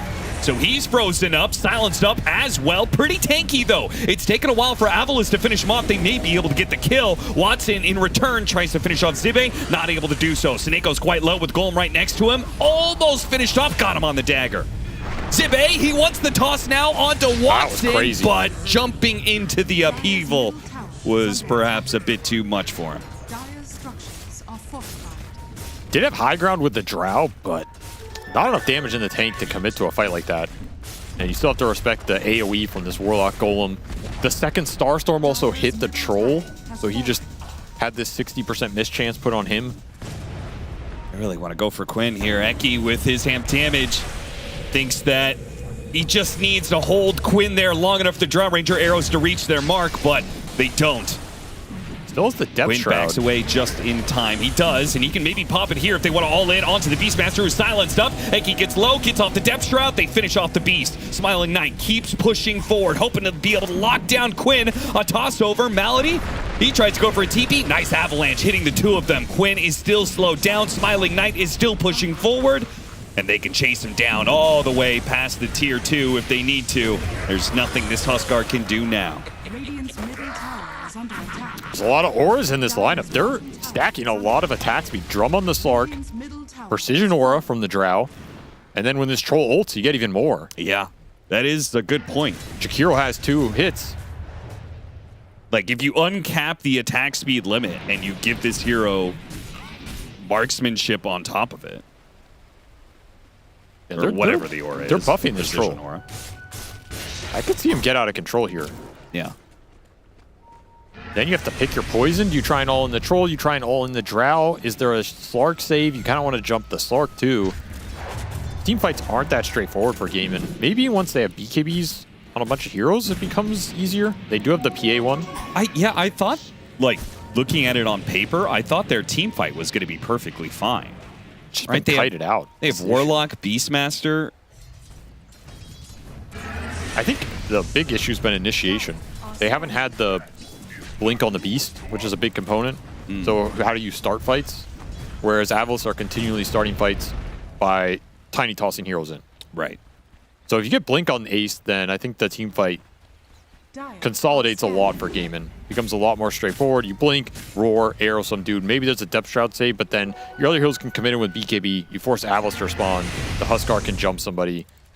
And if Ace finds that initiation, he is so tanky. We saw it last time, but if he's jumping in and he gets off the roar first, he gets the drums going, he has an Essence Ring. A brawny Essence Ring. A brawny Essence Ring. It's 400 plus HP. But the jump is coming first from Avalos again as they just smoke straight in. Find 2. Zibe again finding good avalanches. He kind of resets though. He doesn't want to be gone on by Watson. Instead, that's going to be Sineko's job. Eki on the front lines. He'll get burned out as well. Well, that is an initiation that did not yield what Avalos wanted. And Watson didn't even pop BKB. Yeah, were they missing some heroes there? I mean, it's right outside the Roshan pit too, so this is terrible for Avalos. Yeah, easy Roche for Gaiman. And this is a big one. Aegis on this Huskar. Really helping Quinn's game here. For me, I feel like this patch, it made the map feel smaller. And I think team fighting is going to be more important. And one of the reasons is Roshan being in the middle of the map again, right? I mean, I like that change. I think Roche should have gone back. I think this was the original idea for the 2 Roche pits. Yeah. Then they decided, what, they didn't want to be too much like League of Legends? Yeah, there's an audible like, what if we put him here instead? But I think it just drew too much of the attention to the corners, which were awkward. Yeah. The fact that Tormentor is now, you know, before people were contesting Tormentor, but now that it's a singular objective that both sides fight for, means we're probably going to see more 5-on-5s in that regard too. It's a lot more important. It gives a lot more gold. Yeah. Quinn is going in here. Oh, saved by the Depth Shroud. Just in time. And no BKB Watson, he's going to pop it now, but can he go back in? He's going to try. The Jakiro's a little isolated. He's going to quickly take out the Jakiro, but he's got to run. He's got to run for this troll. Thankfully, Tofu with the sick arrow locks him down, but Eki in turn gets the pounce onto the Phantom Assassin. I mean, now Smiling Knight is on top of the PA. This is going to be a little bit rough, but Avalis is out of heroes for Smiling Knight to play for. Oh, he's rooting him. Does manage to get a couple of roots. Maybe he can finish off Quinn. He almost did something. Good. He almost did. That was pretty good. For a troll? Yeah. He almost killed a hero. That's better than last patch. What happened to the Drow Ranger, though? He got Blink, Roared from Ace, and Decimated. And you had no Depth Shroud save. Yeah, they were so close to I mean, they got baited by killing Watson. at the very start. You have to keep formation here. Like, I think Smiling Knight has to go on Ace there. You can't chase Watson. You have to try and protect your Drow, keep Stormstormer alive. Quinn is in very deep. Yeah, how'd he end up here? It's up to the Drow Ranger to get the damage, and he got him. The arrow slows down Stormstormer, though. They can kill Eki. Pounce, 6 seconds. That's not going to happen. Ace still looking for Stormstormer back here. Won't find him in that Shadow Blade, but he can solo kill him. A chaotic game, as one might expect on a new patch. Silver Edge on the Drow could make a big difference in this game. 2 big heroes to shoot with this at the start of a fight. A lot of good passives on game, and ideally you're looking for that Huskar who doesn't have BKB. You break him and just take him down. Would feel pretty good. That's the game plan, at least. Issue is you're getting jumped in return now. Dire's bottom tower has fallen. And Gaiman have a significant lead. Is under attack. 8K. Hey, look, Quinn went Searing Signet for more fire synergy. Yeah, I did see that. A Brawny Signet, wow. You really like that, huh? Tumbler toys abound for Avalis. Ways to be able to kite the PA and a Huskar at any cost. Triple Tumbler toy. That seems a little excessive. I don't know about that. There's only so much tumbling you can do. Fan of gymnastics. What's the problem? This should be a Shadow Shaman patch. I was just talking about that yesterday. You did say the biggest thing if they bring back Tumbler the Shadow Shaman was the Tumbler toy. My boy Shaman's back. He got buffs. He got nags. He got Tumbler toy. Damn. Shaman Christmas out here. Probably get nerfed in 2 holiday. days.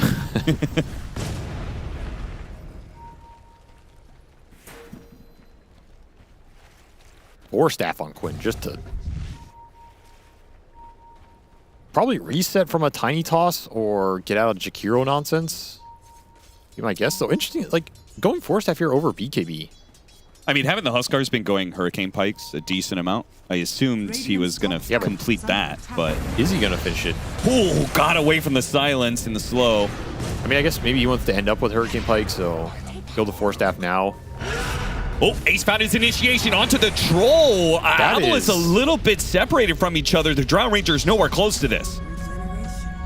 So Game of Gladiators just going to bring all their heroes. They'll take what they can find, which is the offlane Tiny. I do think you have to be a little careful of roaring or going on the troll like that in a 5-on-5. I don't think that's a target you want to expend big stuns on. Because then I think you're giving a freer fight to the Drow, who's the real damage threat. Sure. And the Troll is kind of just bait, right? Like, he wants you to go on him so you can ult and give the buff to the team. Especially since they have a save mechanism. Like, the chances of you 100 to 0ing the Troll is very unlikely.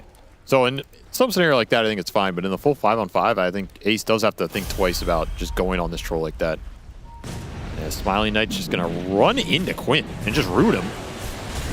He saves. Watson commits. Goes for Sineko. Quinn, meanwhile, he gets off his ultimate, brings Smiling Knight a little bit low, but eventually does fall. Watson goes from the Jakiro straight on top of Stormstormer. This is a dream situation if he can finish him off, but oh, there he goes, the crit. Now he's going to be locked down by Smiling Knight, but again, the Troll is struggling on the damage front. No ult. Last one left alive again in the team fight, but cannot finish off Watson.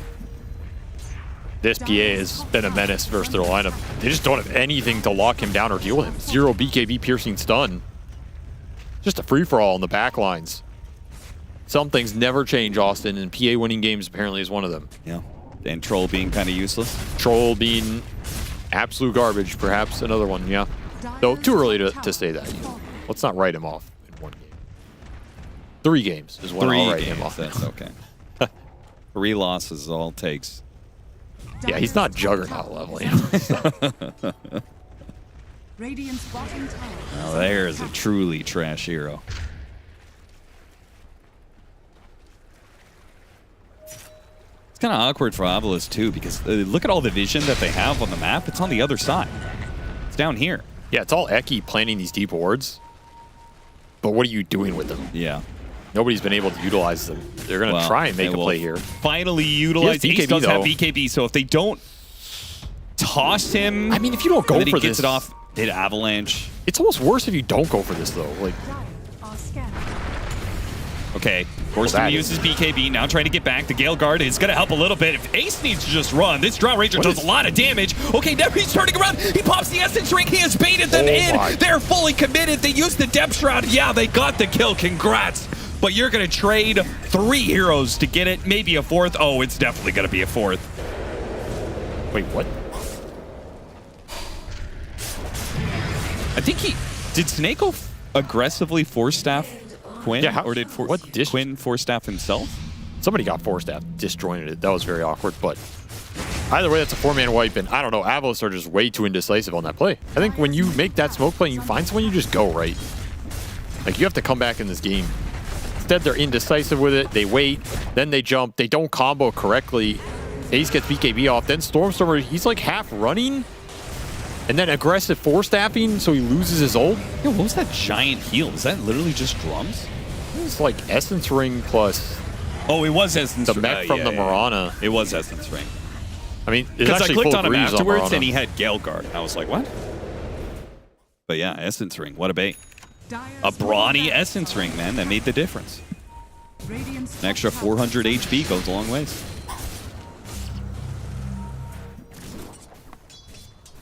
Just haven't seen a real cohesive team fight from Avalus. They're going to smoke again. Trying to maybe contest into a Roche spawn soon, I guess. Amp damage in the river top. Nobody sees it. They're running to Marana. I mean, again, this play is just like Troll leading it. It's very awkward. Yeah, Gaming Gladiators just kiting back. Snake's in the pit. Okay. He's out of the pit now. Now Ace is stuck in the pit. Praying for an arrow. Wow, the texture design in that pit is amazingly high fidelity compared to everything else.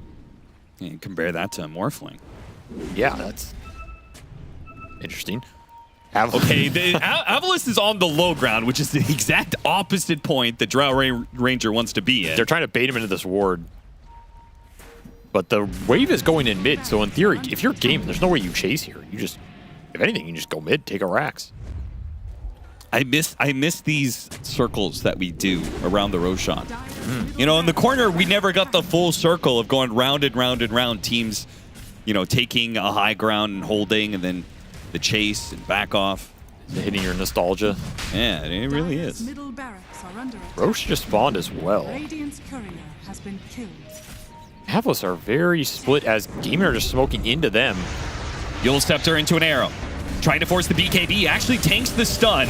Stormstormer, he gets jumped right away. Oh, he's dead. Just dead. The Fatal Bonds is beautiful. The Golden's going to be dropped on them. Watson he's just taking no damage whatsoever from Smiling Knight. It continues. GG is called.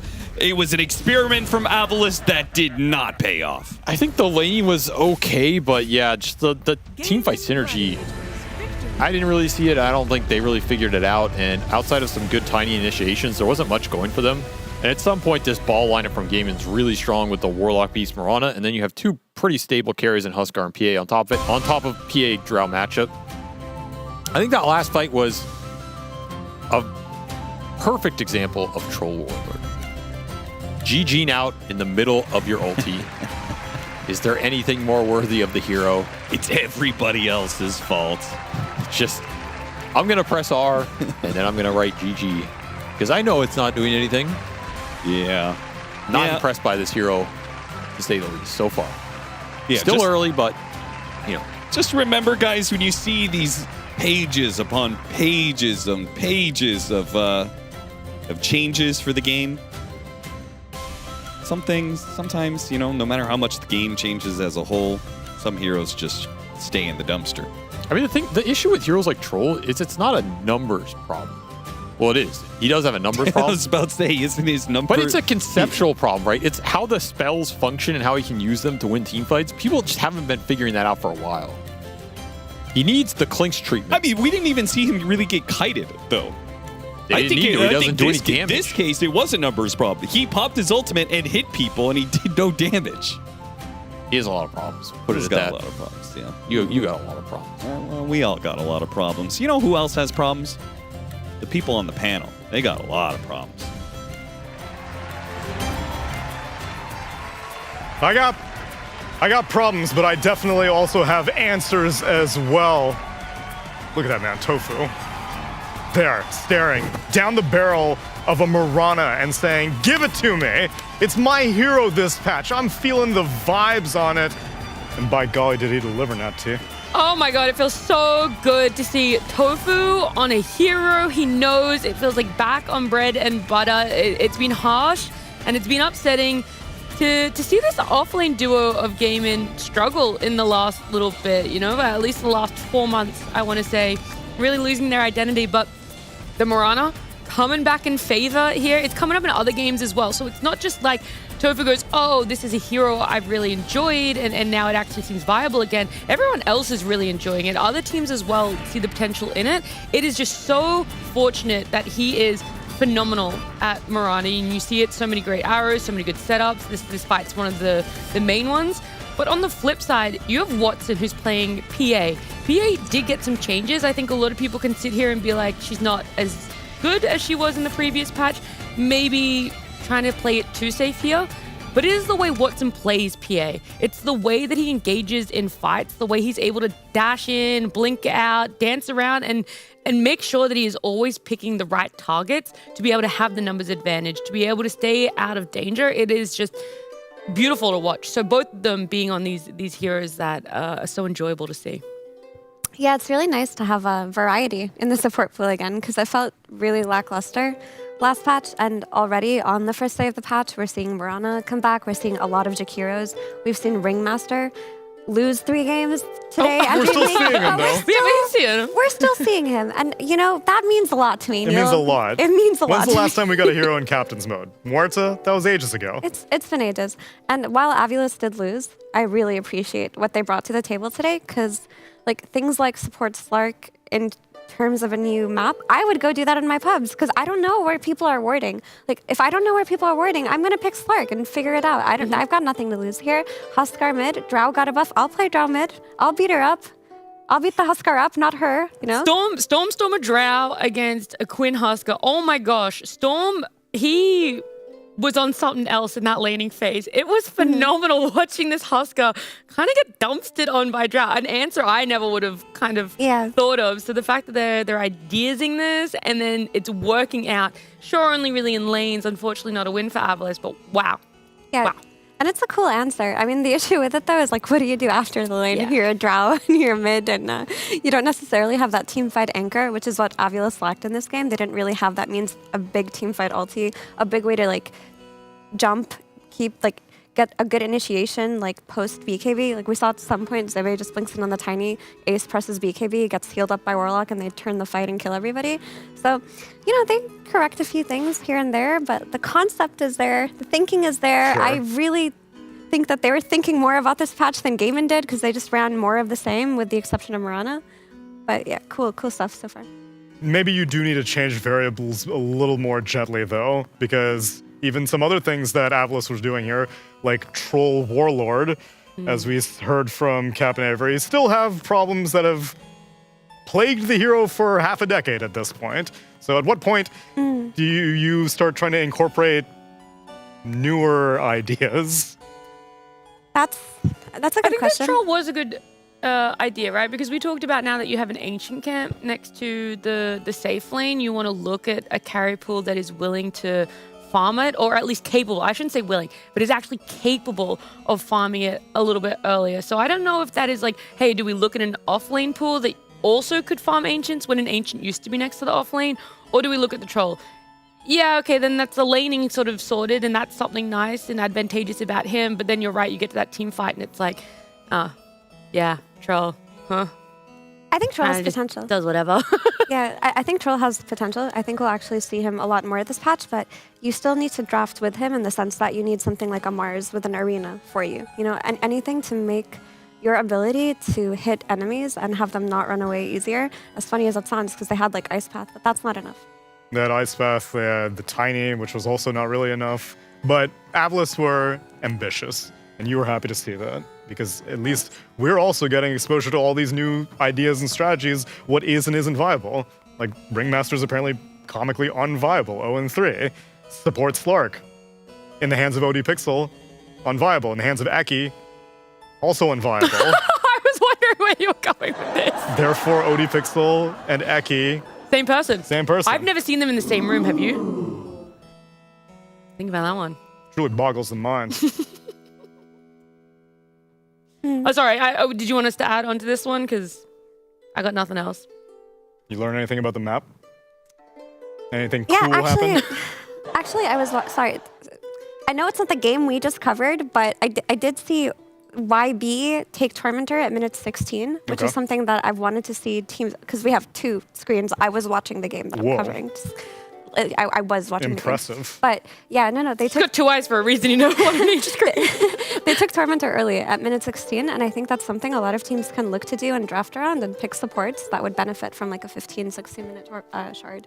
Yeah, because Tormentor changed, right? So it's what the base damage reflection has changed, and now it scales now, yeah. Yes, and now it scales with each minute of in-game time Right. rather than post-death. It changing. So there is this weird dynamic of, do we take it early when we're weaker but it's weaker, or do we wait a little bit longer? Like it's going to be this weird graph of where are we more powerful than the Tormentor. Things to be determined as we move forward. Also, we saw Slark trying to figure out where wards were, but we can see all of them in our Kadia Ward of the Game by Fear. Yes, absolutely, and that's what we're going to look for, vision of this game. Who had the better vision? And, well, that's debatable, but we did have some vision from a certain hero on the dire side, and that is Slark. This is Eki's life this game. He was a walking ward for his team during the nighttime. Not able to get too many advantages here, but they do find the Beastmaster here as a pretty much a result of Eki having this night vision on the Slark, and this does allow them to get opportunities like this to jump in. But unfortunately, when you are down 17,000 gold in a game such as this one, the game can be a little bit more difficult. I also want to give a shout out to Essence Ring there, looking very powerful here. But it turns out if you pick a hero just to be an observer ward, it probably won't work out too well in the end. So better luck next time. Maybe we need a better ward.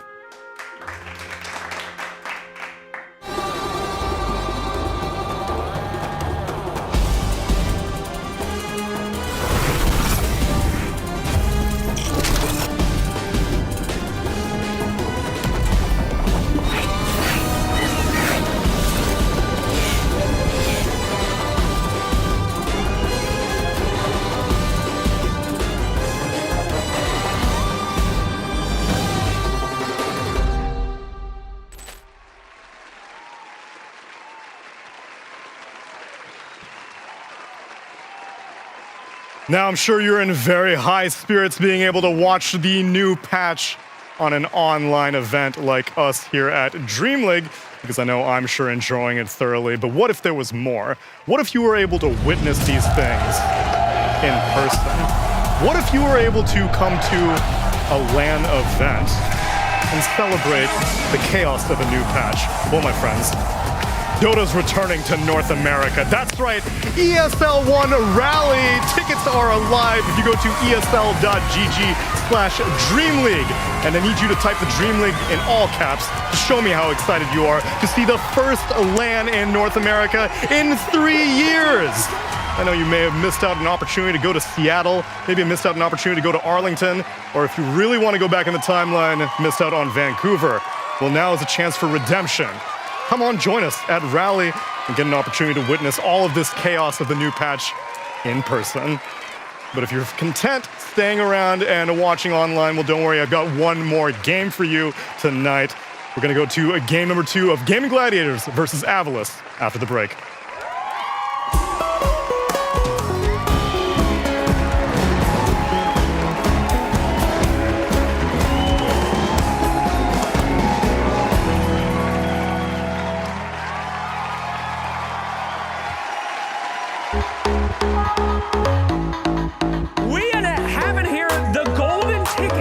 DHL Super Drop. I'm gonna get the box over here.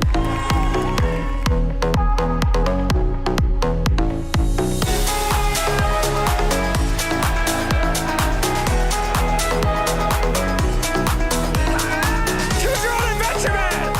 Are you ready? I'm shaking. Good. That's absolutely correct.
Welcome back, everyone, to the final game of our short day here as we are concluding Group Stage 1 at DreamLeague Season 25. Still don't know if we'll have tiebreakers tomorrow. I think that's still to be determined. But no matter what, we'll still have a minimum of 25 minutes of gameplay. A minimum. Possibly more. That's what a minimum is, Neil. Possibly 29 minutes. Minimum? Maximum. I'm getting a 4-minute window for one of these teams. Where are you getting these numbers from? I don't know yet, actually, because I'm not sure. The same place he got the prediction the other day of the spirit liquid and the spirit. That's true. We need to verify. Brain. So it Straight came off from the your brain. dome. Yeah, the dome never lies. Usually whenever a new patch does drop, I find that game times accelerate, because if you don't know what's going on in the first 15 minutes, you're not going to know what's happening in the next 15 minutes. So a team that is winning will just continue to win harder. That's actually pretty valid. Yeah. I know it sounds so silly because it's basic words melded together there, Correct. but that's logically, wow. Neil kind of broke my brain there. That's awesome. It all comes together. Meanwhile, game number 2, Gaming Gladiators versus Avalis. Avalis is indeed already eliminated regardless of what this Game 1 result was, but Gaiman desperately fighting, clawing for an opportunity to make their way into Group Stage 2 and hoping that they can turn it into a 2-0. And if they can, then maybe they're going to do it off the back of banning off Dragon Knight, an Evoker, Batrider, and Darkseer. Avalis, they take out the Magnus, Abaddon, and the Io. I mean, that explains a lot why Gaiman's draft was so boring and standard, and obviously still fun to watch. I do want to quickly say something on the potential of tiebreakers as well. I'm looking at it. Your Cult Bros sneaking away a win from Spirit. Oh, they did? Yeah, I'm not going to lie. I checked in and there was like this, your Cult was winning and then Spirit was winning, but your Cult actually closed it out. That puts them on 7. So even though we game in with this win, they're on 6. So they actually need to 2-0 here to even potentially go to tiebreakers. That's good info. They can't be messing around in this draft. That's right. There's not going to be any fun. Oh, Ringmaster's in captain's mode. Or none of that. Bristleback locking it in straight away. And away the Beastmaster and Bristle, who, by the way, got his 3rd facet removed because literally no one was picking it. Yeah, it was just worse than not having a facet, I think. It was like, do you want something that makes your hero worse? Pick this facet. So I'm glad they removed that. They did the same thing for Lone Druid too, which was great. It was just like the unbearable facet, you know that one? They removed it, and there's like a nice tooltip was funny. It's like, that was the facet's name, not the description. Because it was an unbearable facet. The other one that they did that with was Spear Breaker Imbalance, and they said that is the name of the facet, not how broken it was. On the subject of Bristleback, I actually think he got pretty heavily nerfed because the quills that come out of his back are considered reflected damage now. And reflected damage functions differently in that it doesn't benefit from spell lifesteal. So you can't go for the Bloodstone build anymore. And on top of the Bloodstone not being able to heal you off of your quills coming from your back, it's also that your range is smaller. They removed that component of Bloodstone entirely. The AoE increase. The AoE increase, it doesn't exist anymore. And I think that Bristleback is much more impacted by this patch than Beastmaster is. But I mean, Gaiman, maybe they just don't have time to bust out something new. And like Nat said, they really need this one. So just stick to what you've been doing. But I think we will see a much weaker Bristleback in this game. I do like the fact that Obvious, though, is picking something more traditional. I did not like their tri-core of tiny with a Troll and Drow Ranger. It felt like they're missing a lot of team fight. I think the Beast and Warlock really exposed that pretty hard in that draft. So already starting with some good team fight if you do go for the drums, the Slalom with the Agnums. You do have the Roar Initiation. I would like to see him back it up a bit more team fight. Gaiman's still going very heavy in the team fight department. Jakiro does help that too. So it looks like Obvious had their fun with their last draft. Maybe there was a vision there. I didn't really see it myself, but it could have been there. It didn't work out, but now they're going back to something a bit more, I would consider standard Dota. And on the topic of team fighting, usually what happens in new patches, especially ones with map changes, are that there's a lot of chaos and a lot of grouping up earlier or brawling earlier. And when that happens, you can't go wrong with drafting team fight if you're getting into these skirmishes earlier. That's usually the approach that teams take. Yeah, I think that's very common for new patches, especially when there's map changes, right? If you don't know what objectives to do, you'll always know that fighting the enemy is something you can do on the map, right? And people will gravitate towards it, especially in pubs, until you finally like sit down at this minute. We have to go to this objective, and then this minute we have to go to that objective. That happens over replay review, training, scrimming, and just discipline, right? But when a new patch is, you don't know where to be at what minute because everything changed. Having just good skirmishing and fighting will always be good. And on top of that, you have to be ready to contest Roshan, because the last patch, when Roshan was on a corner and you were behind a net worth, it was not worth it to try to smoke and take the fight ever. Like, most teams would concede it, then they would try to make a play for it. But now that it's actually closer and more contestable, you need that earlier team fight to like give you an edge in these Roshan fights. Like, I would be very surprised to see teams conceding that first and especially that second Rosh for the rest of this DreamLeague. Nat, I saw you feverishly Oh my goodness, never mind, forget that. Wind Ranger shows up. Talking about this one. They're still trying to cook. They don't care. They're like, we're still gonna do new things. No, I like this because we said the only stable of Avalus's last draft was the Tiny, which did get nerfed in this patch. This time around, though, the Beast didn't really get hit with the hammer as much. The Jakiro, a lot of people are finding success on it, so even though it is a new experimentation, we've already said it's working, right? So that one, whilst it is new, doesn't feel as what's what I'm looking for? Out of the box? Yeah. And then the Wind Ranger, they're like, yeah, we're still gonna do it though. It's extremely out of the box. This is pretty cool because this could just be a like support hero. I mean, with the kill shot facet, like you could easily just be a power shot bot on lane. What about and take shackling 5 people at the same time? I feel with your eyes popped. That's the strat. I feel like I feel like that's the carry facet, but I think that experimenting with carry Wind Ranger at this point is a little bit dangerous because there's no Gleipnir build-up. Like, what item do you go right now? But it could also be mid with the power shot facet too. But I want to see the kill shot and not the 5-man shackle facet for now. But wait, now. if you do get Gleipnir, does the shackle latch AoE get bigger because the Gleipnir gives you AoE buff now? Probably. Questions that may or may not be answered. Meanwhile, Gaming Gladiators get their hands on Dawnbreaker and Muerta, which is also a hero that we regularly associated with Tofu just yesterday, Muerta. Definitely, but this Dawn I would actually really like to talk about because she had a change to her Aghanim Scepter. So you can no longer do the early landing and you can no longer move during movement when you had it. This was something that, I'm not going to say it was the standard build, but it was built a lot. People would go for the Ags if they wanted to play Dawn as more of a healer rather than like this selfish damage dealer in team fights. And the conversation we're having is, does that nerf it? Does that actually buff it? Is it how it's played in a certain role that this Aghanim's change is beneficial for? And the conclusion we came to is the change doesn't matter as much if you play a carry Dawn. Or just core in general, right? Well, I don't know, because offlaner, that's what some offlaners just play like a carry anyway sometimes, right? Okay. It depends on the offlaner. Like, if it's Ace,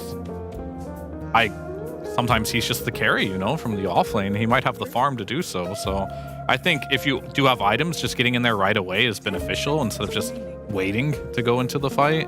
So that definitely makes a lot of sense. You get a lot of benefits of the Aghanim's too. So I do like it. I think in general, just having the ability to just like get into the fights faster is going to be beneficial. Unless you are like a support and you just don't want to be in there, you just kind of be on the other side of the map and not exist. So it makes a lot of sense. It does nerf the support Dawn a lot in that regard, but nobody's really playing that anyway. Well, where is this Dawn going? So we got Bristleback carry, Dawn offlane, Warlock Muerta supports? It's open, yeah. Yeah, that's why I kind of brought up, does this Ags change it? Because then does that lean it more heavily to being in the carry role rather than the offlane? But you are right, with the way that Gaming Gladiators dynamic is set up, you could still see Ace carry from the offlane. It could also be a mid bristleback with the smart rocket facet. Like we did see BZM, I believe, run it. That wouldn't be bad either. Like it doesn't necessarily have to be carry. Well, Avalos don't want to get Huskar again, that's for sure. They banned it out in the last phase after picking themselves up a Life Stealer. Anything important change on him? So he has 2 new facets. I'm reading them right now. Is he still unfettered at any point? He has no rage or unfettered anymore. Yeah, they changed both these facets. They also changed both of Dawnbreaker's facets too. I feel like I might have glossed over that one because that's pretty important. I went straight to the Ags, just like the bottom of her changes.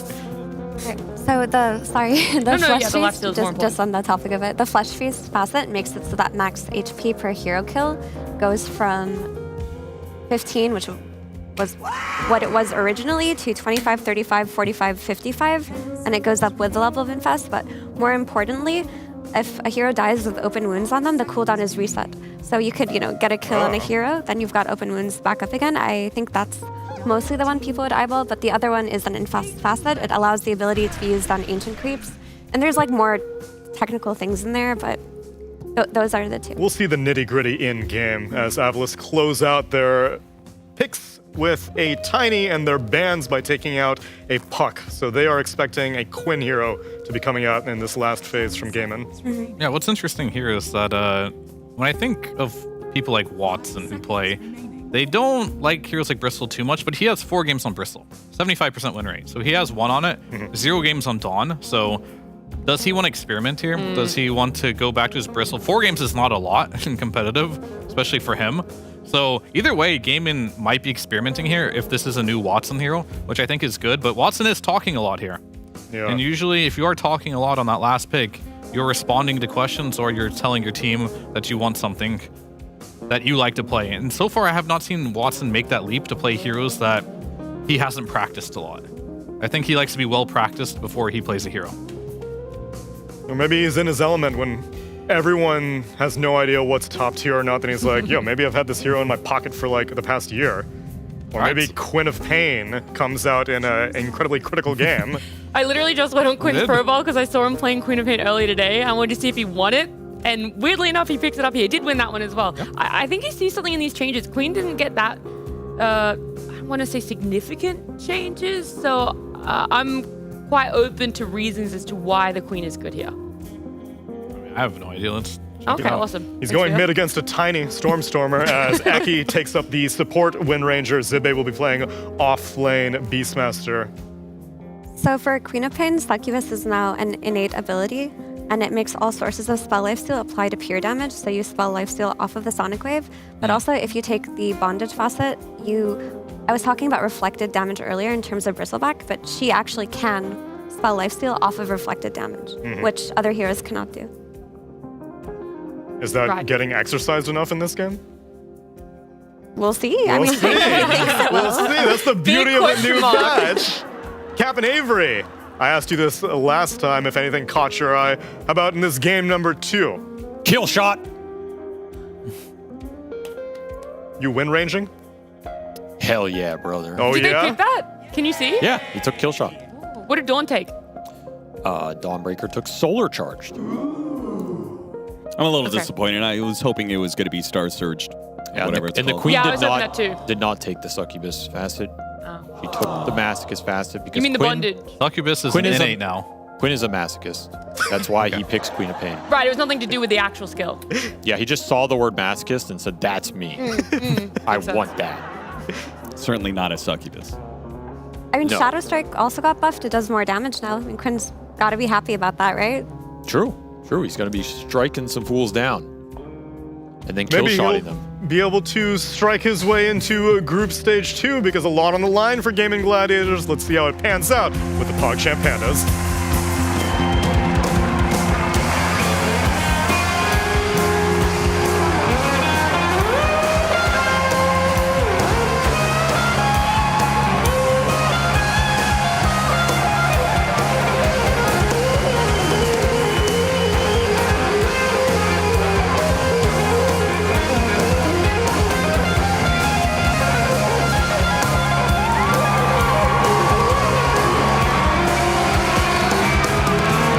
That's right, boys and girls. We got good news and bad news. Good news for Gaming Gladiators. They won Game 1.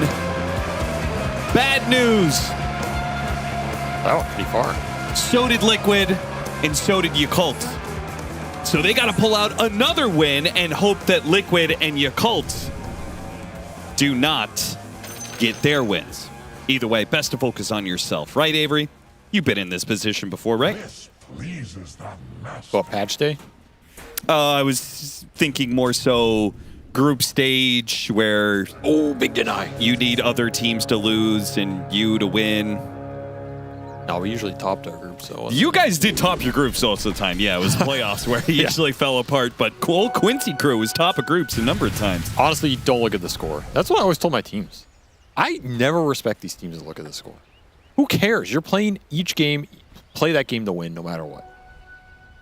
It's a good Let the attitude score to have. come when it comes. Play what's in front of you. Yeah, I often tell my teammates not to look at the score as well, but I'm usually referring to the KDA. It's a very different score. It's a very different team.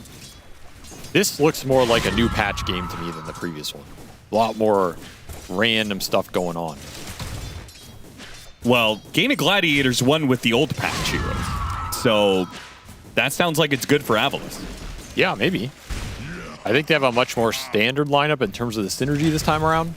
They have a lot more survivability to play off of with the Lifestealer, being able to infest. Like, Lifestealer Tiny is just a lot of HP. It's really hard to deal the damage in the fight, so maybe you do have to go a bit later here for gaming, or just get some big Bonds combos. I mean, Bonds into Sonic Wave with Dawnbreaker coming through sounds pretty nasty. I will give them that. With some AoE damage from Bristleback. Yeah, for sure, for sure. Yeah. Did take the Snot Rocket, by the way. Yeah, why did he do that as the carry Bristleback? Oh, it's interesting. Maybe he just feels it's going to be really good in the fight versus all these melee cores. Just kiting them out, and then the damage will get dealt by the Queen, by the Dawnbreaker coming in as well. Just better for the overall team fight. I would have thought this is one of the few heroes that could actually win a man fight against Lifestealer. You just activate the Seeing Red facet, you do so much damage. Okay, but why fight him when you goo him and run away? Yeah, but, you know, Lifestealer half the time he's in somebody else, you know? Right. Right. I was disappointed to see he didn't take the new facet, but that one's definitely not a carry I want to facet. see that one. I want to see that Gore Storm in action. That's a cool name. It is Gore Storm. That's like an anime name for sure. That is a B movie, a B horror story, you know, sort of deal. Yeah. Low budget. I actually think that could be like maybe an interesting off-lane support Lifestealer. Bring that back, you know? Oh God, no! Let's not go there. Run around with some Black Dragon. I also thought we were going to see the dagger come out in the game. Because as Mira mentioned, the level 1 dagger is the big buff, right? You get a lot more initial damage on this. So maybe it's a stronger laning tool. Quinn just not opting for it here. Just wants to push the lane out versus the Tiny. I still believe in the Quinn of hate. I know it gets a lot of hate. I know there's a lot of people out there just talking all the time. Quinn can't play this hero. Why does he keep picking it? The worst queen in the world. Every time game pick it, they lose. That's all I see constantly. But I haven't seen any of those. I feel like he's not that bad if you get.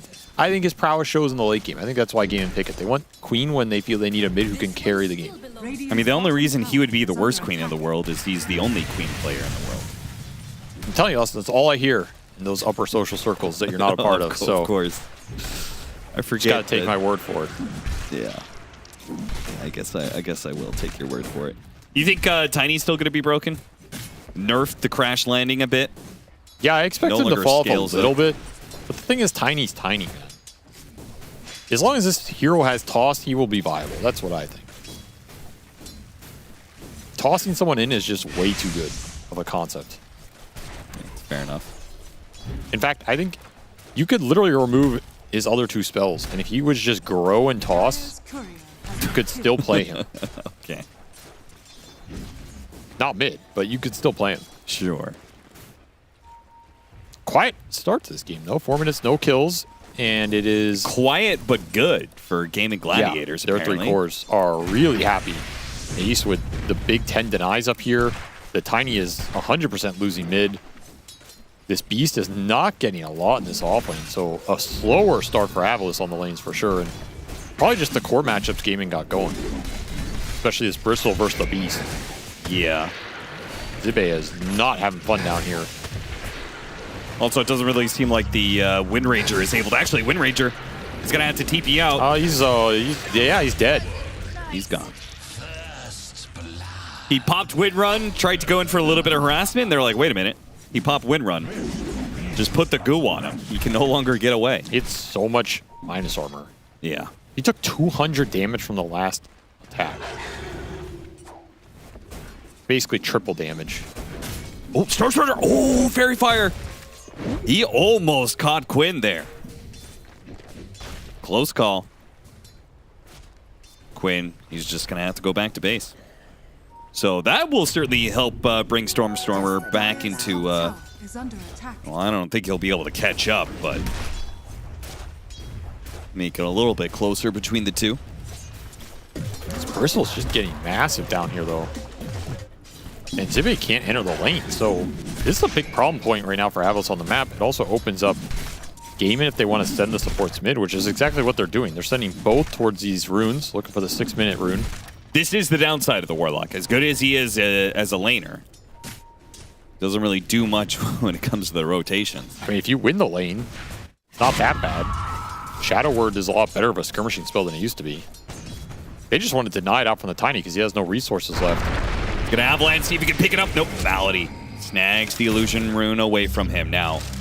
Stormstormer looks like he can't quite do enough damage. Enki's gonna come in. Can he help disrupt things a little bit? No, the Sonic Wave's still gonna come out and Stormstormer is dead. That's not too bad, honestly. I mean, you deny the rune from the Tiny and you get the kill with the first Sonic Wave. Yeah, for sure. And you put that spell on cooldown while the Tiny's dead, so... nice little flow for Quinn off this bottom lane domination. And he is gonna be rushing the Dagon like we've seen time and time before. This new wave of Queen of Pain. Can't blame him. Looks pretty good here. If he gets it as fast as it looks like he's going to get it. Blood Grenade and slowed down to a crawl already. An easy dead shot. Zibe. It's just so much damage. They're going to take the Wisdom Shrine. Or the Wisdom, as you like to call it. I mean, saying they're taking the Wisdom Shrine just does not sound... it just doesn't sound right, man. You think taking the Wisdom sounds better? No, it does not. They're going to illuminate themselves with some wisdom. Take a few philosophy classes. I'm just going to call Wisdom Rune. I don't care.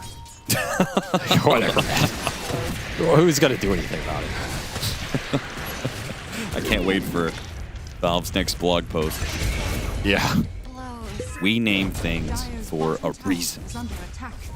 Well, they named the building. They didn't name what the actual thing is. It's a Wisdom Shrine, but what does the Wisdom Shrine give you? It gives you wisdom. What? Well, it's not a rune. You can't bottle it.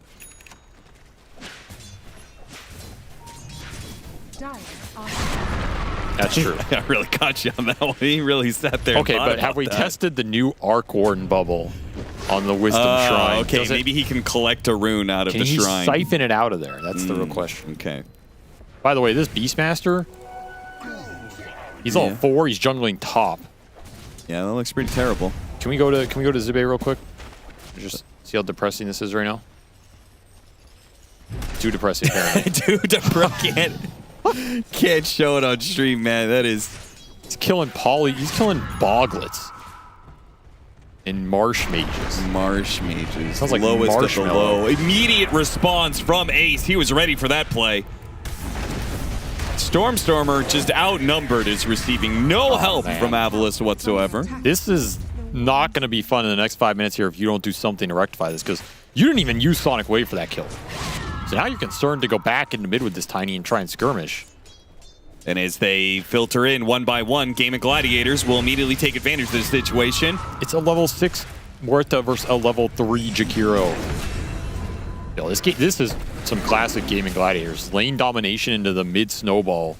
They just outnumber you, they take your towers, and you don't even have an offlaner. All right, so who do you think is going to pop ultimate and call GG this time? They don't have a troll, so maybe an Infest would be the ticket. That Warlock's already level 6 without the Grimoire, by the way. Oh, no. He still has 7 charges. This is what happens when you give up your Shrine of Wisdom. Yeah, it really is. There's just nothing going right for Avalos right now. What? Well, that golem didn't do anything. How do you miss Golem, brother? Oh, farming golem. Okay, golem. Sonic Wave is going to push him off of Watson. Watson's going to back up a bit here. And Smiling Knight to the rescue. It's a Life Stealer, a level 7 with Phase Boots. I don't think he's going to make that much of a difference, but 2 supports, both trying to deny the same rune. Yeah, I felt like Gaiman maybe could have gotten more out of that, but Havas will take it. Golem down. Didn't lose anybody. Time for Zibe to catch up, which he desperately needs. And they defend the tier 1 mid, I guess. They got that going for them. They have successfully stalled the game, but for how much longer? Wrap around from Game of Gladiators, smoke through the triangle, get behind the tower, and it's going to be Eki, who the win run can only take him so far. Yeah, we'll say this Wind Ranger facet does not do much for you if you're not actually killing anybody. Yeah, they're never in the kill shot range. We're going to steal some Ancients here as well.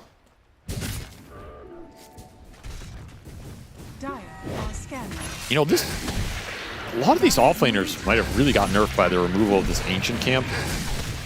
Yes. To the side of their lane. Like, Beastmaster now only has 1 Ancient to kind of stack and go back to instead of 2. Yep. It's a big GPM nerf. Might bring back some of the more just fighting heavier offlaners like Mars and stuff, who can just play the lane for longer, dominate more matchups, and not be as reliant on Ancient stacking. You could absolutely see that. Yeah, those heroes were definitely crippled by the fact that all the camps nearby, they weren't very good at farming them if the lane was ever pushed in or in a bad spot. Atlas smoking behind this tier 1, looking to kill anybody who shows to defend this tower. I mean, go to the Dawnbreaker at this point, because if you go to anybody else and the Dawnbreaker ultimate comes in, you're probably going to lose that fight. So this is a smart move from Avalis. He'll get that kill. Let's see if they can get out without any losses. Tofu, okay, easy, nice read there. Catch a Stormstormer. They might still fight, though. Yeah, do you go back in here? No, they left him. Said, save yourselves, brothers. Awkward blink from Another Quinn toss. up top, though. Stormstormer does eventually die. Meanwhile, that Lifestealer getting away inside of Eki, and Quinn's still after him.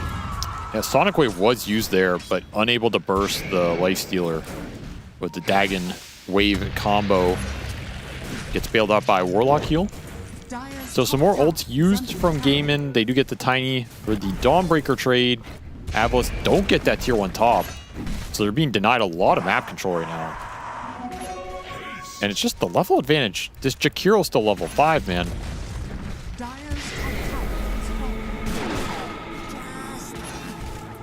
Tofu trying something cheeky. They have a 6th level advantage? Yeah, I mean, Seneco's still level 5. Yeah, but 7 level, 6, 7 level advantage is pretty nasty. I guess it's all the Warlock with the Grimoire. So it's kind of fake levels, you know. I don't think that's how that works at all. Those are very real levels on the Warlock. Those aren't real. I mean, what's he going to do? Put points into upheaval? It got nerfed, Austin. Lol. True. Wow. 1% linger duration now. Not even worth skilling. May as well take stats.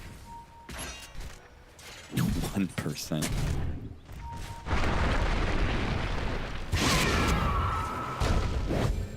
All right, Quinn's like, yeah, okay, you want something? All right, that golem lands. It clips him. Zap. I mean, Stormstormer just has nobody to play around. Yeah, Of course, they're just so poor. He can hit as many combos as he wants, but these heroes are too tanky, and he has no follow-up damage. I mean, Avalis either don't know Gaiman's playbook or weren't ready for it, because you have to be prepared to bring numbers to your mid and not let them run it over. And Gaiman just had their way in that lane. But I don't think this Tiny has seen a fair numbers fight or an advantageous one the entire game. Ooh, is he still under the fire? Got him with the ice path, but look at that AoE damage just rained in. Hit Zibe and Eki, wiped them both out. The Sonic Wave used on Smiling Knight, a dead shot. Just before he could get off the Infest into Seneco. They're running this game over now. 13-2. This Queen's just so tanky. They chain stunned him perfectly there on top of a macro. out the golem. Well, Stormstormer thought maybe he could pick up some easy money. Not the case. Dead shot it back into Quinn and Watson. And the goo is just so debilitating. When you're behind like this, the chase is They're infinite for Gaming Gladiators. I mean, this is a replay of maybe the one spellcasting sequence that's pretty good for Obelisk. It just comes so late in this game. You're dying to make the play. And Queen with a regen rune, Warlock heal, and some extra spell lifesteal is not going down there if you get spells off. This is turning into a demoralizing game for Obelisk more than anything. I guess you can write it off because new patch, but... Yeah, 2 kills, Austin. You could say that, but what about all the other games they played in this DreamLeague group stage? Yeah, the trajectory has not been on the up. I think that's safe to say. This is a team that is definitely on the down right now.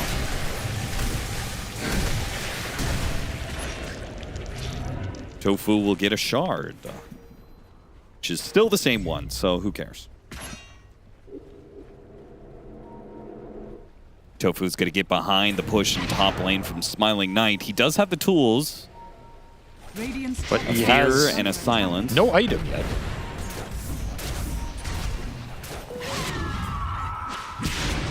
Finn's going to spook him a little bit. Smiling Knight's just going to jump inside of Eki. Radiant's middle tower With an arcane rune, he could keep going. Yeah, I was about to say He's got Dawnbreaker ultimate behind him. There's really no chance of a turnaround. And Quinn's just playing with him right now. See if he gets punished. Silence gonna go down. Here comes that Dawnbreaker ultimate locked in place. Chain stunned. Oof. Yeah, they cannot. They can't take Quinn when the Dawnbreaker ultimate is up. If it's on cooldown, maybe they can make that move, but sadly, they just do not have the burst damage to deal with the Queen of Pain. Dawnbreaker ultimate's always gonna come in, and this is one of those games. Just one of those games. Yeah, at what point do you call it to save yourself some mental damage here? Just so far behind. You still don't have an item on your lifestealer, man. It's just Sacred Relic. Never Radiance. Nothing synced up here. You don't have a blink on the Tiny. You just don't have anything. No.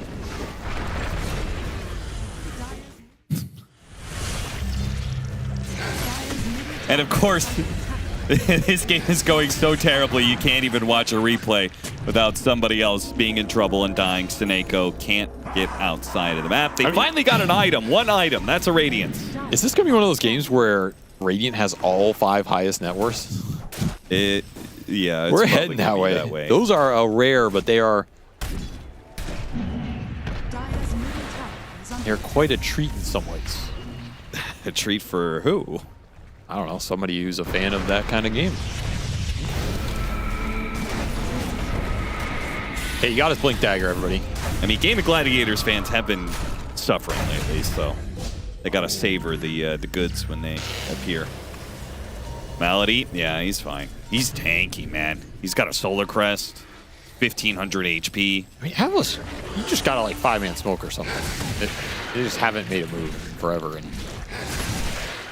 you're not exactly farming your way back into this game. I think that's safe to say by now. Yeah, the combination of a hyper-mobile mid-hero and global presence with the Dawnbreaker. Oh, no, Smiling Knight! Yeah. Yeah, first sign of a hero he thinks, okay, Rage TP, but the Dawnbreaker ultimate would have canceled it, so. And that's another conceptual problem that ratting this game. You're playing Lifestealer into 2 BKB piercing ults. Yep. You just can't play the Rage TP game.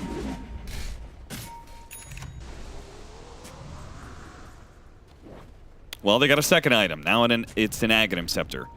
Problem is, both Radiance and Aghanim Scepter, it's not direct heavy damage. It's damage over time that's spread out.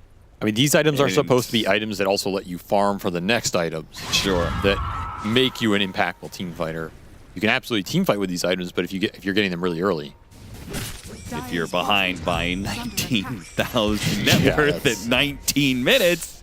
A little rough here. Hey, Dota Plus still gives them 12% chance. That's pretty good. That's not too bad. Malady, oh, he's stuck. What a golem, though. That is a lot of damage. Fatal Bonds on 4. They will kill that Warlock.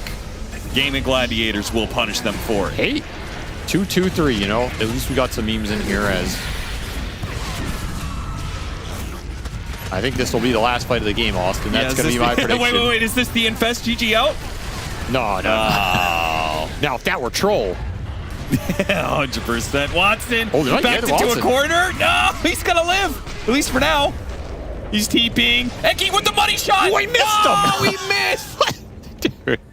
Come Oh, on. no. Good try, little bro. Thank you, Effie.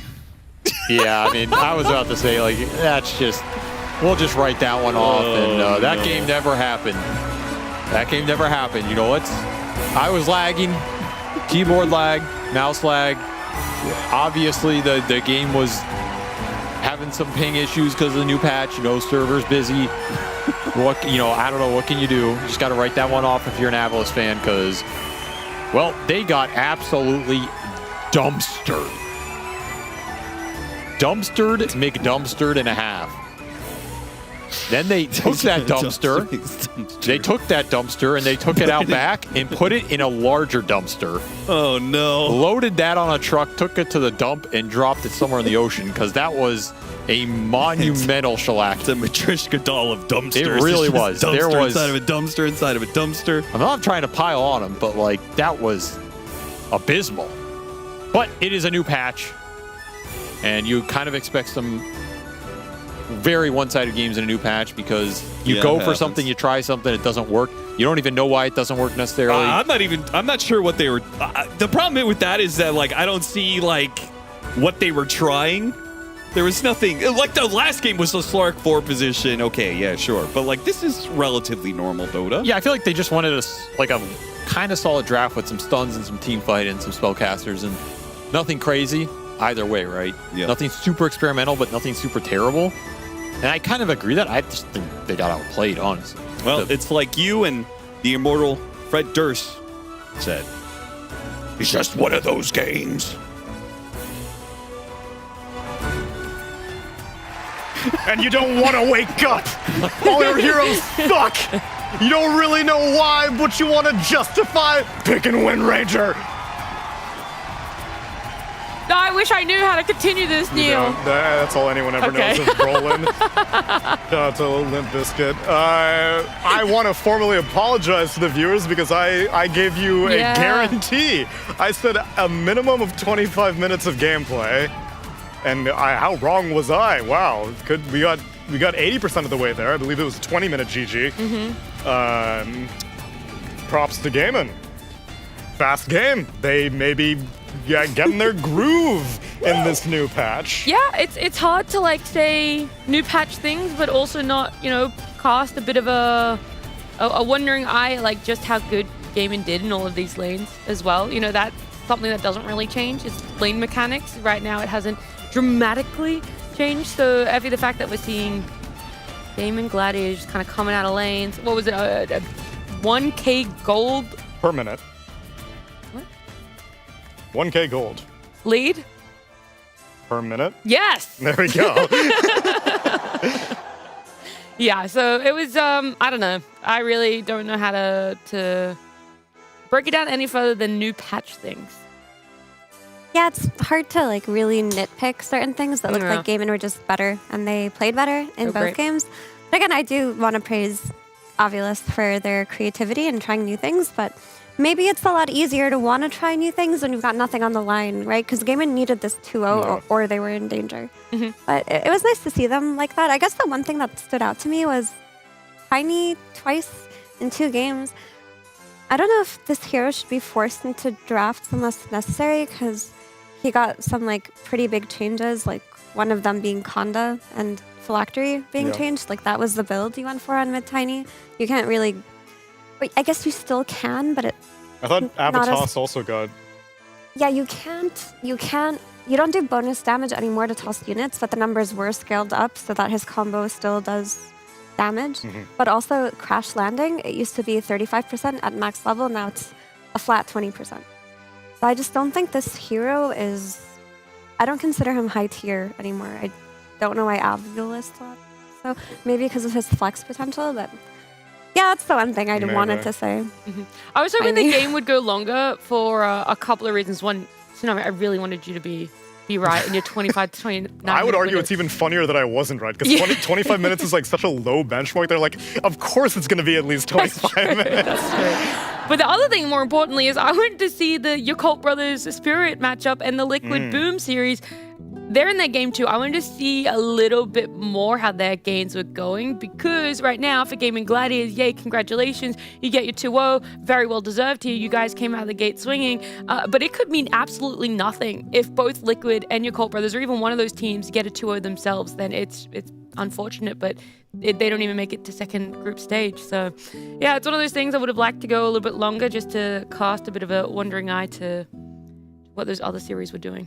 Yeah, for anyone who's not sure about Gaming Gladiators' current fate, them getting a 2-0 was pretty much a necessity for them to even be in contention for tiebreakers. However, depending on how Liquid performs on our secondary streams, as well as Yakult Brothers, might not even matter, because 7 wins might have been one too few to make it a reality. At least, though, they can be proud of their performance in this game number 2, and one player specifically can be especially proud of their performance. What do you have for your head-to-head, Fear?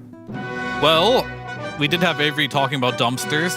We had Effie talking about Tiny, and I wanted to combine them into one here on this one. And this Tiny unfortunately got dumpstered to the point where the supports were having more net worth than the mid Tiny. At one point, even the Warlock had higher net worth. So Tofu popping off on his Mortas. We love to see it time and time again. 5-0-14. Stormstormer really struggling. But a lot of this had to do with the rotations that did come to the mid lane as well, slowing his game down a lot. And last hits, only 22 last hits. But the rotations, yet again, bumped Tofu up in that net worth. So really good game for Tofu. Really wanted to highlight how much farm he was able to get in this particular game.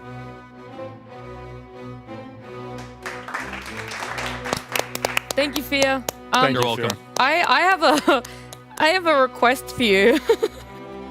Oh no. Could we get Zibe Tiny from game 1 against Stormstormer timing in game 2, please? Okay, let's see if we can whip that up real quick. He'll whip it up. And meanwhile, we do close the page on Avalis. We had already known that they were eliminated before this series even began, but people had to go home. 4 teams had to go home in group stage 1. No, 8 teams have to go home. So technically, they could have not gone home yesterday. They still played. Silver lining is they got to play a competitive game with no stakes on the line, nothing on the line, and they got to have fun. Okay. It was competitive in that it was a ticketed professional match. Yes, thank you. It is by definition on paper a competitive game. Maybe numbers not so much. I think that's a little bit of fun. These pro players, they love being able to come out and show that their ideas work. I'm hearing the ding. Oh gosh, Tofu, I'm coming! Hey buddy, how are you? Nice to talk to you. Hey, good to see you. How are you? New patch. Did you spend all night reading it? Did you wake up early? How did the morning look for the Gaming Gladiators crew? I mean, overall, pretty good day, I'd say. A bit of a slow start yesterday. I think after our games, we were talking a lot about replay stuff, and overall is also still a bit new with Melody. And then I think everyone was tired by 2 a.m. when the patch dropped, and then I ended up staying up until 5 a.m. I was super cooked, and therefore I also slept really long. Oh but my God. yeah, just glad that the stuff that we played worked out in a way. Yeah, I'm also really glad because I kind of did a similar thing. I was up until 3, 4 a.m. reading the patch notes too. As I was scrolling, I came across the Marana, and in my brain I was like, oh, this is a Tofu hero. I wonder if Tofu's going to pick it up. So did you have the same reaction when you read Marana's changes, or did you have to actually go in, demo her a bit, and play her in a pub before you felt comfortable with where she was going? Just seeing from how the stats got changed, I was really excited. It was honestly, getting on the patch was getting goosebumps of oh shit, actually something's happening. And then reading through, there's so much buffer and whatever's changed on the map and items and stuff. But the first hero I was looking for was actually Mirana. Yeah. So glad that she's in a good spot again. Oh, that makes me so happy to hear. Do you just feel as a whole the support pool is nicer now? Because it felt like it was in this weird limbo state nearing the end of that patch. Where it was oh, do you play Invis, do you not? And now it's showing my Jakiro feet. But yeah, do you feel now that the support pool is a little bit nicer? It's hard to say right now. I'm not sure what's actually good. I know for myself what heroes I'd like to play or try to discover a bit more. There's also interesting builds. I think there's Gleipnir, for example, that gets the bigger AoE is cool to play with. Yeah. But yeah, I don't know, still early to say, not sure what's broken. There's a lot of items banned. Like before the game, we got a list of like, I don't know, Anti-Mage is banned, Lotus Orb is banned, Revenant's Rouge is banned. Like we cannot use these items because like stuff is still not figured out and things are bugged. Yeah. I want to go quickly back to that Morana as well. With the facets, do you feel there's any room for leaps and bounds to be picked, or is it always just that Starstruck? Like the second facet almost doesn't exist now. I feel like it kinda doesn't exist. Like you don't really want to play in a way where you just leap in for that unless you're like, I don't know, some weird carry style. But even then you don't really need to set up for the arrow and you're also kind of on top of them. The other one is just really nice throughout the game and especially lane to trade. I can chew your ear off for days about POS 4, especially Morana, but there is someone else. Fia wants to ask you some questions. Hello, Tofu. Yeah, I have a question for you, mainly regarding the patch. You mentioned how you went straight to Morana to see what changes happened.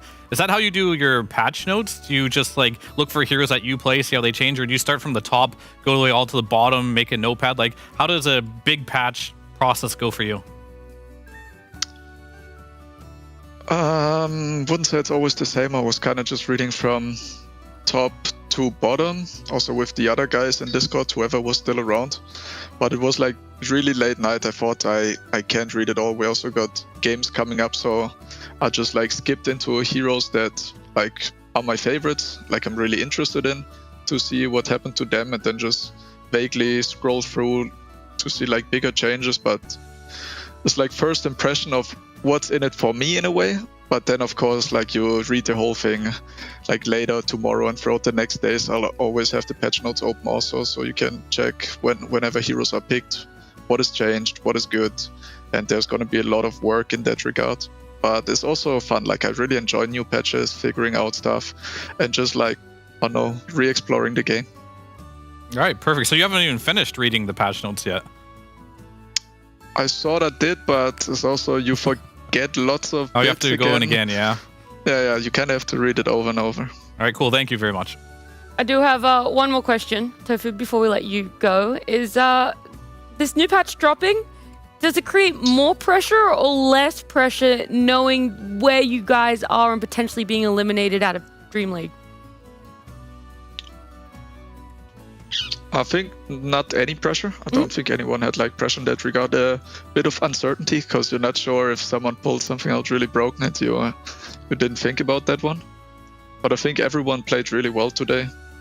I mean, Arvolus was also out, so not sure like how motivated they were overall, but we really needed those wins, and now it's up to the other teams to see if we can make it. I would hope so, but I don't know. It's not up to us completely. Yeah. Well, look, you guys did everything you could here. A 2-0 does put you in a great position. I'll let you go, Tofu, talk with the team, go watch some of the other games. So thank you so much for joining me. Sure. Thank you, guys. There you go. And now, Nat, whoa, you can't walk down. Remember, there's still something else left. I forgot. Fia, do you want me to come up there and make sure you got all the numbers right? Sure. Okay. That's new. Let's go to our tech analyst and see I'm gonna check one the numbers. more Predator head-to-head. My supervisor's over here looking over my shoulder here. All right. All right, what do we got here? Can you announce what we're doing? I forgot. We're doing... Oh, yeah, Tiny versus Tiny. That's right. So, oh, no. In game number 1, the support Tiny still higher than Stormer, so Zibe taking the lead on this one. Off-lane Tiny. Oh, it is off-lane, you're right. I'm the supervisor here.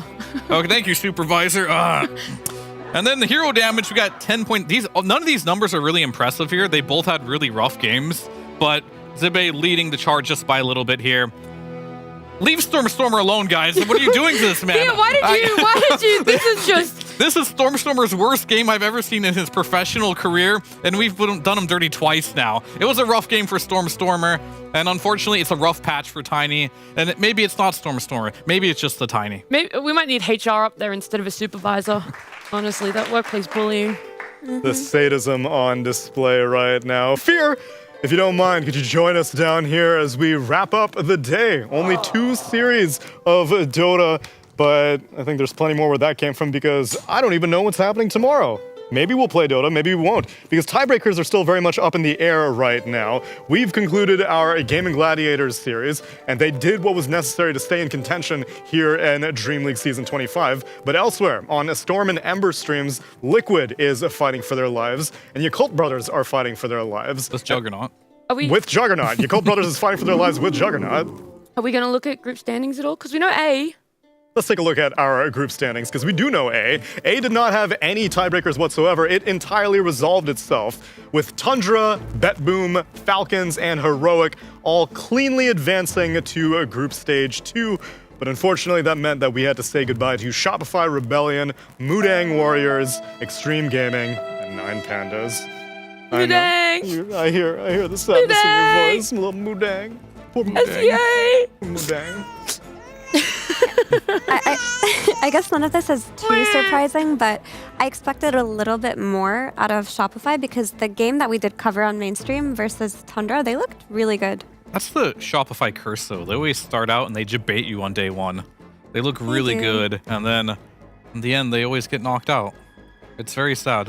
But Heroic making it through is nice because I do want some SA Dota spice making it through. We didn't get it with Pakaz on Shopify, but we are getting it with Whisper, who we haven't seen play at this level in a while, but he's more than capable. He was known as like the best offlaner in the world at some times.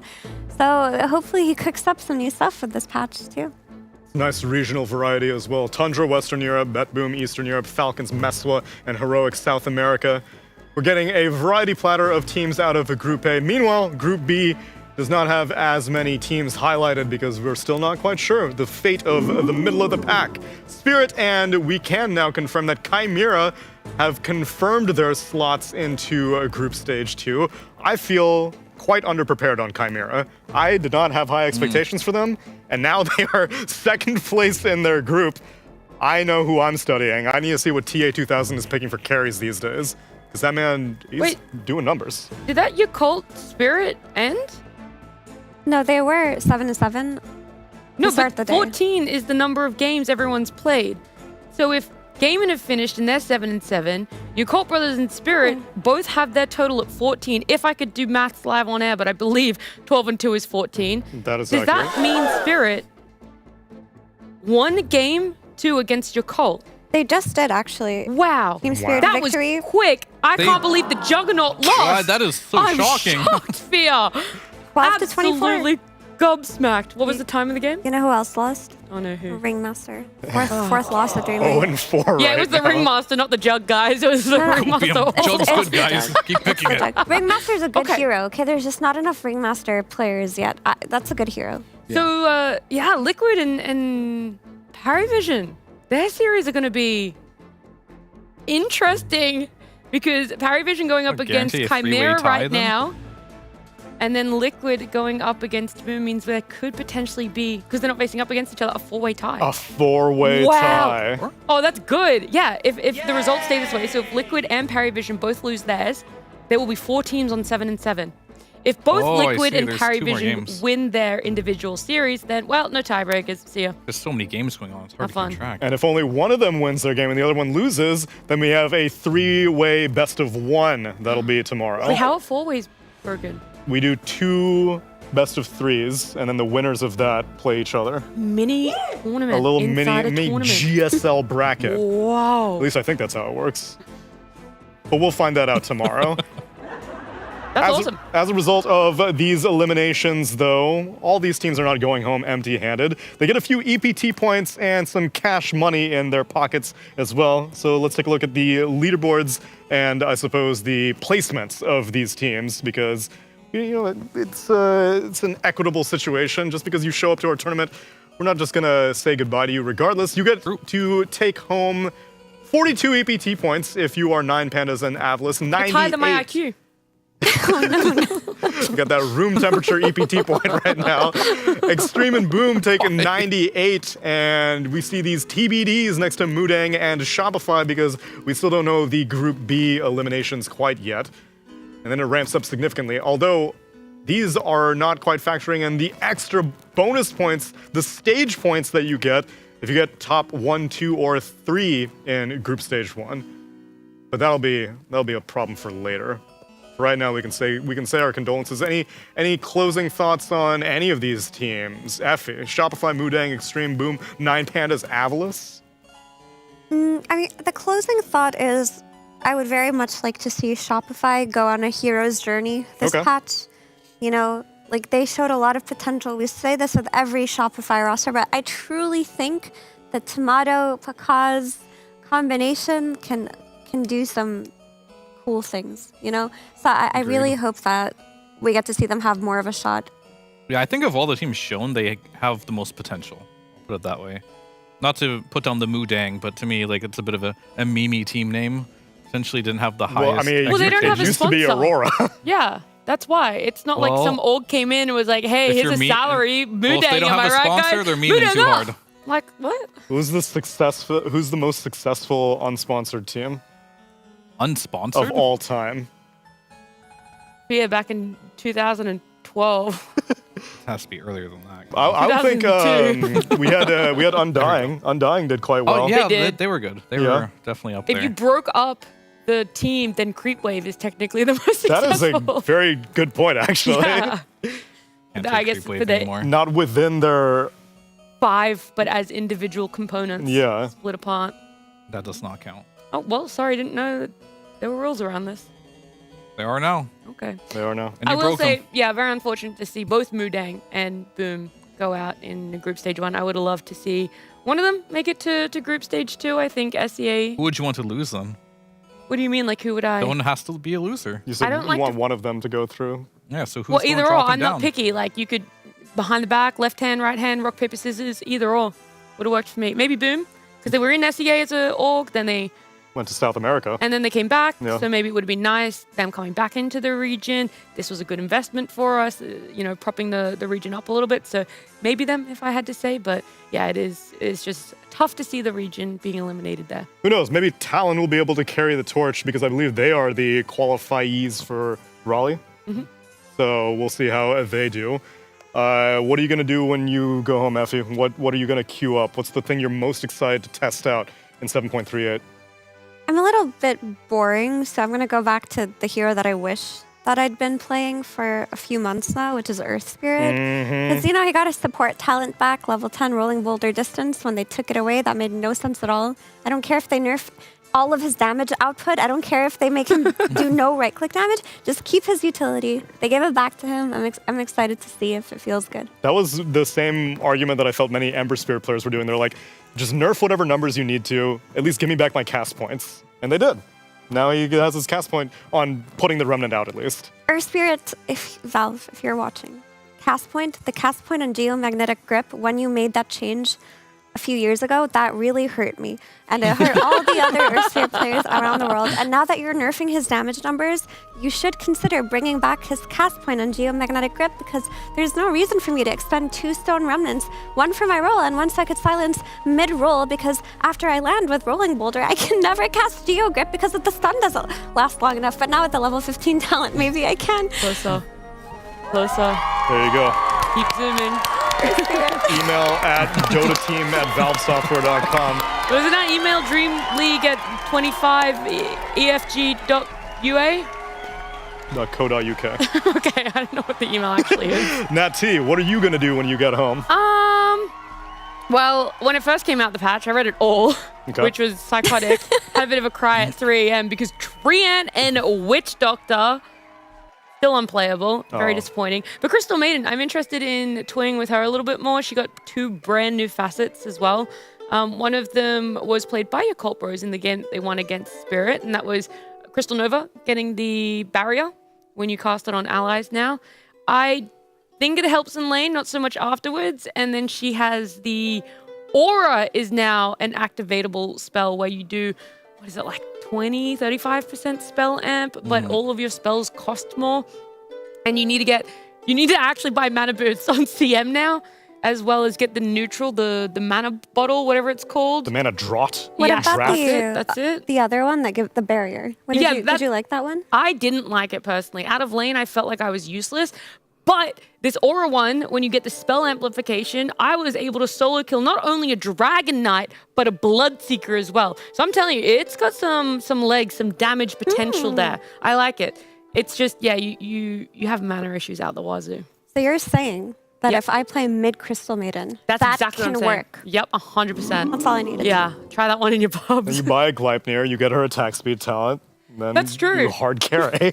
Problem solved. Easy. And mana boots. You genuinely can't forget the mana boots now. Fear, what do you have on the agenda? What are you looking forward to trying? I'm just gonna try out my random button. Oh. And just see whatever Gaben gives me. Not even you're a big Clinks boy. You're not gonna try out Clinks?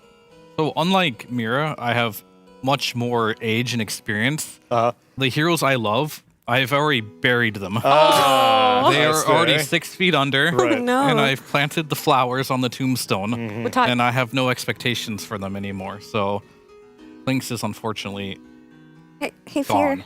Do you remember Yes. the other hero you used to really like called Lone Druid? They made him agility now. Do you hate that? How much do you hate that? I haven't tried him yet, but that might be a good thing. Because I actually I don't actually like the fact that he's good when you don't use the bear. I like to micro the bear. I like it when the bear is strong. Yeah. I like being a micro player. And I feel like they kind of ruined that with him being universal. So maybe he can be a normal hero again, but I didn't see enough buffs to the bear for that to be real. He's probably just a debate still. Yet again, I buried him with Clinks in the same coffin. Same grave. There was enough space for all three of them. Yeah, the bear, the hero, and the skeleton boy next to him. And then he'll come back for a week, but I know it's a bait. Yeah. I know it's a bait. They just want to be like, come on, it's different this time. I'll Give play it him a a little shot. bit, but I know. I'm not going to let my heart sink when they finally put him back in that coffin. Hey, what did you read yesterday in The Tempest when we had William Shakespeare with us? Call him. Don't call him. Call him. Maybe I'll call him. Maybe I'll call Maybe I'll call him. Maybe I'll call him. The- I can't. I have strong resolve here. I cannot Tsunami, be do you- disappointed again. Do you have something that you want to go home and try? I need to finish reading it. Okay. I did not fully absorb it. I glanced, my eyes glazed over. So I'm saying around- you random, and then you get a hero, then you go to the page, what changed, and you test it out. You actually absorb information like that? Yeah. Isn't there a word for that? Don't you need to get amazing random RNG to make sure you do all 125 heroes? I mean, you do it for 20 games, and then you learn those, and obviously you're still reading in the That's meantime. But just playing one hero at a time, what if it's banned? Have you ever been that moment where you're like, I want to play this hero so bad, you spend 20 minutes, and then you go in, and Yes, it's banned. that has And you're just happened. then you don't even want to play anymore. That is You very actually true. just don't want to play. So I try not to do that. When I play a new patch, randoming at the beginning is usually how I like to do it. Wow. A good mentality. I feel like that is good too because the I way don't do you're it in learning- ranked, by the way. Yeah, of course not. Of course. That's This is kind of griefing, just to unranked. clarify. I think just avoid ranked for the first 24 hours, 48 of a new patch. But it's also good because For it's 4 years. you're wait until they recalibrate. Actually, you're trying a new hero, but it's everyone else. You're kind of learning through seeing what they're doing. If you get absolutely shit on in a game by something like I don't know, Phantom Lancer Brooch or something, then you go, okay, that's absolutely broken. I'm going to pick that next time, or hopefully I can get that, or tick it off the list. Okay, actually viable again. But other people are out here trying to establish the meta, be the forefront of a brave new patch and a brave new Dota. I've been here trying to potentially buy time that maybe we would know the Liquid Yakult Brothers results. Are they close? I have no idea. I can refresh. I don't think we're going to get any closer. But We could podcast. Can We could talk about more. Tell you. I got my Shakespeare book. If you want me to read it. Nah. Yeah, I didn't want to read it anyway. It's fine. All right, well, elsewhere you can guys we can have a find band. They can play music to stall. Quickly, stall. Stall band. We need to buy some time. Play anything. Yep.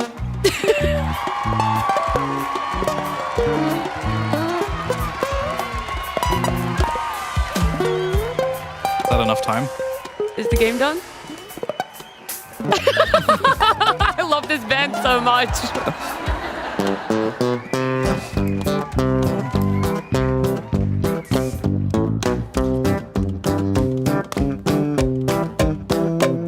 It'll be a while, guys. Where's Avery? He can freestyle, can't he? Wandering Waters, Dota's patch 7.38. That's where I'm at. Wow, that was quite good, actually. Guys, it'll be a while. Oh, okay. So it's a 5-minute delay, but 5 minutes ago is only like minute 28, and Boom had Aegis, and Well, they're at minute 28, up 7K net worth right now. We could have played 2 of our Gaming Gladiators Atlas games. So. There you go. There you go. All right, fine. That'll be it for us. If we do show up tomorrow for tiebreakers, then we'll be starting at 2:30 here on the main stream, and we're only going to have one more stream moving forward because we have cut all the teams in half by day after tomorrow, and Group Stage 2 will begin. However, if we are here tomorrow, then at 2:30, we'll either have a bunch of best of ones between 3 teams, 2 best of 3s between 4 teams, 1 best of 3 if it's between 2 teams. Well, yeah, a lot of numbers. permutations. Yeah. We're going to go crunch those numbers, and you guys can watch the results on Storm and Ember. But for right now, that's it for us on the main stream. We'll see you tomorrow, maybe, but definitely day after tomorrow for more Dream League Season 25. Bye.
Waking up, playing some Dota. It's just been part of my life for 20 years, and I don't think that's going to change anytime soon. Where we are in the history of this game and where it's come from and how much has been accomplished, I think compared to basically any other esport, it's the best. So I'm grateful for Dota 2 as a game because Dota as a culture supersedes where we come from. You are a Dota player first, and I love that.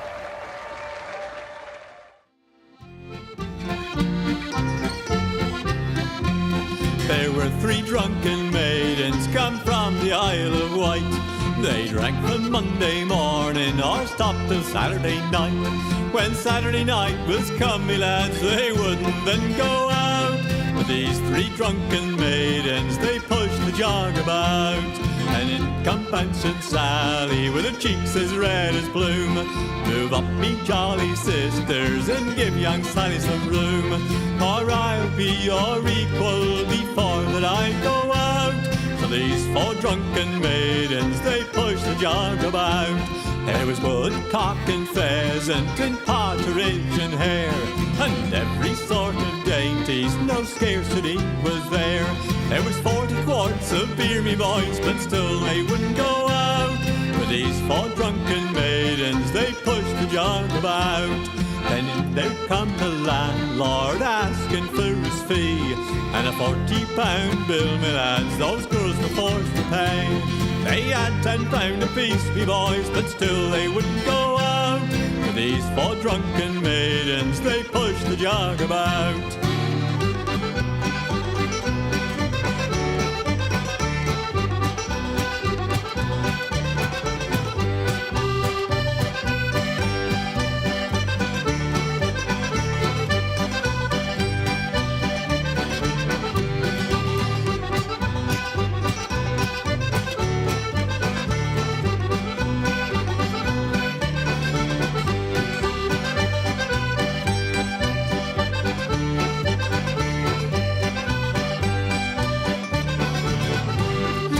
Where are your feathered hats? Your mantles rich and fine. They've all been swallowed up in tankards of good wine. And where are your maidenheads, you maidens brisk and gay? We left them in the alehouse and drank them clear away.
Come landlord, fill the flowing bowl until it doth run over. Come landlord, fill the flowing bowl until it doth run over.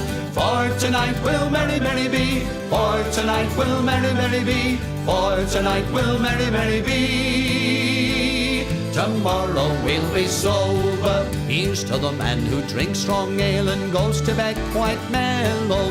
Here's to the man who drinks strong ale and goes to bed quite mellow. He lives as he ought to live. He lives as he ought to live. He lives as he ought to live. And dies a jolly good fellow. For tonight will merry, merry be. For tonight will merry, merry be. For tonight will merry, merry be.